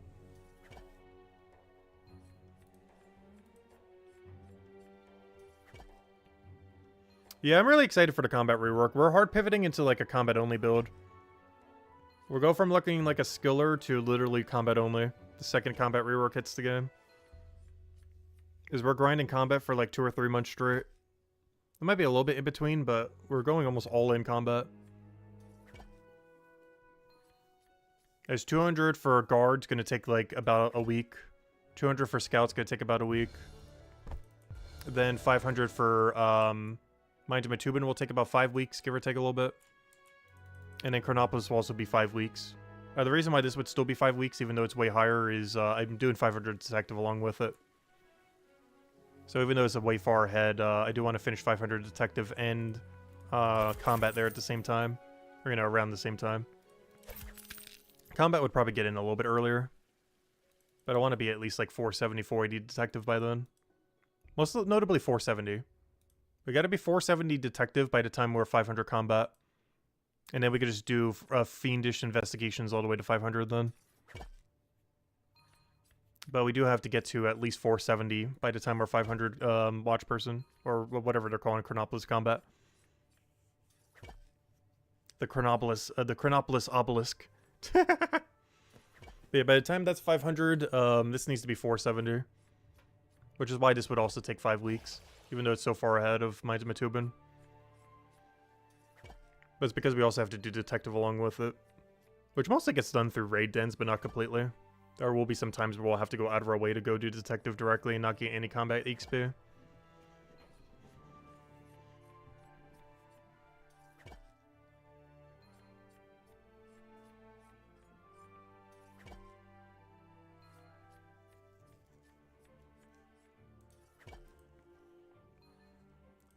There's something else we don't know either. If the combat rework's going to come before trading or trading before combat rework. I would say trading is almost guaranteed going to come first, but there's a non-zero chance it's the other way around. My plan definitely changes depending on what happens, though. I don't know if trading is first or combat is first. I would definitely prefer trading to be first. As if you're going to enable trading, combat's kind of awkward without it. Because there's so many combat drops that you need to sell rather than keep. And you can sell them a lot more to a player than you can to the shop. Like, you know, 3-star and 4-star equipment. 1 and 2-star you would still scrap. But all 3s and 4s you would pretty much just sell to other players. Or just hand it out to people on stream who need it. I'd probably try selling them real quick, see if anyone wants to give anything for it. And then after that, we just give it to someone for free. Or for the exact cost that it is from the shop. Like, let's say it's like let's say we just want to scrap it to someone. And let's say the item is worth, I don't know, like 60 silver if we sold it to a shop. If someone just gave us like 70-ish silver, that would work out pretty quickly. Basically just paying for our time to go and get to them. Something like that. But no, ideally I'd want to sell, like, let's say like a 60 silver, like 3-star. I'd want to try to get at least like 100, 200 silver for it. If we can sell it within a few minutes.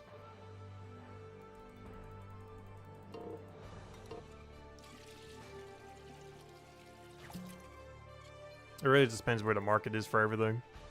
And how much there is constant demand for everything. Or if anyone in stream wants it. If we get a drop and someone wants it and we don't need it. Yeah, we definitely sell it way cheaper to just stream than to random people, though. I just want to at least get the money back for if we were to sell it to shop.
But yeah, I kind of need trading before we go into combat pivot.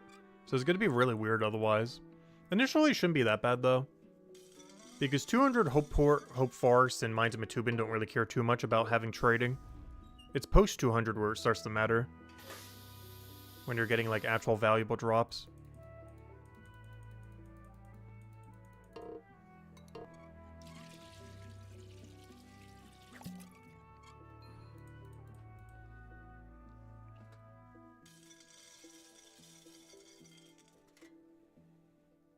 What the devil is this contraption, someone just said. He doesn't realize it's as easy as just clicking everything.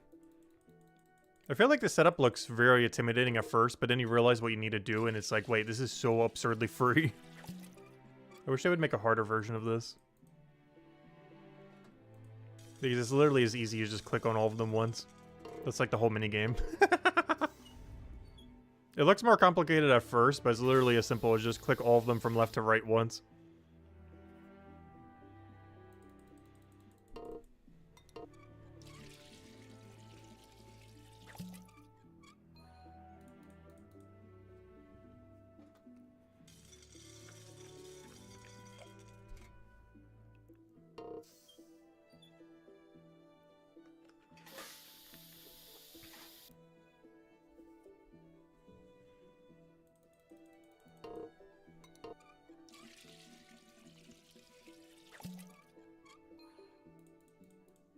It's gonna feel weird after today. Because not counting the AFK activity and whatever I have banked just to clear out my bank, we're pretty much not making another potion after we clear out our bank until like forever. Like pretty much until Boston comes out in like half a year to a year from now. Like we have a good half a year after we finish clearing out our bank if we do go to 219. Because I kind of want to go at some point AFK to 219 potion. Oh no, maybe I skip it. Oh no, it's just so good. It seems way too good of a potion to skip. It's just so valuable. I can't think of a single potion in the game that's going to go for more money than a +4 boost potion. I guess technically a +5 boost potion. But +4 is cheaper to make. It does almost the same thing. There's no way this is less than 100 silver each.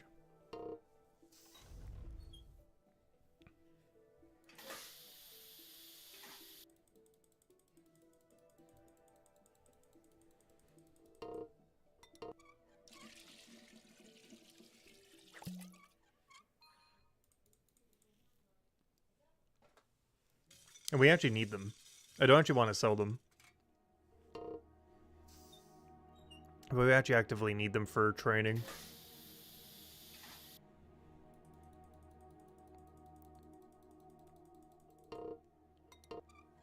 I'm likely saving most of them for Chapter 5, so our immediate need of them isn't particularly high. The only problem is, if I do that for 19 levels, that's 19 less smithing levels. That's the main reason I haven't really been wanting to do it. Is we have to sacrifice 19 smithing levels for 19 alchemy level. I'm not sure if that's worth it or not. And the only byproduct we get in return are some fear potions and some that we don't even really need at the moment. And some arbitrary strength potions that we don't really need. So it's not really worth it. Because everything in the short term we just get nothing out of. Because until we can get our cryonate pots, there's pretty much nothing we get from it at all. So I'm likely not doing post 200 alchemy quite yet. We will at some point though. But our immediate need for it is non-existent in the short term until Boston comes out. But I'll definitely need to do some of the grind before then, because we can't do all of that at once. There's no way we're going to get 77 alchemy levels post 200 quickly. That is something that we have preemptively do a little bit. Just not yet. Because in the next few months I don't need higher alchemy.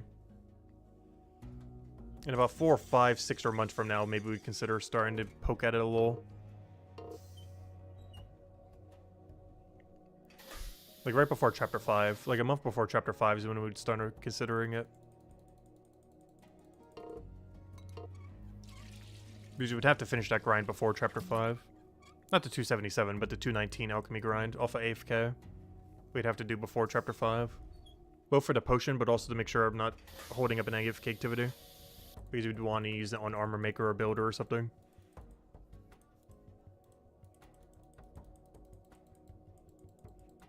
You've been going up a lot in rank since you've been playing more again. Had taken some breaks from the games in the past few weeks. But you've still got a lot of catching up to do, yeah. I know when we played Old School RuneScape's League, we ended up falling like 5 ranks during that time. Even though we were playing Brighter Shores AFK the entire time. It was so much slower compared to, you know, training normally.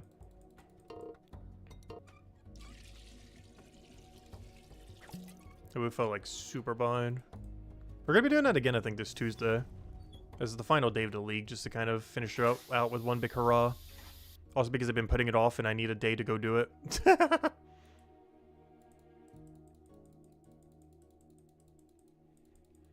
Because that's literally the last day you could do. That's like maximum procrastination right there. It's mostly because I just haven't had the free time to go do it. Because most of our free time has been going to Brighter Shores.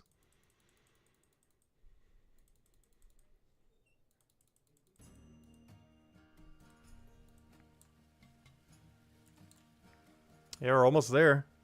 We're almost finally done with this awful potion. Well, it's not awful, but the cost of it is. The usefulness of it is worth the price, though.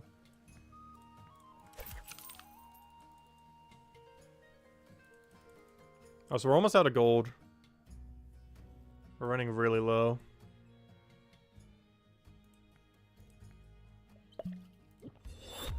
I just realized that XP pot's gonna be kind of awkward now, isn't it? I might have to over-encumber knowledge slightly. Or just wait here. Better go check our cooking bounty. I go grab one real quick. I just can't cook anything. I haven't really been doing the cooking bounties the last few days. We were at the beginning, but then it was like, we'll just do it separately. So I haven't done a single cooking bounty in like 2 days. I think we did like one in that time. It was just because it was a bacon sandwich, which we already had in our inventory from going there.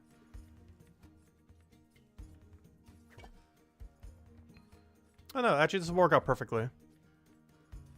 By the time we have 200% meter, that should be down. And then we could double dip the alchemy. No, we're almost there. There we go. No, I do not want to use the thing.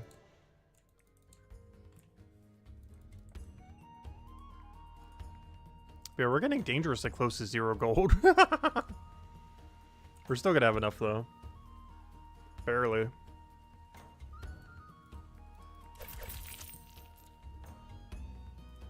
I'm not sure why. I'm finding these difficult to buy. I don't feel like I had that for any other potion. But for some reason I can't process where the 2 of them are. Compared to all the other ones that were a lot easier to do.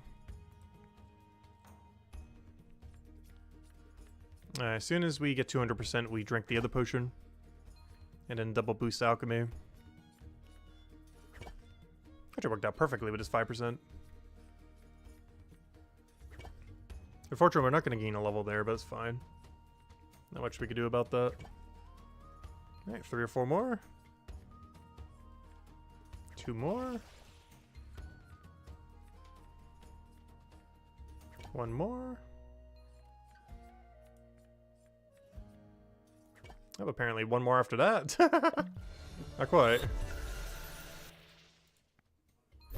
There we go, 194! 3 levels to go until the good XP rate. And 6 till max. Yeah, we only have to do this for like an hour, and then the other one for an hour, and boom, we're done. That'll be 500 alchemy.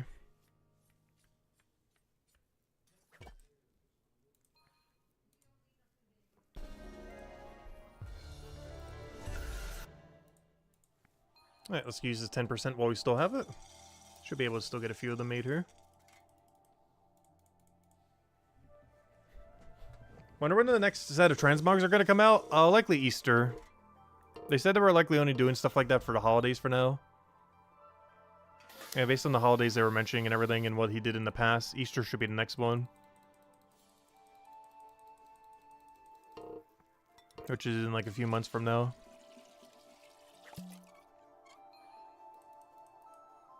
Wow, 10% goes such a long way. 10% is so noticeable compared to 5%. I didn't think it would be that noticeable, but it really is. Because we were mentioning it earlier, but it's the same difference between 0% and 5. Like, it's quite literally the difference between using no potion at all and 5%. It's the difference of using a 5 and 10. Like, a 5% is basically like being unpotted in comparison to how strong a 10% is.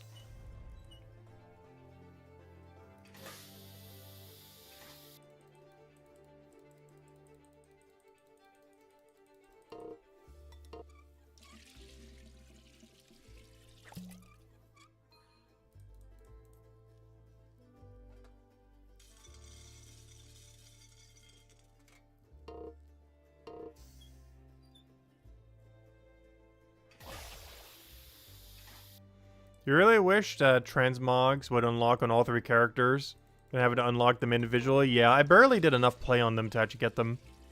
One of them has exactly 20, and I think the other one has 23. And the only reason the one has 23 is because the hats came out when he was needing to do a really big grind. So we got an extra 3 because of that. Because there was one big grind that that account needed that the other account already did. That happened around the time when hats came out.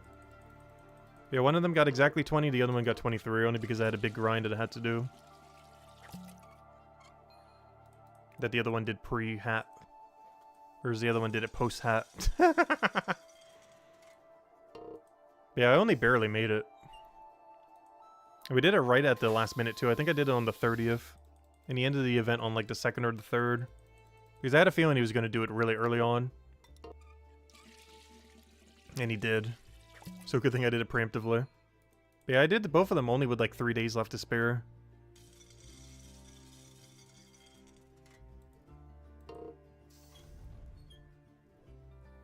But I do plan to get all 20 of them, or however many there are for every holiday for all of them.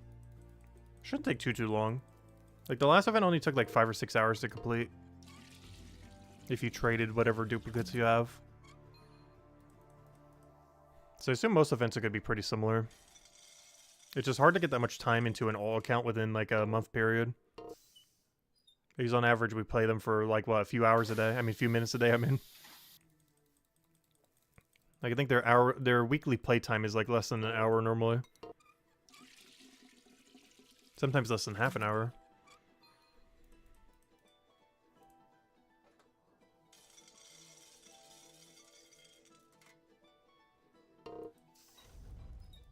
So it's a little bit hard to do like a 1 month long event where you have to play for like 5 or 6 hours. You have to almost like double how much time you put into the accounts compared to normal. Which isn't that big a deal, but you know, it still adds up when you're doing that for 2 other accounts. That's like an extra 10 hours.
Yeah, one interesting thing with our combat pivot.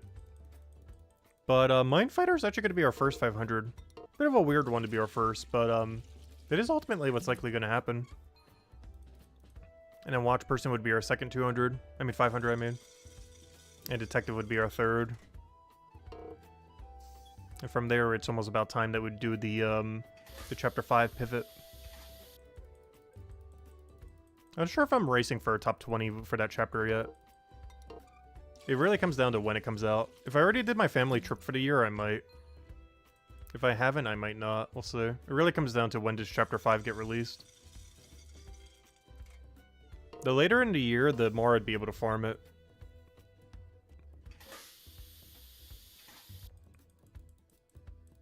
Like, if he does it August or later, I could easily go for 500.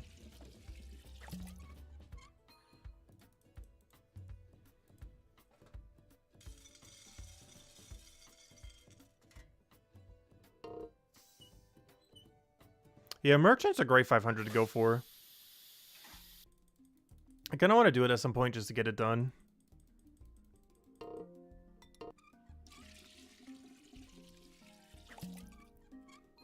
As much as I enjoy Merchant, it is just so taxing on the brain compared to every other skill that's just so chill. It's a very stark contrast compared to every other skill in that regard.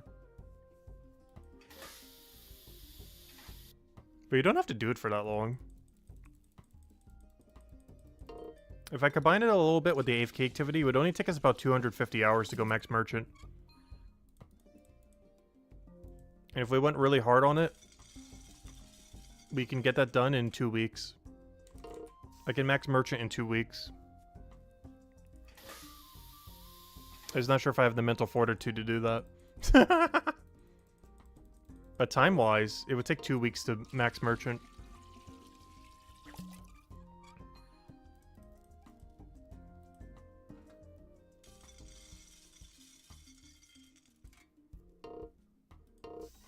Because it's over a level an hour.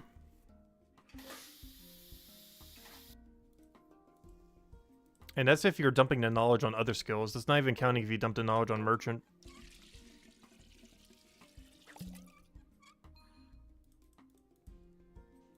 But that assumes you don't burn out at any point, which is really easy with merchant. That assumes you're doing like 10 hours of merchant a day every day. Actually, even more than 10 hours a day. Because that would take longer than 2 weeks if you did only 10 hours a day. But if we did it 10 hours a day every day, combined with the AFK, it would take around, what is that, 3 weeks? It would take a little over 3 weeks to finish 500 merchant. Like, it'd basically be a month-long grind, essentially.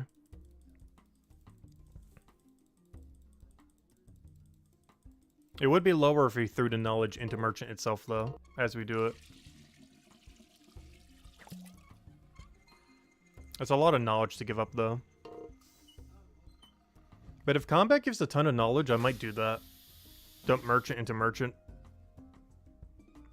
You should really be dumping merchant into leatherworker, though. While using a 7% Chronopolis potion or better.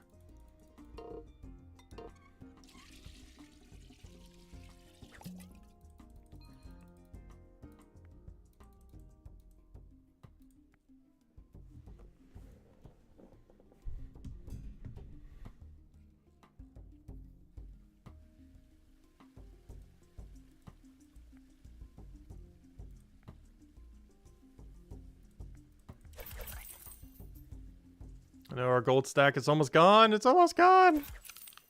After this trip, it's going to dip under 4 gold. Luckily, we're almost done, though. A little over 2 levels to go.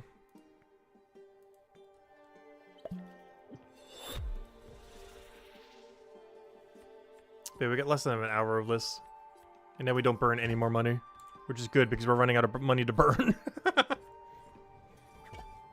We're running really low on money to burn, but we do have enough.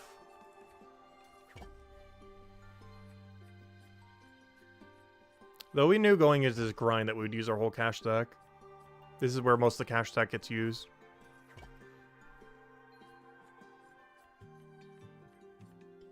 What's the most gold we've ever had? Before we started this alchemy grind was the most. At a little over 25 gold. It was like 25 point something. Prior to that, it was like 24 point something, which is when we did the pickaxe upgrade to 30. That's from like the 1 week we were doing old school RuneScape League. So we were able to AFK quite a bit of gold during that time. So hello, virtually. Welcome, welcome.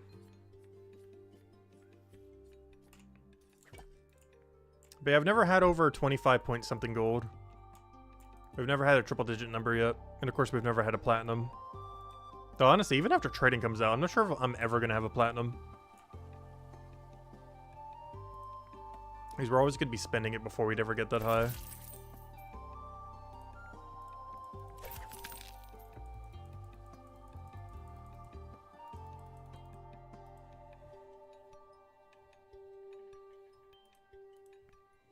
Even when we do the combat grind, I'll just be dumping it into tools.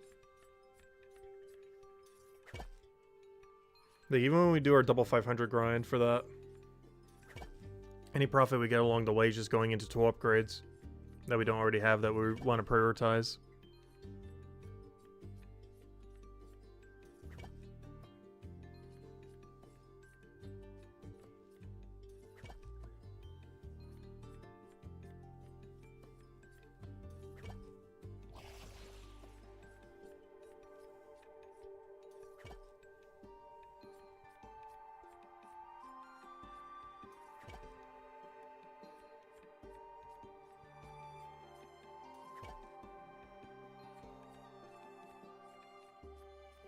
How many mils would you compare to a platinum? Well, 1 gold is about 1 mil if you're comparing it to like old school. For the most part.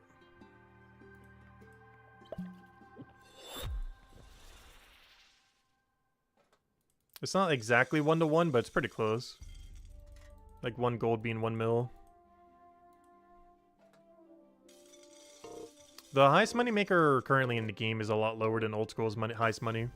Well, at least if you have trading enabled. There's the highest per hour with trading enabled in old school is like 20, 30, 40, 50 mil an hour. Whereas right now with trading, I'm pretty sure the best you could ever make is like 10 gold an hour. And without trading, I think it's like 8 mil right now. It's kind of interesting because the highest non-trading you do in this game right now is actually higher than old school RuneScape. The best Iron Man methods in the game are only like a few mil an hour. Like pretty much how much we're making from Leatherworker right now. But Leatherworker all the way max is like 7.5, 8 mil an hour. I mean 8 gold, I mean. We're gonna 7.5 to 8 gold.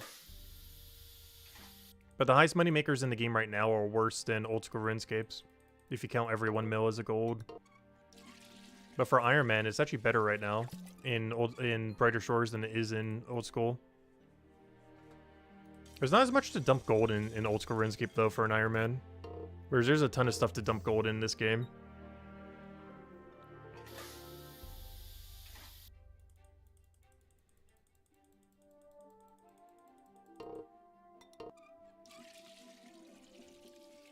Yeah, I still need to kill Phantom Muspho in my hardcore. I killed it once just for fun after the quest. It nearly killed me as well. It's a really risky boss to do in a hardcore because it's a really easy boss until it's not. Because it can two-shot you whenever it feels like it.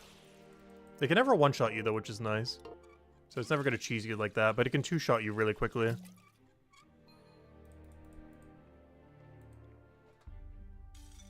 It's a pretty straightforward boss though.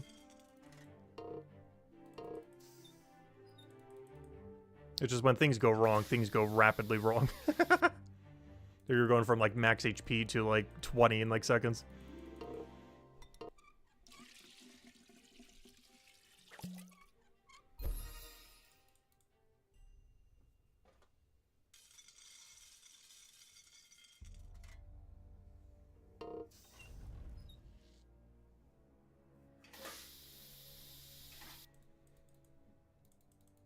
I am curious what the time to kill on bosses is going to be like in Brighter Shores.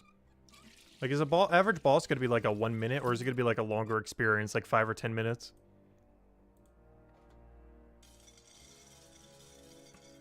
Because the closest thing that we've had to a boss was a pretty long fight in Brighter Shores. That one that you fight on the boat. Because that was closer to like a 5-minute fight. At like the point that you would fight it in. You know, once you get to that point in the game. So I'm curious if a lot of bosses are going to be like that or a lot quicker to kill. Like the average boss could be like a 1-minute kill, a 2-minute kill, 5-minute kill, 10-minute kill. Probably not a 10-minute kill. We don't need Corporeal Beast Part 2. I really hope he never releases a beast like Corporeal an enemy like Corporeal Beast. That is just a nightmare grind. Also, they also added Nightmare, which is also a nightmare grind. But I really hope Brighter Shores never gets a boss like Nightmare or Corporeal Beast. Where it takes like longer than an entire raid to get every drop from a single boss than it does an entire raid of items.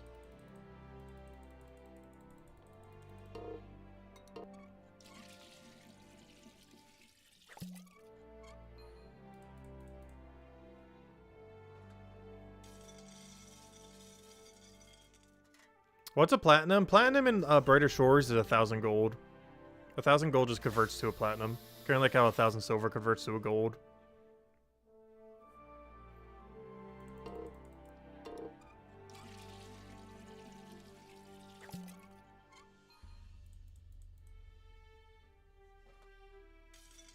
I can't see anything anytime soon ever being worth more than being worth even close to a platinum though. The only time that's ever going to happen is if you can get like 1 billion enhancements on a weapon. And maybe that weapon would eventually be almost worth a platinum. Like if you get like a special enhancement per boss and you have like all of these on like this one weapon or something. But beyond that, I don't see any item in Brighter Shores anytime soon getting even close to like half a platinum.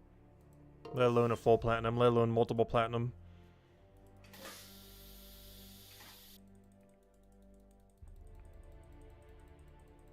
He's now counting Third Age. I believe Old School RuneScape only has 3 weapons that are like that. And it's all the mega rares from every raid. The Twisted Bow, the Tunic Shadow, and the Scythe. I believe those are the only 3 real weapons that are over a quote-unquote 1 platinum, aka over 1 bill. Not counting Third Age, or other weird things like that. But not counting things that are like artificially rare. I believe they're the only 3 items over a bill at the moment, which is over 1 platinum in Old School RuneScape. Or, you know, the equivalents of such. And that's after like 20-something years.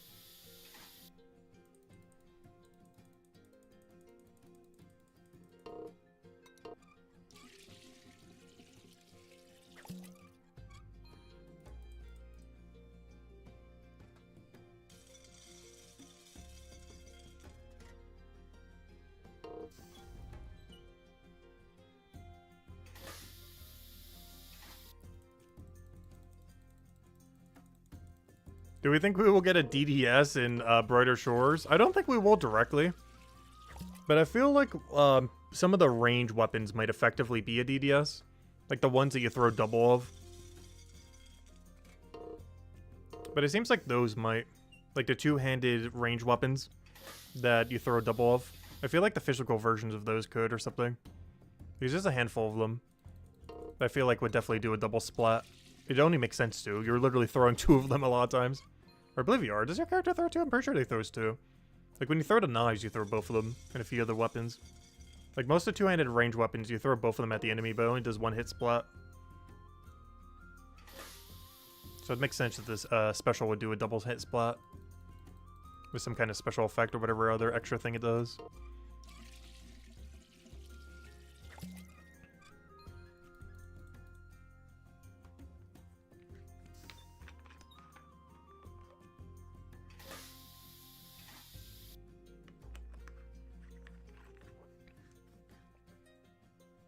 I feel like a lot of those weapons are going to be a lot more like Dark Bow. Except quicker attack speed. But less damage. And that's a range double hitting special attack kind of thing.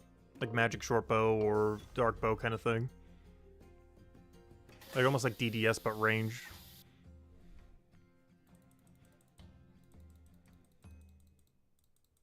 Void Waker I was talking about that too. I hope a lot of special attacks have minimum hit.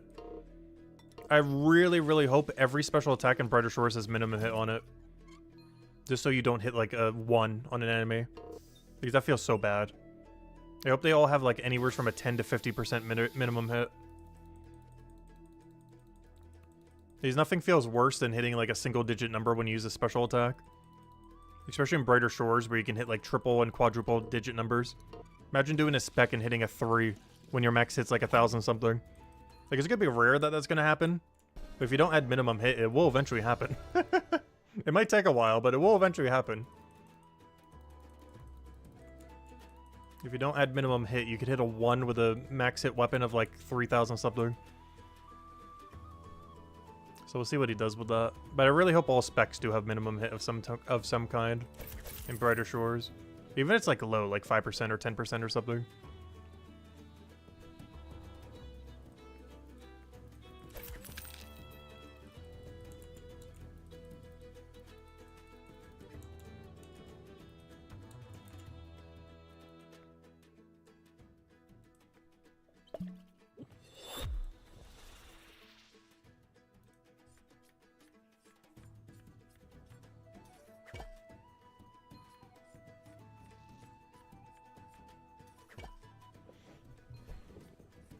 How much is a GF gonna cost at Brighter Shores? 1 GP. Except 1 GP in this game is actually more. Because 1 gold piece.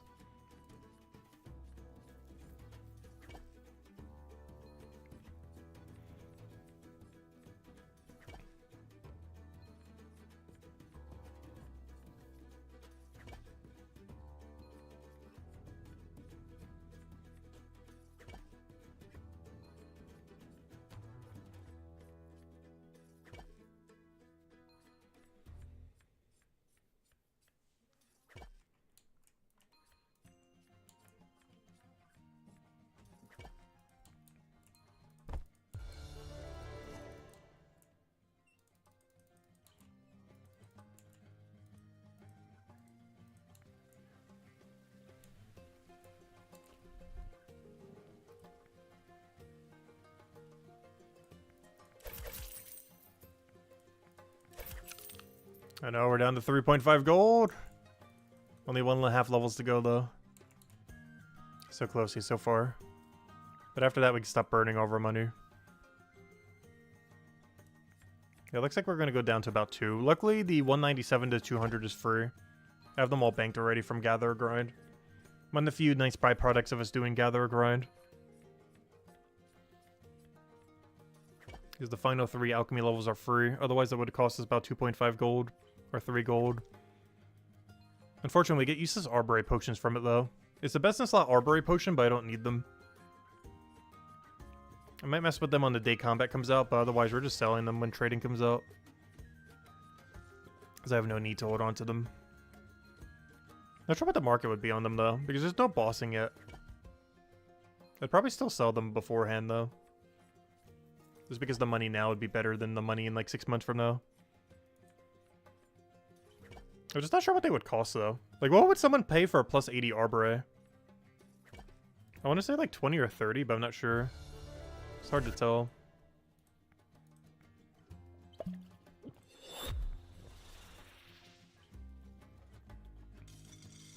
How much does it even cost to make? I guess that's the other question, too. What's even its base price? Let's see. If you were to buy everything, it costs 15.8 to make. It sells for 10. Or 9, technically. So yeah, at minimum, they'd have to be like 20-ish. So it really comes down to how much higher than 20 are they.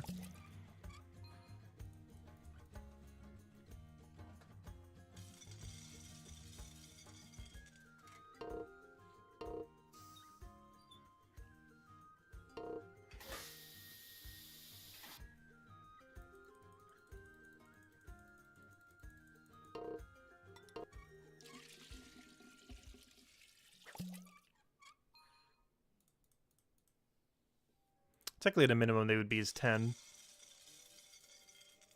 But no, I feel like most potions are gonna have like a production time upcharge. It's hard to tell if they will or won't.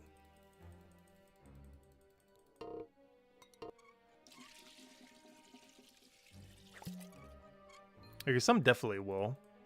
Like, for example, the AFK potions. Like, all the plus 200 ones, like the plus 4 boost one. Like, these will definitely have a production time upcharge. It's hard to tell with some of the ones that you farm for XP if they're going to have an upcharge or not, though. Because you're getting all the value from the XP from them.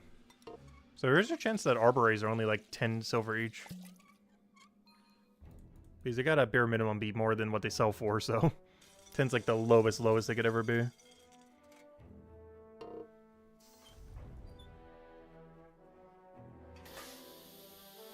That you bank your fish. Yeah, there's a lot of fish that can't be banked. Because their only purpose is to be sold. It's one thing that's kind of awkward with fishing right now. Well, a lot of things that are awkward with it, but that's one of the biggest ones.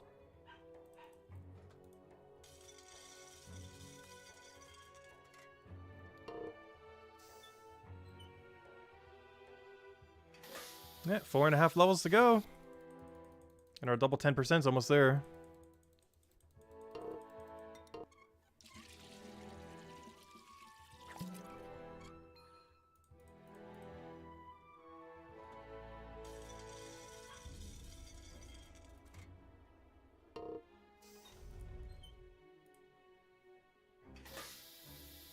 Oh, so I like the little crown that this has on top of it.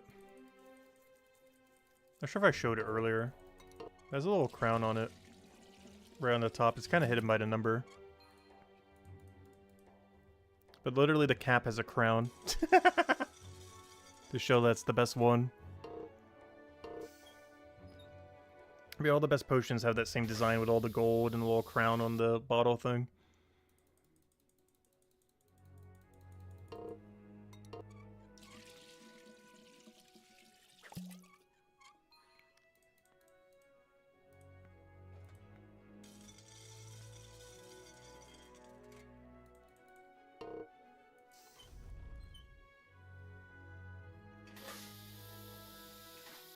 Oh, cork was the word I was looking for. I said bottle thing. I meant cork. Forgot what his name was for a second. But yeah, it's like a crown cork. Gosh, that's hard to say. Crown cork, crown cork, crown cork.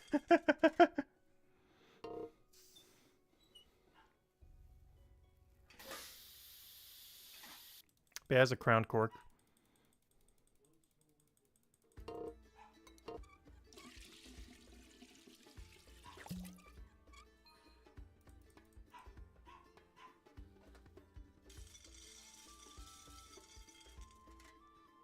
Every crown cork potion is absurdly high, though. The cheapest one in the entire game, I think, is the one we're making right now, oddly enough. Every other crown cork item is more expensive than this. AKA the highest iteration. If we were to go through all the crown corks real quick. The lowest one is the healing one at 25.8. Then we have the one we're making now, which is under 20. Then we have the next one. Okay, never mind. Actually, the next one is the lowest one. The plus 80 Arboray is the lowest crown cork at 15 silver.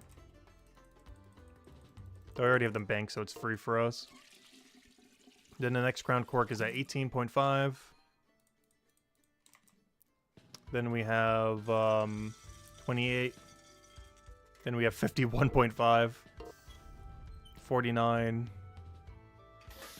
58.9. And 38.8. So yeah, the cheapest crown cork in the game is Arborays, which is what we're making at 197. I already have them banked, so they're free. Otherwise, they'd be about 15.8 each. Which is the cheapest out of any of them.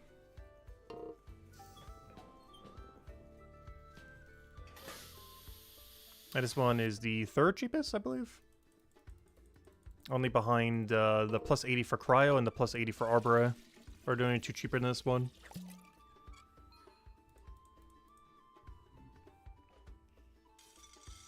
Poor Hammer Mages, they're more expensive. Hammer Mages got the worst end of the deal.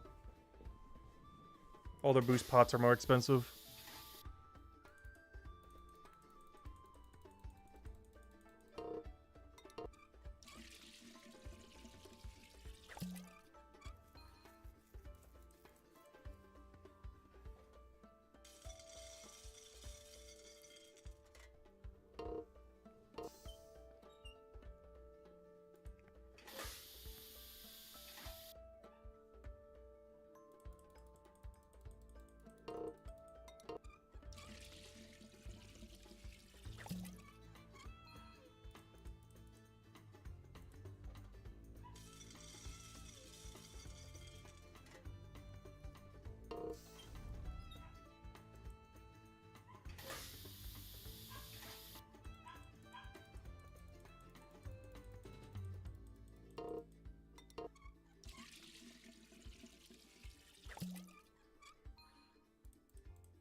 Hopefully we will get to 200% around the time we do the other 22 process. Because ideally it's before we get back to the machine. We should. And then that gets to the 196, and then we only have one level to go until we get the really good XP rate. And as soon as we hit the final potion, it's less than an hour then. Because our XP rate goes up by over 40% per hour. Which will definitely be 3 levels in an hour. Actually, so much so, I can actually stop putting knowledge into alchemy after that. And put it into bone rate or something instead. I mean, not bone rate, I mean smithing. I forgot, we're done with bone rate. That was only for that one day. But I didn't think about that. We can actually stop putting knowledge into it after this next set, I think. Maybe one more point after. Because the only reason I'm doing it now is so we don't burn as much money. But we don't burn any money once we hit 197.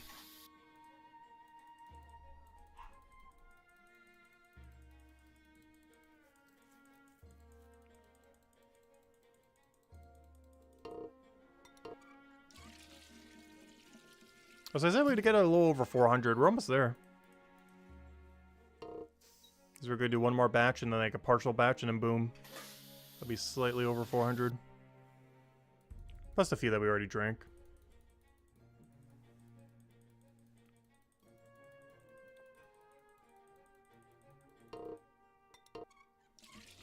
Oh, so this is every last 5% I have banked. Let me go double check something real quick. Is this all of them? Because I could have sworn I bought so many earlier, but it makes sense. We've gone through a lot of them. Yeah, it is. It's every last one I have. Interesting. Good to know. Alright, this should be the, what, third to last? Second to last? Time we need to go mass buy these.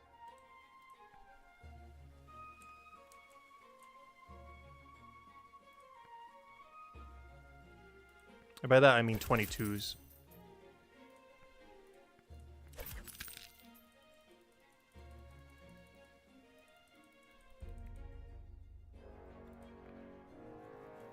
Alright, ideally this gets us to 200%. This in the next inventory. It would be slightly unfortunate if it's a little short.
I'm surprised I haven't bought in the wrong rack yet.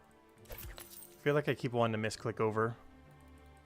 Luckily we don't do it. Hey, there's definitely been some times where it's like, oh, almost. Not quite yet though. Oh, so I've only ever misclicked this book twice this whole grind. We also only ever bought the wrong item once the whole grind.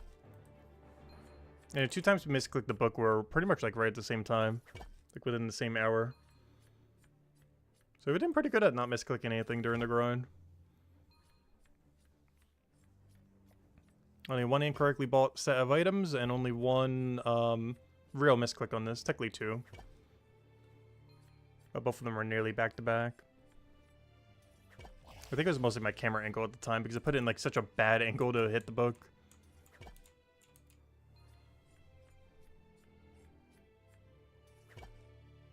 Oh, don't tell me it's going to be short. No, come on. You need to hit 200%. Come on, come on. Don't be short. Don't be short. Please say 200. Nice. Perfect. Exactly what we needed.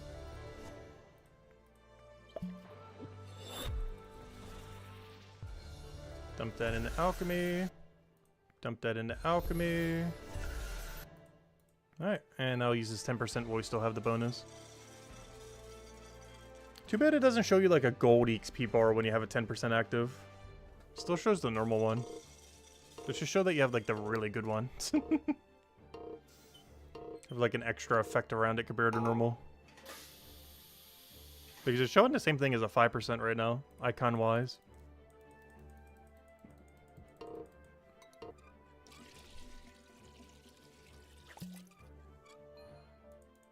Of course, it is giving us 10% if we hover over. We can say 10% potent.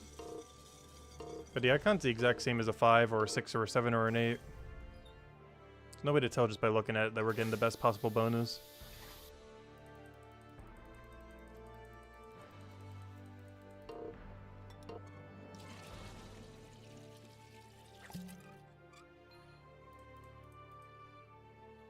But I think one more set of 22 and that should be it. Well, until the final potion. You know, not 200 yet, but until we get past the paywall. Our poor cash stack. It got all the way down to 2 gold. But we did not hit 0. That's the main thing that matters.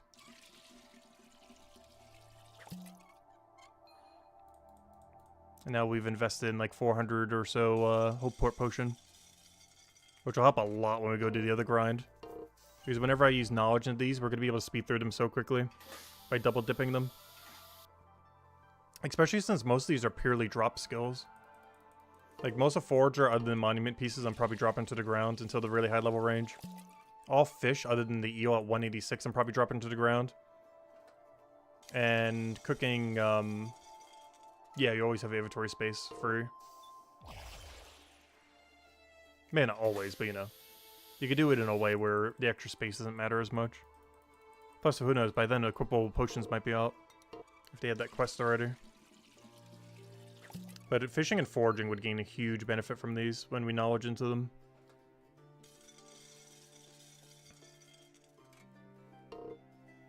Because they both take up no inventory already.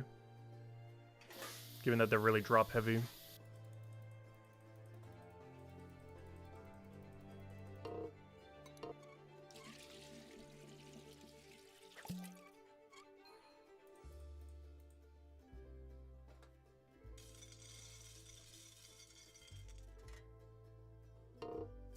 Asanaka, that's funny. Oh yeah, doesn't YouTube have those like playable things? I've never actually looked into it. There's one feature with Stadia that I was actually kind of looking forward to. I never got Stadia or did anything with Stadia. But the main reason is they said they were going to do YouTube integration with it. Where, you know, you could already have like a game set up for it and we could literally just like play together with chat or something directly. Via Stadia, via YouTube integration. But Stadia died before they were ever able to implement it. There's something it was supposed to launch with, but then never did, and then never got it as a feature. So I never used it. But that would have been like the one feature that actually would have been good with Stadia. Direct YouTube integration. To be able to just immediately get chat into like a specific game or something. That's on Stadia. Because it's already pre-downloaded and everything. Because it works really well with free-to-play games, since also there's no upfront cost either. But they never released that with Stadia. There's something on the long to-do list of things they were going to do with it, but never did. Before the service is completely tanked.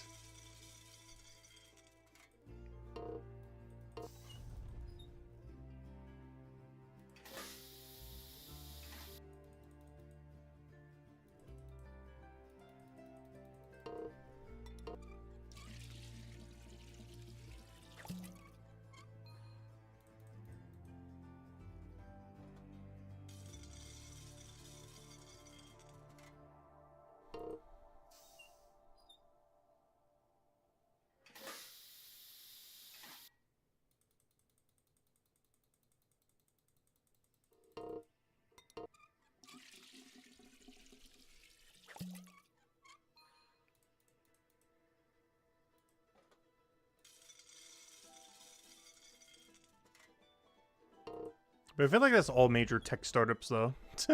Whenever there's like a project. Overpromise and underdeliver. The strategy of every tech startup. You know, that small tech startup called Google. That has like infinite money to do everything properly, but never does. And has killed like 90% of projects they've ever touched.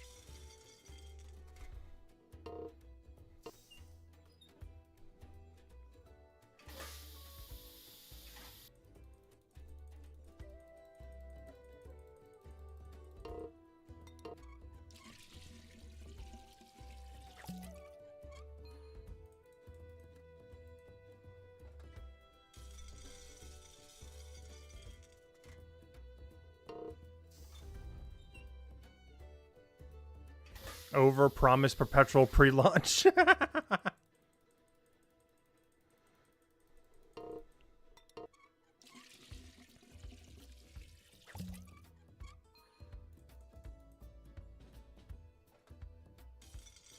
I wonder if 11's enough. No, I think we need to go for a full 22. If we overshoot it slightly, that's fine. That means in total for our alchemy grind, we would have spent, what does that come out to then? 23 gold. We spent 23 gold to go from 77 to 200 alchemy. That's not bad. And that's keeping essentially every potion. The only thing we didn't keep was 6-minute fear. Which I did only just to speed it up a little bit one day. But aside from 6-minute fears, because they're inferior than the other three, we have kept every other potion. Keeping like 99% of all potion. Yeah, it ends up ultimately coming out to 23 gold. But of course we get to keep all the potions along the way, and we got all the XP along the way, so honestly, that's not too bad. We'll be using these potions for weeks or months. Many of these will last all the way till Chapter 5, including some of them are for Chapter 5. Rip the 6-minute fears. Yeah, 6-minute fears are just useless. Because every other fear category does something better. 9-minute fears are literally free. The shopkeeper basically like pays you to take them. But 9-minute fears are free. 12-minute fears are the most fear you can make per hour, as far as time duration. And 15-minute fears are the longest duration per potion. So 6 and 3 minutes are basically just completely pointless in the game. As all the other 3 are superior in every possible way, that parameter that you'd want. In either cheapness, or in speed, or in how little you have to drink them. The other 3 are all better. 9 being cheaper, 12 being more per hour, and 15 being the longest duration.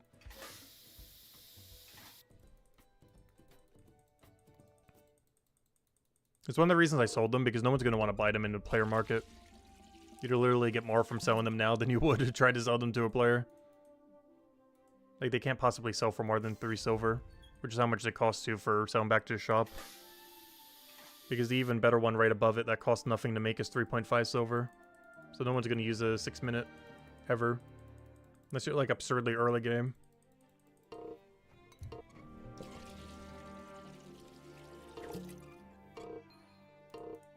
But even then, it's not that hard to get to 131 alchemy. It's a grind, but it's not like that. Or sorry, 104, not even. Yeah, if you're at that point, yeah, you would basically never need the fears, because they're so close to the 104 anyways. I just did it for the XP rate, so we wouldn't be stuck at like the super bad rate. Because I was skipping the Tempest days. So I was still doing the Cryon A all the way from over there. So I need something just for a little bit better XP range there.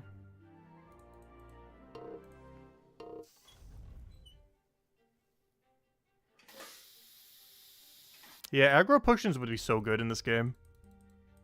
Especially since stuff on the ground stays for 10 minutes. So a 9-minute aggro potion would be so strong. If we had like a 3, 6, 9, 12, and 15. The 9 would almost be the most popular. Because it would be the best like time ratio to cost ratio.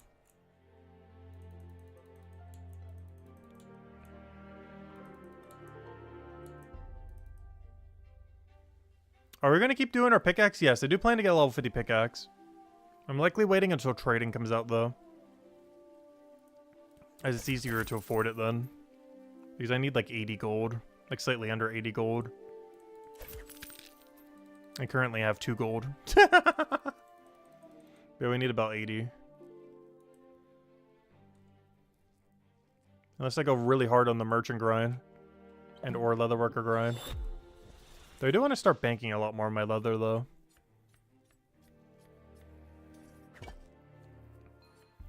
Yeah, we're almost there.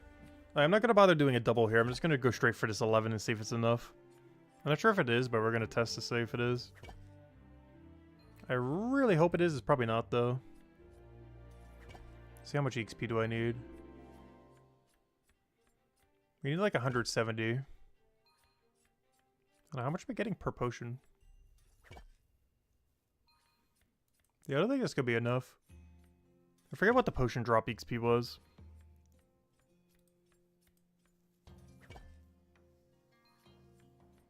Yeah, I'm gonna have to double dip here.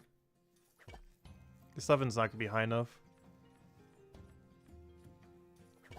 Alright, the final batch. Let's go get our final set. This is the last money we have to spend on the alchemy grind. This shop right here.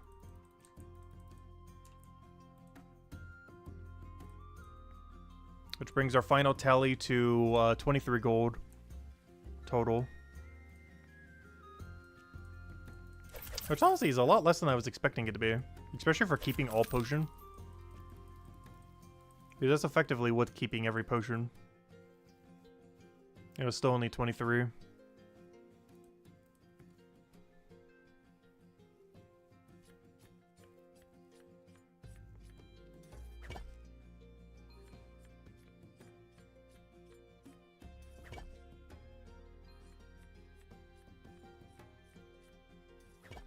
But we're not done. Once we get to 197, we still got to do the other thing for about an hour. But it's the last of the spending we have to do. Also, our XP rate goes up by about 40% per hour. Actually, slightly more. It goes up by 38% if you were buying it from the shop. But since we already have them pre-banked, it's close to like 45 to 50% extra XP per hour compared to what we're doing now.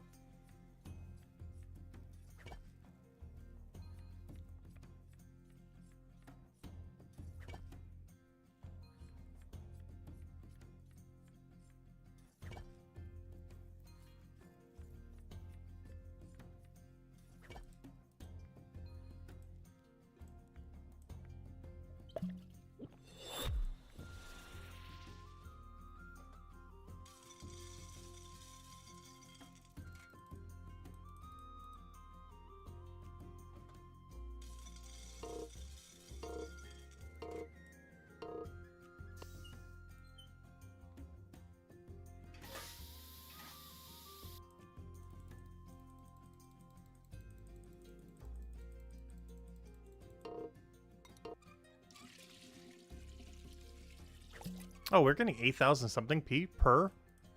So that means that other 11 wouldn't have been enough. Okay, good thing I got more then. That was more than I thought, but yeah, good thing we did. Because that 11 from earlier would not have been enough. That is 22 will definitely overkill it slightly. That's fine.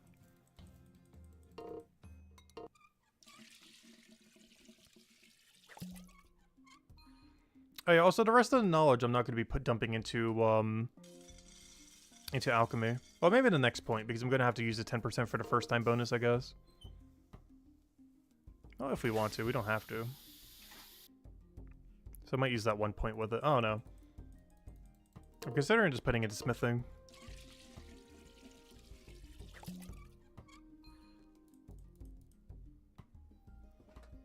Or who knows? We could put it in one of the dead ones. Could put it in, like, forge or something. Put it into cooking.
This does get us there, right? I sure hope so. Worst comes to worst, we got a knowledge point ready to go. Because we gotta reach 197 to get to our better XP rate. Oh, we will. 10 more of these and we're good. Yeah, we got more than enough. Have like 4 or 5 spears. And we got a slightly over 400 potion, which is already how many we knew we'd need to make. It's about 4 hours worth. And that's exactly where it's ending at. Or at least that stack. You're making about 110 an hour, plus we already drank some.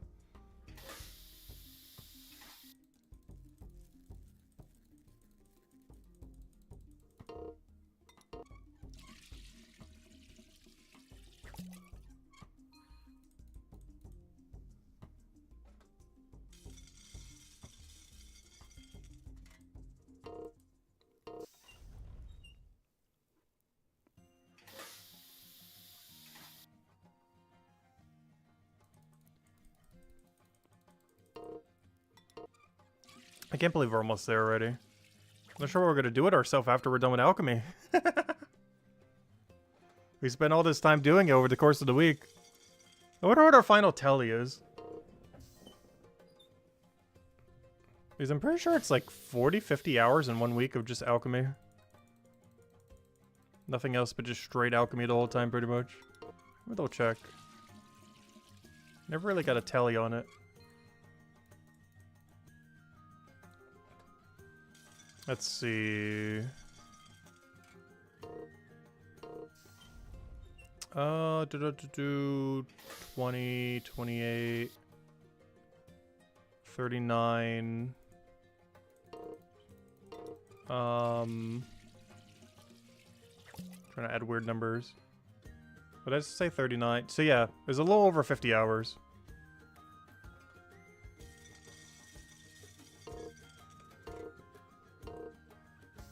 Which checks out. Because we originally guesstimated it as 57 hours.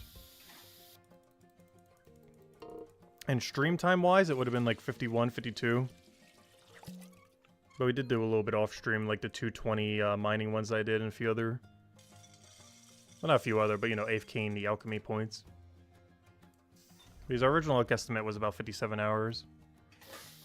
Give or take a few hours, depending on knowledge. And yeah, our final tally of on-stream time would be 52 hours then by the end of it. Like, roughly 52. That's not bad.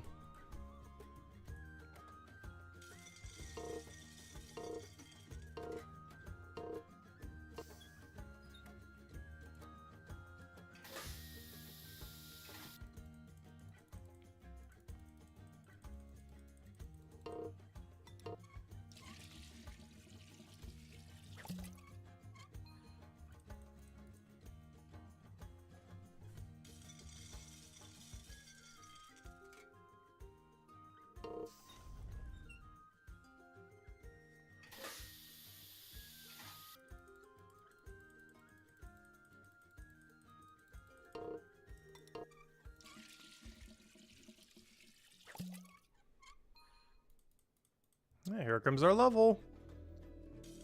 And now we can just speed run all the way to max level now.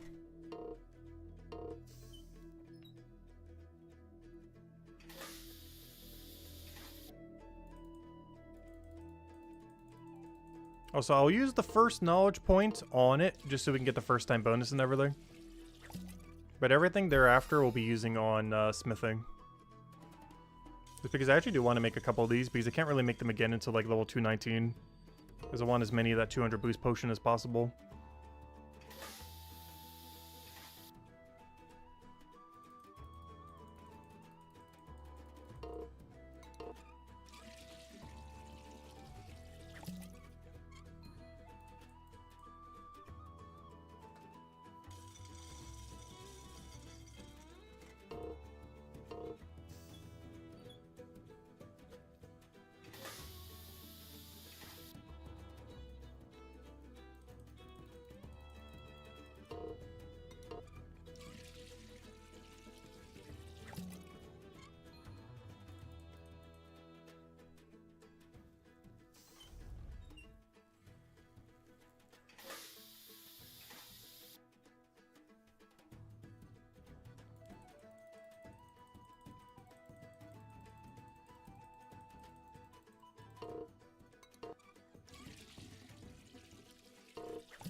Alright, the final 10% potion. Gonna be ending at what? 412 of them. Plus whatever we already consumed. It's probably like 10, 20, 30. It's hard to tell. Definitely at least 10 of them.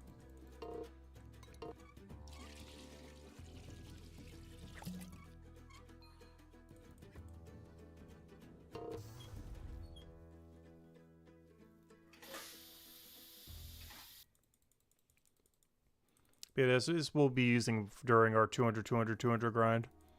Not chugging them, of course, but whenever we dump knowledge or anything like that, we'll be using them. Like when we're knowledging fishing while doing fishing, or knowledging foraging while doing foraging, especially in a dead zone. Or knowledging cooking while doing cooking. Though for cooking, we could also use it for our turn-ins, because those turn-ins are pretty valuable. Oh, I just realized something that's kind of awkward, though. How do I keep a 5% and a 10% in my inventory? Doesn't quite work, does it? Alright, let's see. Let me go grab our ingredients that we need. Oh, they're right at the top too. That's so convenient. Yep, this should be the Arboreal potion. I don't see why it wouldn't be. Yep, there we go. Perfect. Yeah, these are for the 197 thing. There they are, 197. Gonna make our first ones.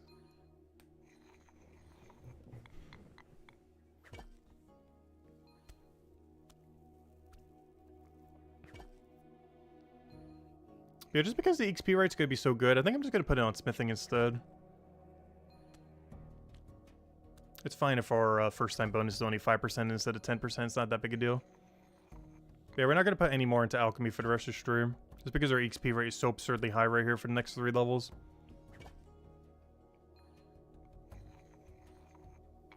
It's almost 50% better than what we were doing, given that we already have them pre-banked. It's 38% better plus the benefit of them being pre-banked, which is really strong compared to what we were doing.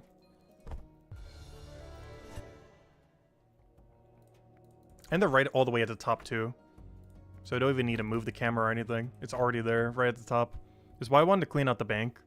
So whenever we do alchemy in the future, it'll just be the 2 items we need. It's going to be slightly hard to do though, because if we do the Mind Fighter grind... Oh, maybe that is a reason for delaying the Mind Fighter grind. A lot of the stuff that we get in the Mind... No, but you kind of need it pretty early on too, never mind. Yeah, we're just going to have to deal with them being there. I wish you could default to like whatever your last 2 were or something. Yeah, I forgot. You need them as early as 2 something. Like you need the Mind Fighter grind by 2:38. Which is pretty early. Even though the really good potions aren't until 383 and 412. You need it as early as 2:38. We also did the math on it. You need about 7,000 of them. We did the math earlier. So if we ever bank about 7,000 of those, we're done. We don't need to keep banking anymore.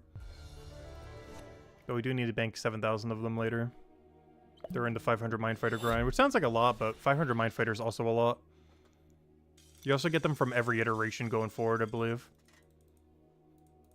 So by like level 150-ish, we're already getting them. And we get them all the way to 500.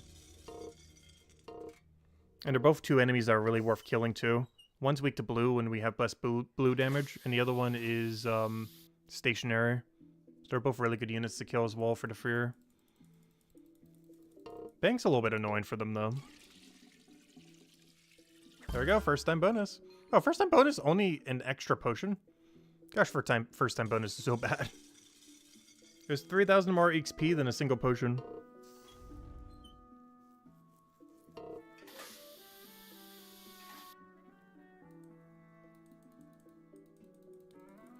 Yeah, there we go, our second crown potion. The plus 80 potent potion for Arboreal, which is the strongest combat potion you can ever do for green. There's also the first plus 80 boost potion you ever get access to as well. Because the next one's not until blue at 277. A whole 80 levels higher. And almost all those 80 levels are post 200 as well.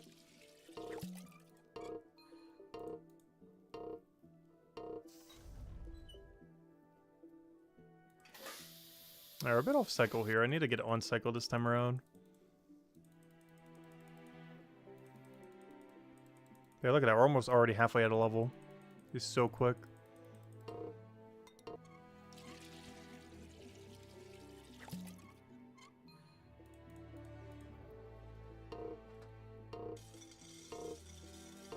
Alright, should be back in cycle now.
Yeah, the current XP rate, we only have to do, what? 6 more sets, it looks like. Which is 6 times 22. Which is, what? 132 more. And that should be 500 alchemy. I mean, I wish. 200 alchemy. Not 500, I wish. Could you imagine? The 500 alchemy grind is done. That's something we'll say in about 4 years from now. Especially if they had Alchemy Part 2. Because Alchemy Part 2 might be better to get to 500 before Alchemy Part 1.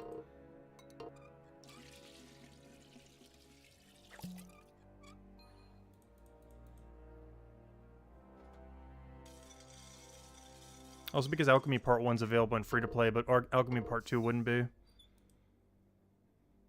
The problem with Alchemy Part 2, though, if you were to rush it down, would be, it'd be so costly because you'd have to buy everything from the shop. Because you'd only have access to Chapter 6. You know, assuming they added to Chapter 6. You'd only have access to the Chapter 6 items.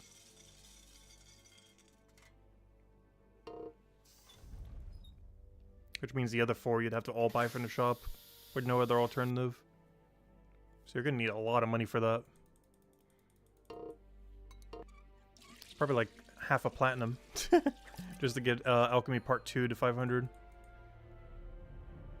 Maybe even more than that. Assuming they even do it like that. They could just combine it all into Alchemy. That's going to be a really bloated skill if they do, though. If we're at like Chapter 20 and we still only have 1 potion making skill. Gonna gain unlock like every other level.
I just realized we're actually setting it pretty high with Watch Person and Detective. I keep AFKing it here and there, as well as the other night when we were trying to get the thing up.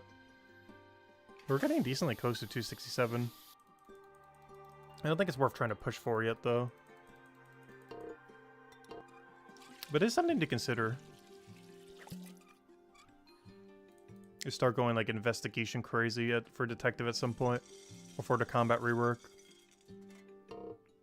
Do this from 267 so we can get that to be better. Then get to 315 and get all the way to 344. Because if we could somehow have 344 Detective before the combat rework, that would actually be really useful. It's very unlikely to occur though.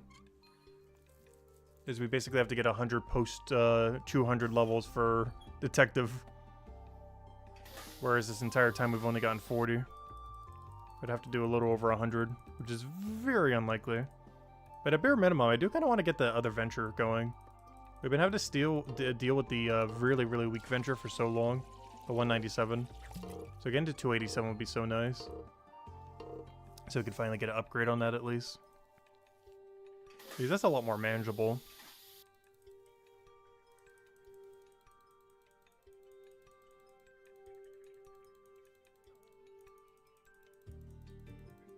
Because when the combat rework comes out, our combat will go way higher than our detective. Especially initially when we're messing around with a bunch of stuff. Because we're not going to be messing around with raid dens, we're going to be messing around with everything else in the area. Eventually we'll have to come back to the raid dens though.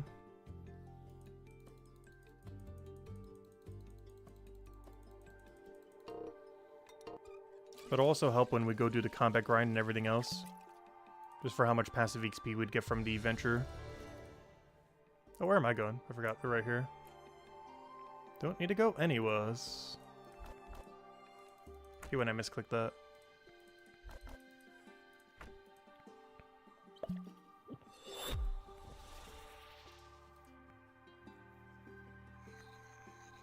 Hey, I gotta remember to go put this on smithing. Or are we? No, we're not gonna bother putting on alchemy. Our XP rate's too good here to bother with alchemy. We're at like peak XP rate right now. It's banked and it's absurdly good for this level range. And it's a potent potion.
I know, is this gonna fall short slightly? Sure looks like it. Oh no! Gonna have to make one singular potion. That's gonna be awkward.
Alright, there we go. And we get a level! Alright, now we can go back to what we're normally doing. We got a smithing level from that. Almost got up to our mining level as well. Which hasn't happened in a while. Our smithing level getting higher than mining. Gotta go do some more mining. But both of them need to reach a certain threshold before I can do them again. 262 for mining. And then whatever the equivalence is for smithing, I don't remember. It's like 260 something, 270 something. But somewhere's around the same level, if not the exact same level.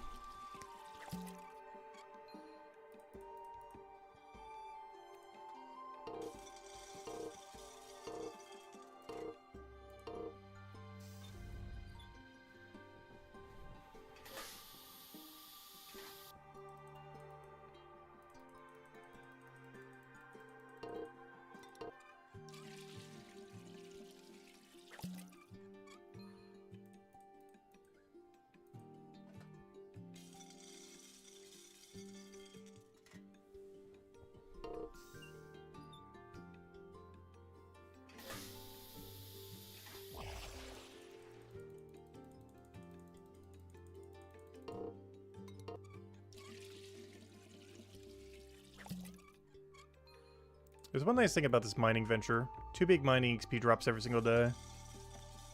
Or at least at our level range is big. We don't get another one till like 380 though. But once we get that, that's the best one we could ever get though. That still adds up.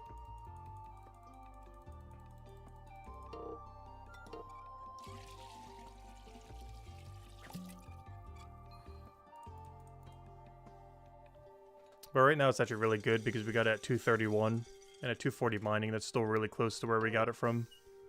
So the XP rate 4 is still absurdly good.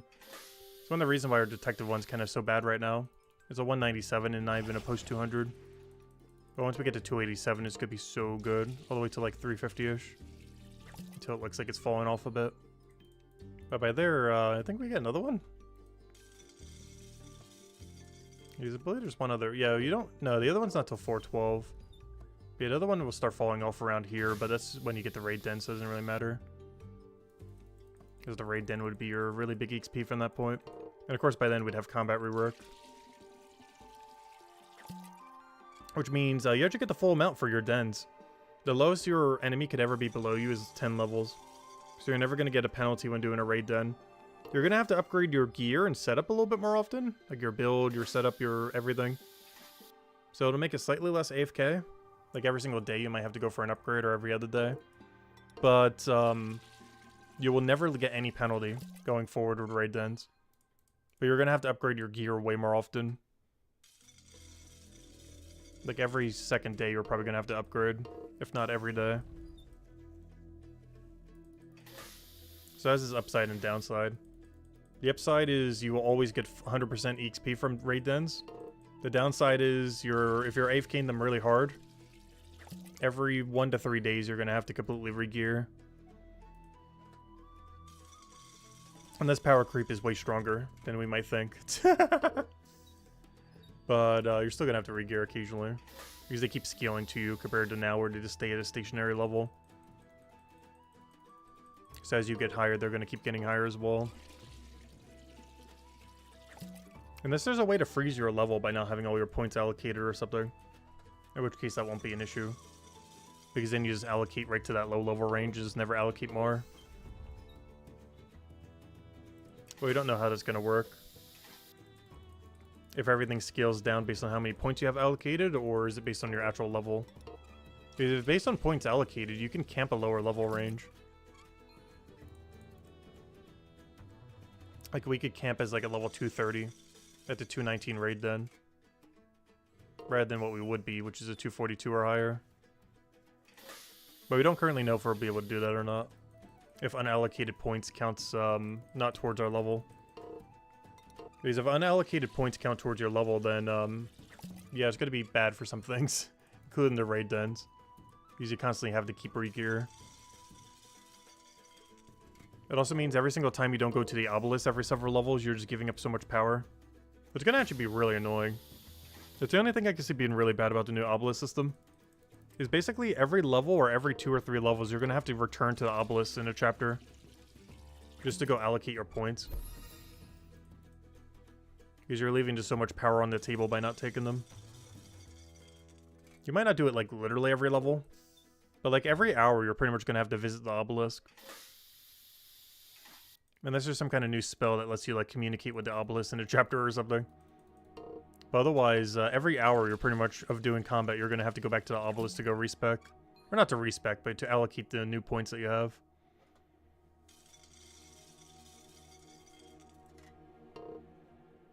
Post 200, you could probably do it every few hours though. But pre 200, you'd have to do it every hour.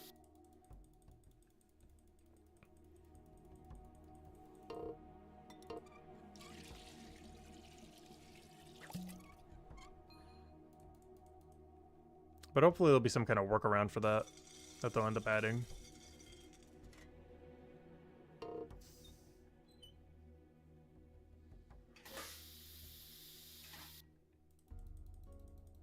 Yeah, I didn't really think about that just now.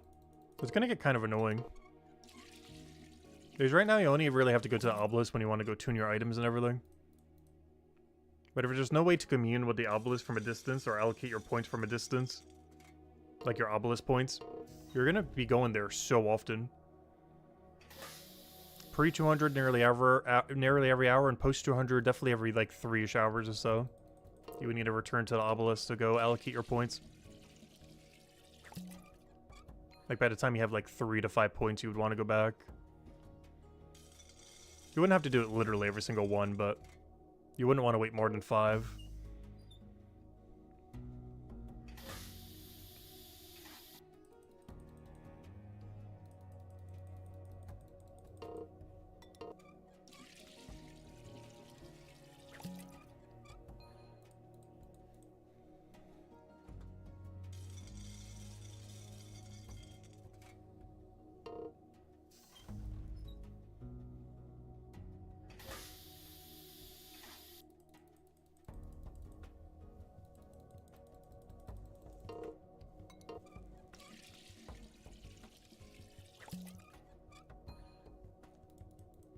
Hey, how are we doing on the smithing? Smithing's still going strong. Yeah, 20th is at 249. It's only 10 levels higher. I say only, though, because the mining grind kind of skews that. Because someone with 500 mining at 250 smithing is far, far, far ahead someone who's like 250 mining with 250 smithing.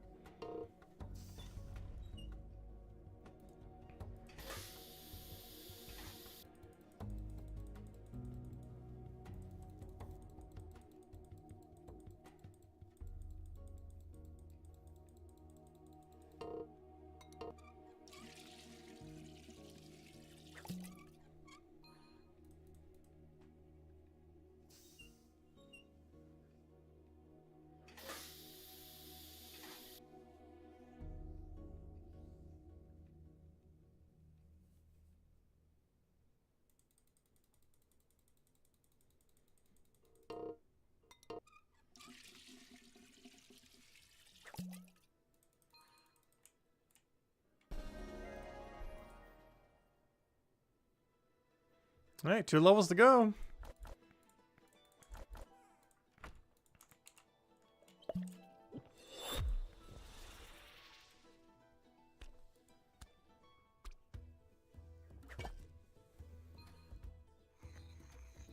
We never even need to go anywheres as well. Hey, the Bone Zone's here. The Bone Zone came to us. See, we don't need to go to the Bone Zone anymore. The Bone Zone comes to us.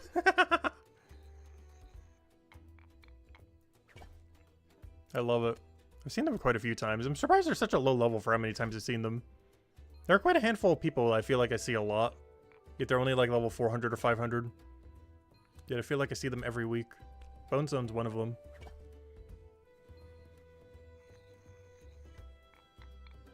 Oddly enough, during the Bone Zone grind, I haven't actually seen Bone Zone. But all the times around it, I have. That guy's just called Ranger, dude. That's funny.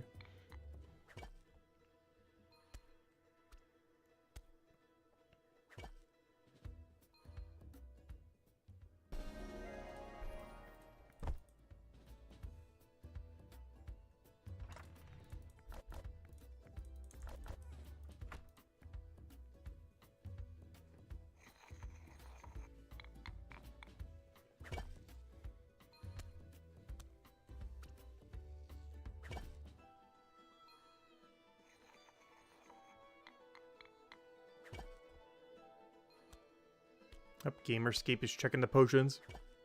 Can't tell what level he is, but based on that setup and everything, definitely under 100. Probably under 50.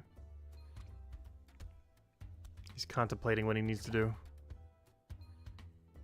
He's reading that book very thoroughly.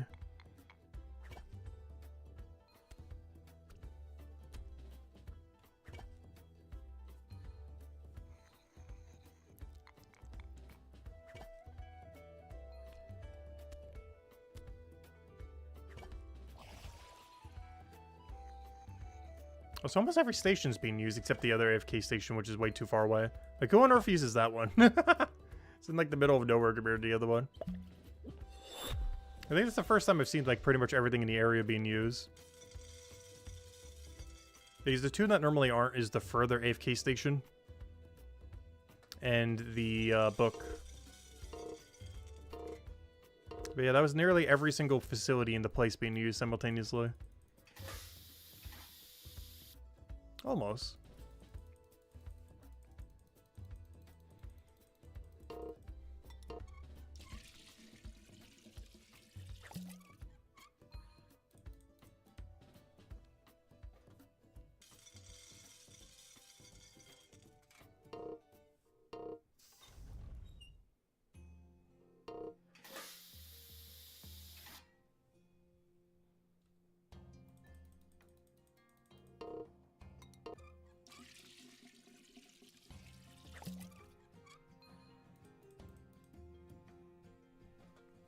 After this inventory, less than a level and a half to go.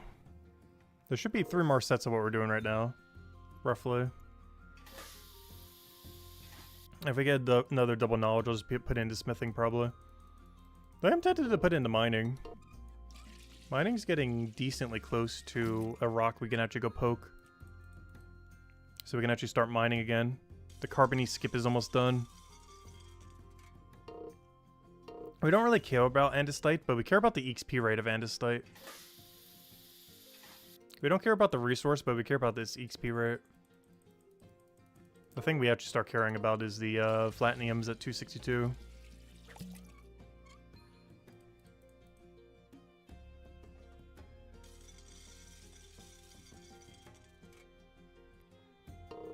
The problem is the andesites are worth so much that they're not worth dropping, I don't think.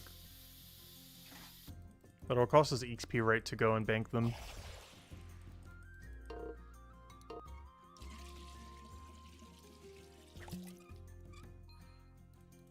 We think they're far too valuable to just drop on the ground.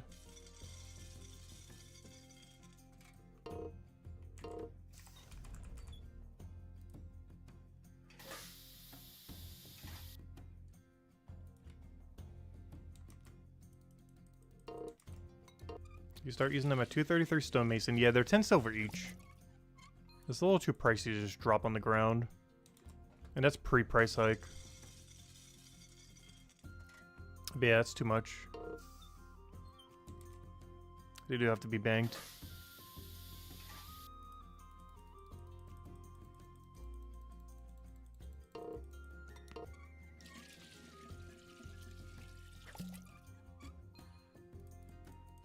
I wonder if the mining thing tells you how many you can do per hour.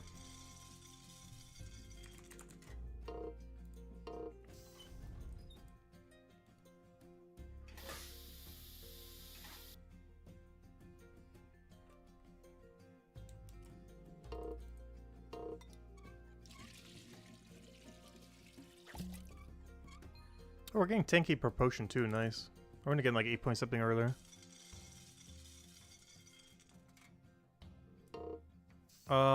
This is XP banked and this is XP not banked. Interesting.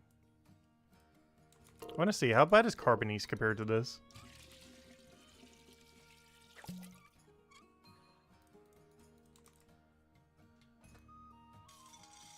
Oh, poor Carbonese. Poor Carbonese. Poor Carbonese! Oh, Carbonese. This is why we did the Carbonese skip, by the way. Look at the XP rate for banking. Look at this XP disparity. This is iron. This is Carbonese. And this is the one that we get to do after we go a little bit higher. Or sorry, this one's not iron. This one's iron. I think, right? No, that one's iron. That one's iron. Yeah, this is iron at 197. This is Carbonese at 223. And this is the next one we get to do. Oh, poor Carbonese. That's assuming banking, though. But this is why we skipped almost completely over Carbonese. Poor Carbonese. That's so bad. That is so bad. That is so, so bad. But yeah, then we get back to a real XP rate. We do have to give up a bit to actually bank them. But we're also banking a lot per hour. Wait, is that how many is gathered in an hour? Because if so, that's actually a lot. There's no way that's how many you gather in an hour. Wait, is that the gather number? No, that's the XP drop. I was gonna say, there's no way that's the gather number. There's no way you're doing 4,000 an hour. But no, that's the XP drop. That makes sense. I was gonna say, that seems really out of whack.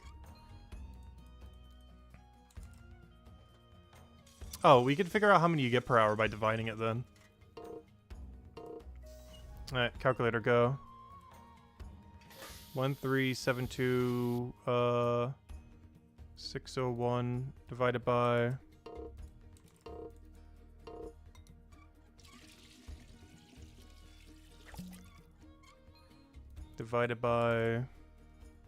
whatever that number was. This one right here, 4,073. You can get 337 of them per hour.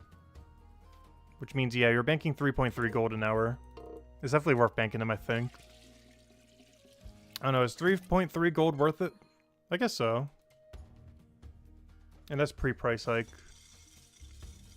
But you're banking 3.3 gold worth of stone per hour.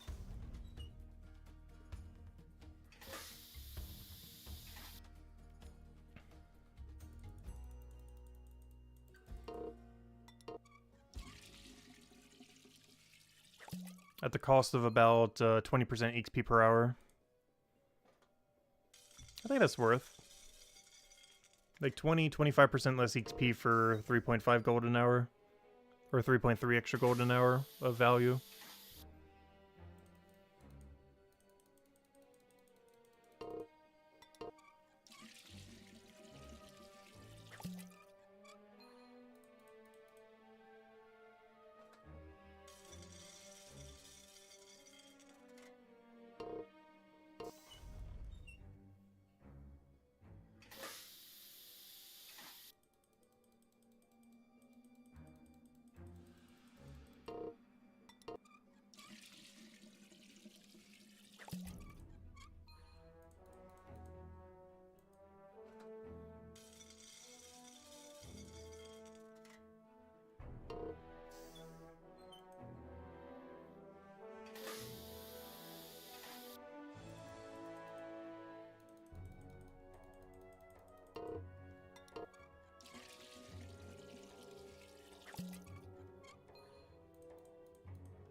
I'm curious when trading comes out if you could one-to-one trade them though.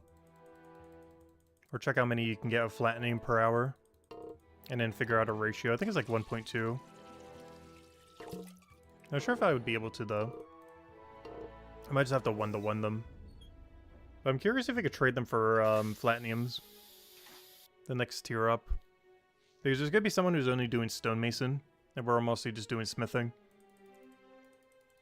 The problem is it should actually be a 1.2 to 1. Like where we get 1.2 Flatiniums for every one Andestites. Because Flatinium should be quicker to bank, I'm pretty sure. How do we go to the math on that too to figure it out? Flatiniums are the following. So take that number divided by that number.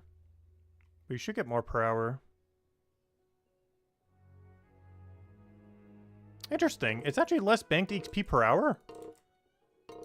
Oh, it takes longer to bank them. Oh, that's interesting. I think I still do it, though. But it is actually worse mining XP per hour to do the Flatiniums. Like to do the ore instead of the rock. Just because of how much further it is from the bank. Dropping, I believe, is better, right? It should be. But banking is slower. Yeah, it's better to drop. Oh, I'm looking at the wrong one. But yeah, it's better to drop. The bank is actually so far that you lose more. But anyways, let me go do the math on this real quick. 2501. Maybe you do trade 1-to-1 then.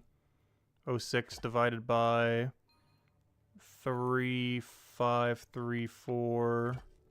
Yeah, you would do 340 an hour. So Flatiniums are more per hour, but by only like 3. So they're basically the same per hour. So yeah. That's something I'll need to try to do then. And if anyone's in that category, I might need to go find someone. But if anyone's just training stonemason, I gotta find someone who's just training stonemason who wants to 1-to-1 trade Andestites for Flatiniums. Because you can bank the same amount of them per hour. And someone who's just doing stonemason would need the Andestites, and someone just doing smithing would need the Flatiniums. And they both bank at the same rate. Technically you get slightly more Flatiniums per hour, but it's basically the same. It's a very negligible difference. It's like a 0.1%. It's like literally 3 more. It's essentially the same number. But yeah, doing the 1-to-1 would be fine then.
I'm so tempted to put this knowledge on alchemy. Be like, boom, done. No, we're not going to the... Put it on smithing. Or who knows, maybe mining. We're just talking about it. Might as well. We're definitely not mining carbonies. Though I should probably get a little bit more carbonies than what we have. I don't even think I have 1,000 banked. It's just the XP rate is so bad. Assuming you're banking.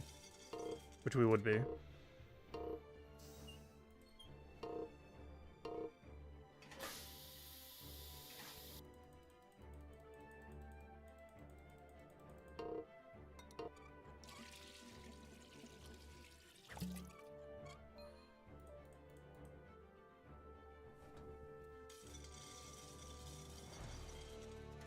I do believe we get a little bit better XP rate than what the wiki mentions, though. Because I'm pretty sure the wiki doesn't do the 520 method. Or technically 620 method.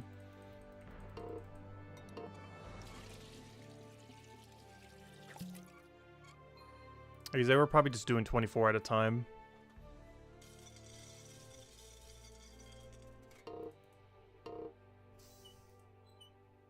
Which wastes a lot more time than doing 20 times 6. 24 at a time.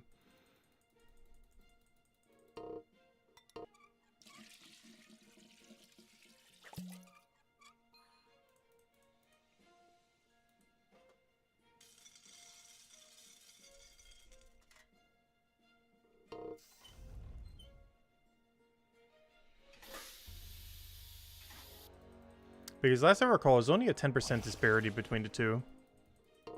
But based on the wiki, it's closer to like a 20% disparity.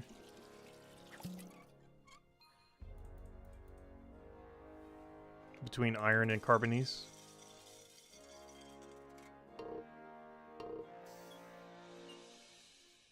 Yeah, that's iron. And that's carbonies. Because when I did the math earlier, it was just like slightly over 10. But they're just close to like 20-something%, like low 20-something. Which makes me assume they're banking it differently than how we were banking it. Like in a slower way. That's my math was just that off when I was doing it. But at most it was like 12% worse doing carbonies. But their math shows it's over 20% worse.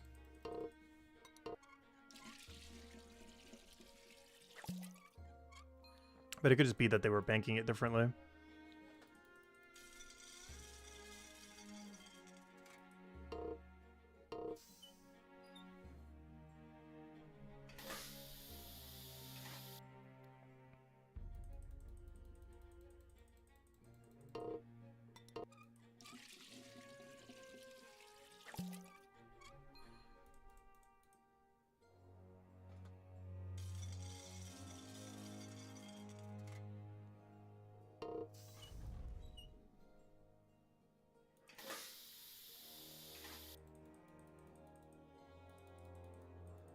Yeah, 199. Oh, not yet. Wait. Come on. One or two more. Gosh, we're so close yet so far. How badly I just want to double dump this knowledge into alchemy. We're not going to, though. I think I'm putting into mining, oddly enough. I do kind of want to get our mining and smithing to the Flatniums. There's a really big reason for it. The longsword. The longsword that we make from it at 262 mining goes all the way until 428. Which if you do a plus 60 or technically a minus 60 with the news changes that are happening after the combat merge, that means you would only need level 368 smithing only. That's still high. But at 368 smithing, I can make a 428 longsword. Which is the highest longsword we'll be able to make for a very, very, very long time. That's we're like 500ing the mining level. That's one of the reasons I want to get it. Because whenever we do our combat grind, I can make up to a 428 longsword 3-star. And regardless of what the combat merge and rework does, that's still going to be really viable. Because it's not a 4-star, so it doesn't have a special attack. So there will be some situations where that 428 longsword or anything in between, given our level range, is going to be our best weapon. It's one of the reasons I want to do that. But to do that, we need slightly higher mining level. And a much higher smithing level.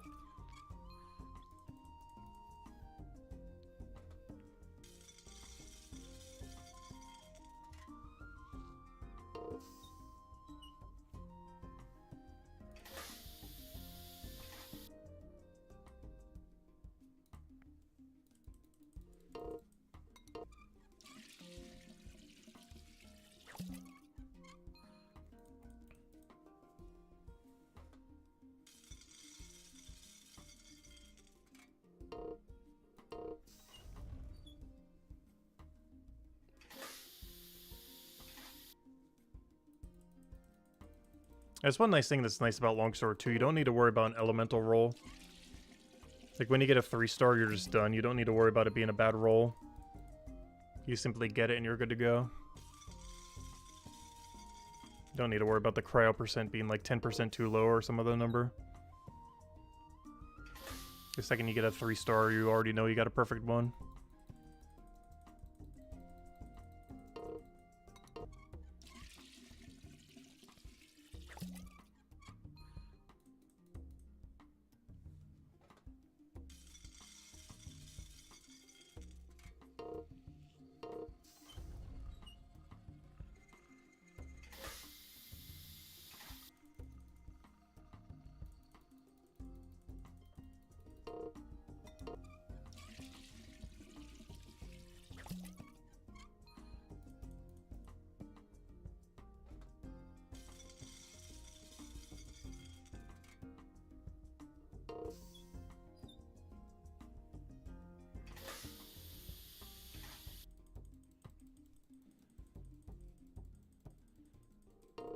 So not this next batch, but the batch after that should be the final one.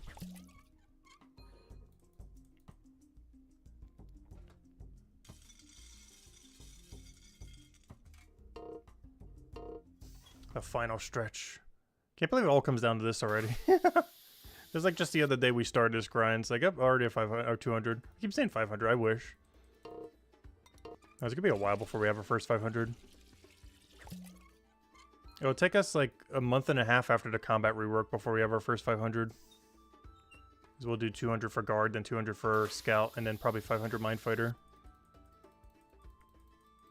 But 500 mine fighter is not quick. Like that's a week, but this is like 1 month at minimum.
One thing I find really funny about the recruit armor is it's so easy to figure out who a new player is. Even if their name and everything was hidden. Because generally the only kind of people in this kind of armor are, you know, new recruits. Like literally people new to the game. It's one visual that's like really easy to identify. As is someone really high level just not choosing a class or something. It's very rare though. Which reminds me, is he on? Let's see. Nah, Brighter Shore Central isn't on. Oh, Mousy, yes is. I wonder what they're currently grinding. If I had to guess Leatherworker. Not sure why I'm even asking that. There's like a 95% chance the answer is Leatherworker.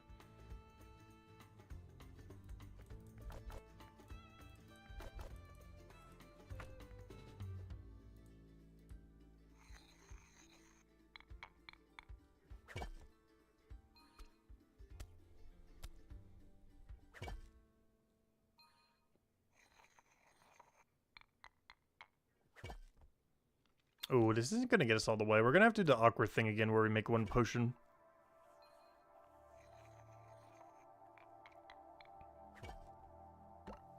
Oh, is that them? Oh, that's funny. Let me guess, Leatherworker? You're in 500 Leatherworker grind limbo right now? Yeah. I had a feeling. They definitely looked like we were doing. And you're banking every last one of them too, which is interesting, or at least most of them. I'm definitely considering it once we have more money than we know what to do with. I'm just not quite there yet at our current 2.5 gold. I'm not quite at the more money than know what to do with category quite yet. We'll get there though. I did not mean to drop all. Since I did, I'll just do it that way, I guess.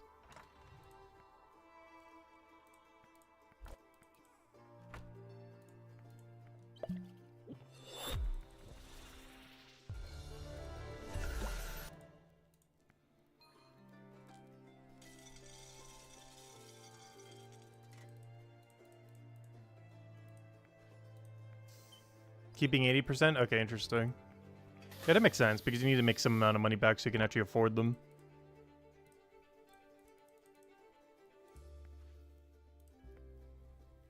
Iron Man prep? Nice. Yeah, you'll need it for 500 armor maker.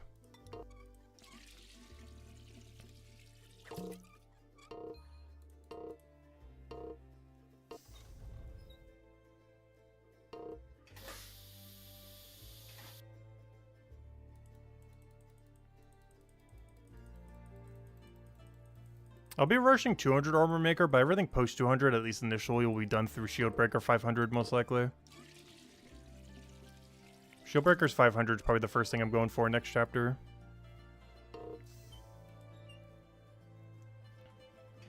With the assumption that it drops builder and or armor supplies. Most likely builder.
Because right now, most of my prep is for combat. We're trying to get all the skills to 200 so we don't need to worry about them later. Which is kind of combat related because it allows us to focus on combat. And not need to worry about skilling. Without feeling like we need to because they're not 200 yet. But from there, I'm probably working mostly on weapon production. And other things we need in prep for it. Like 267 detective so I can start training it. To like the better passive. Which helps with combat because we need eventually the better raid den. We're going to end up needing it for mining and smithing. So we can make better weapon. So in case we ever get bad RNG. Or there's not like a good option in the market, we could simply just go and make our own. Because a lot of times it'll probably just be quicker to make our own.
Alright, half a level to go.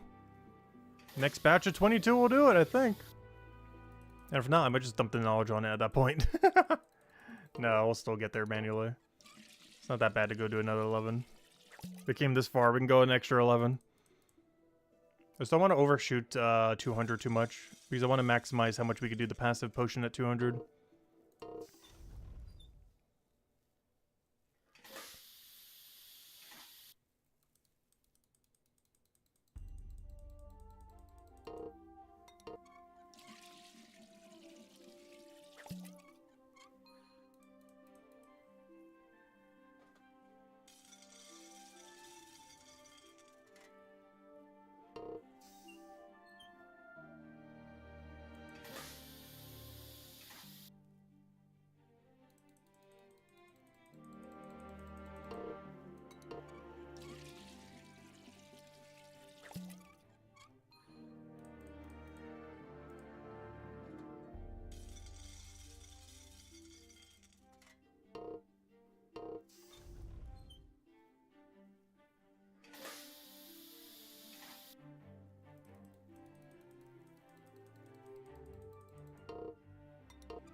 Hey, that reminds me, we were going to change our plate body. I never did end up doing that.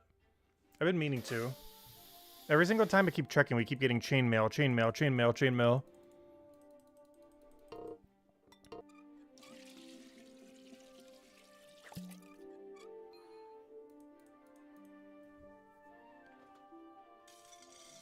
Or even nothing, because sometimes it doesn't even roll chapter 4. Or that specific item. Because the plate body looks so much better than the chainmail. We've been rocking the chainmail because it's our strongest thing we have. It's a 3-star 218. Even a 1-star that we get from there at 242 won't even be better, I don't think. Even if it is, we still have to keep this for an armor upgrade down the line when trading comes out. Either to sell or to combine into something better.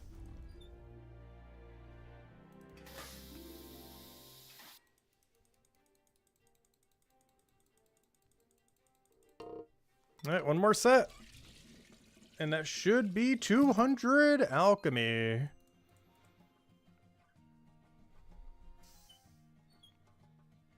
And I'm going to feel lost because I'm not sure what I want to go grind.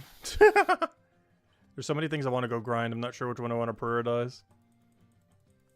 We'll be calling it for now, though. Just grab an early dinner. I'll be grinding some stuff off stream, like the AFK raid then. It's probably dumping into smithing. And then doing the actual activity of AFK smithing tonight. Or into the passive for it.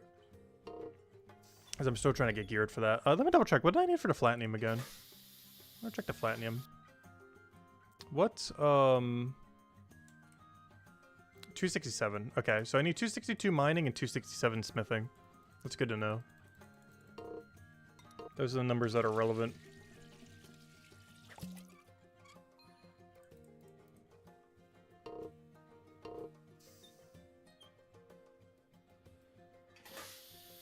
Because we need that before the combat rework.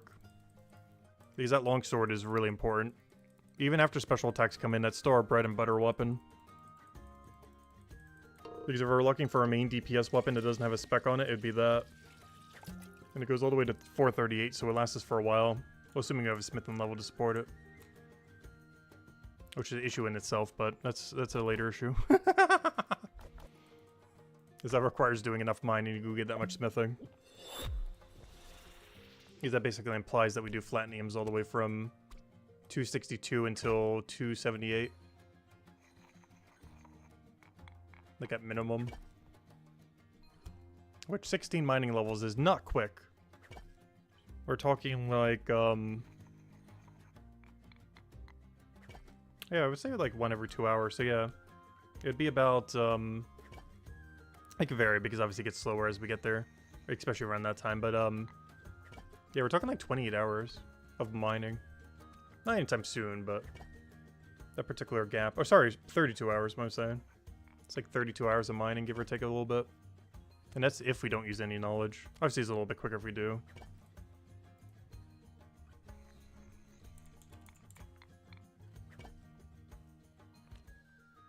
That is not a small amount.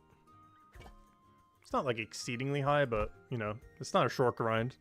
It's not like a grind you can get done in one day. It's like a multi-day investment. It's more than even a weekend. Unless you really power grind that weekend.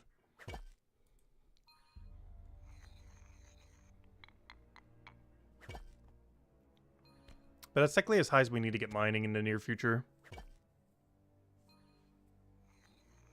But having mining higher obviously helps smithing get higher.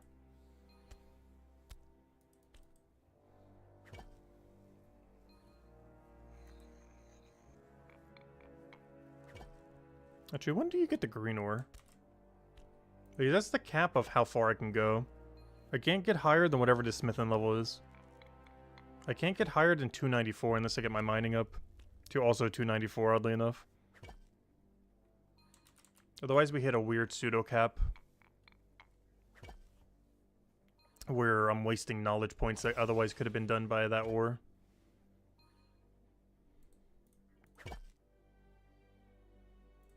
Oh, hello, Nelvik, welcome. Oh yeah, the shop increase? Yeah, they mentioned during the Q&A that when trading comes out, they'll be upping all the shop prices. And this would apply to everyone, even if you're still playing Iron Man mode. Is regardless if you enable or disable trading, the price hike would still happen. Because they gotta do it to all price, you know, to all shops, not just some. Or, you know, it's not just gonna be only main account prices, but also Iron Man prices. But nearly every shop price is gonna go up at some point when trading comes out. We don't know the full extent to what. Could just be a few percent. Some could maybe even not change. But prices to some degree are going up when trading comes out. They might even readjust it a couple times, but they said they would at least adjust it once. We just don't know if they would readjust after that.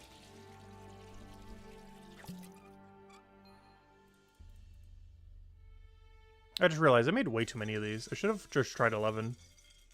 I'm about to overshoot. I guess it's not too big a deal if we overshoot slightly. Where did we get that info? It's on the Q&A.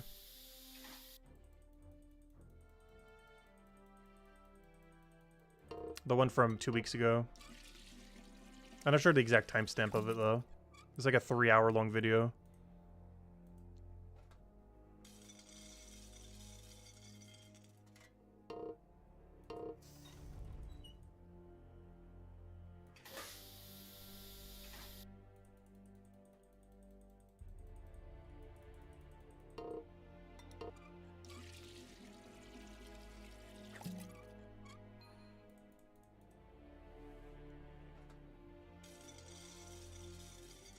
Alright, there we go. About 5 more potions. Oh, I really should have only done 11 here. I'm gonna overshoot so hard. But I gotta make whatever's in my inventory. I can't just drop them to the ground. This does cut slightly into our production of the other potion, but it's not that big a deal. At most, we get to make, like, what, 1 less potion or something? Maybe 2 less. Should be that big a deal. But I do want to do most of the grind from 200 to 219 with, that one AFK potion. No time soon. Because I don't need these until Stonewall Hill comes out. Because I'm basically using this as a Stonewall Hill boost potion. Because it's flexible to be able to be boosted on anything post 200. I'll be using on Stonewall Hill for Armor Maker and or Builder. So we don't have an immediate need to do it, but we will at some point. Oh, yeah, thanks for the congrats. Yep, we're almost there. Like 3 or 4 more. Yeah, it was a bit of a power grind, but we got there. Not like insane hours, but for how much we normally play, it has been. Because normally we kind of like to tangent around to a bunch of different things. But I knew if I did that, it would take like weeks to get to 200 alchemy. So I just went and did it all at once. In one big swoop. It went over pretty well. Got a lot of potions we need. A lot of them we'll be using immediately. Like the mining ones we've already been using. The woodcutting ones we will use, or you know, the chapter 2 one we'll use when we do woodcutting carpentry. All the 10% we made today will go to everything in Hopeport. There we go, 200! What's next? What's next is likely woodcutting carpentry. I want to get 208 woodcutting and 216 carpentry so that we can make every tier 5 aside from battle axe for blacksmith. Aside from battle axe, we'll be able to make every single 5-star. And quite a lot of those 5 stars go pretty deep. But yeah, 208 woodcutting and 216 carpentry. Initially, I'll probably just do 200, 200. But ever we'll revisit them after a little bit to go finish out the grind. That'll also be one of our main knowledge targets as well. Is trying to knowledge carpentry from 200 to 208. So I can start doing the AFK activity to 216. Like whatever the log from 208 woodcutting doesn't get us, I'm going to have to knowledge and or AFK activity.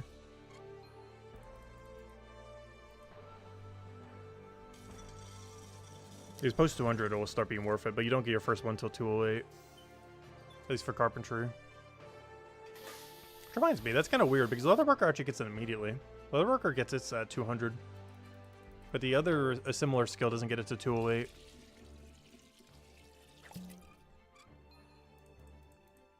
Ah, there we go. The grind is done. Took a while, but we got there. In total, it was around, I think 55 hours of grinding. Like 51 of which, or 52 of which were on stream.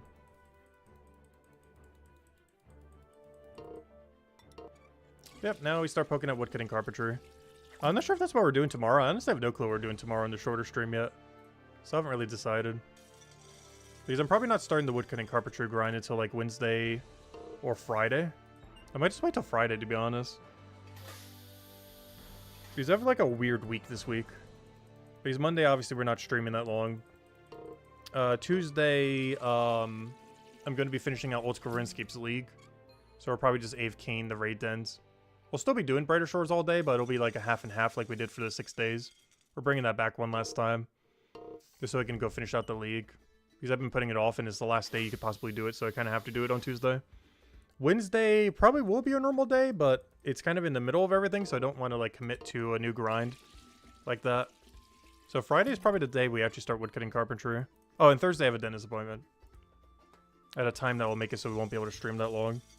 It'll be really late in the day.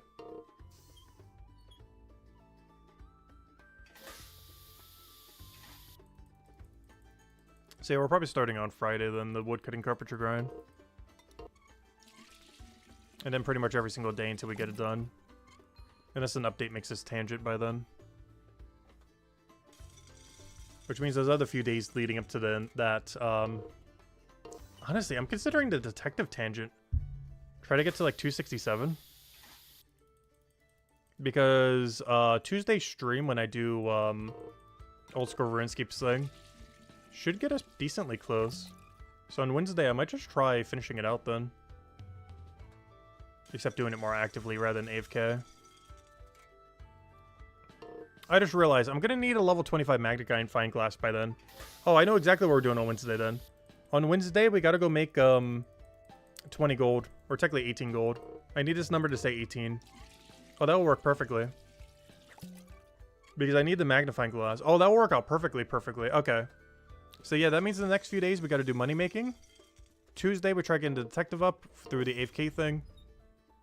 And then keep doing that off stream as well and try to hit 267. So I will then have a level 25 magnifying glass to go with our 267 for the 267 investigation.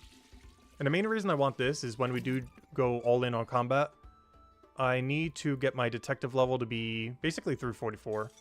So I want to try grinding to 287 in the near future so we can start stacking more XP per day. And then just worry about the rest of the grind later. But trying to do a 287 rush, I think, is our next tangent after that. So that's probably our next grind then, oddly enough. 287 detective. And then after that, we do the woodcutting carpentry, which should hopefully be Friday by then. Oh no, is that ambitious? Do we think we'll gain that many levels in that time? We'd have to get, oh no, our XP rate goes up a lot at 267 though. Oh no, we'll see. These are XP rate skyrockets for detective the second we hit 267. But not so much that it's like insane. Like it's better, but it's not like over the top better. Can you queue this station? Yes, you can queue this entire station. It's really nice. You can queue all 4 of them. Well, technically not this one. This one you can queue the move by clicking on it, but you can't queue the actual action. But yeah, the other 3 you can. You just click on all of them and you're good to go.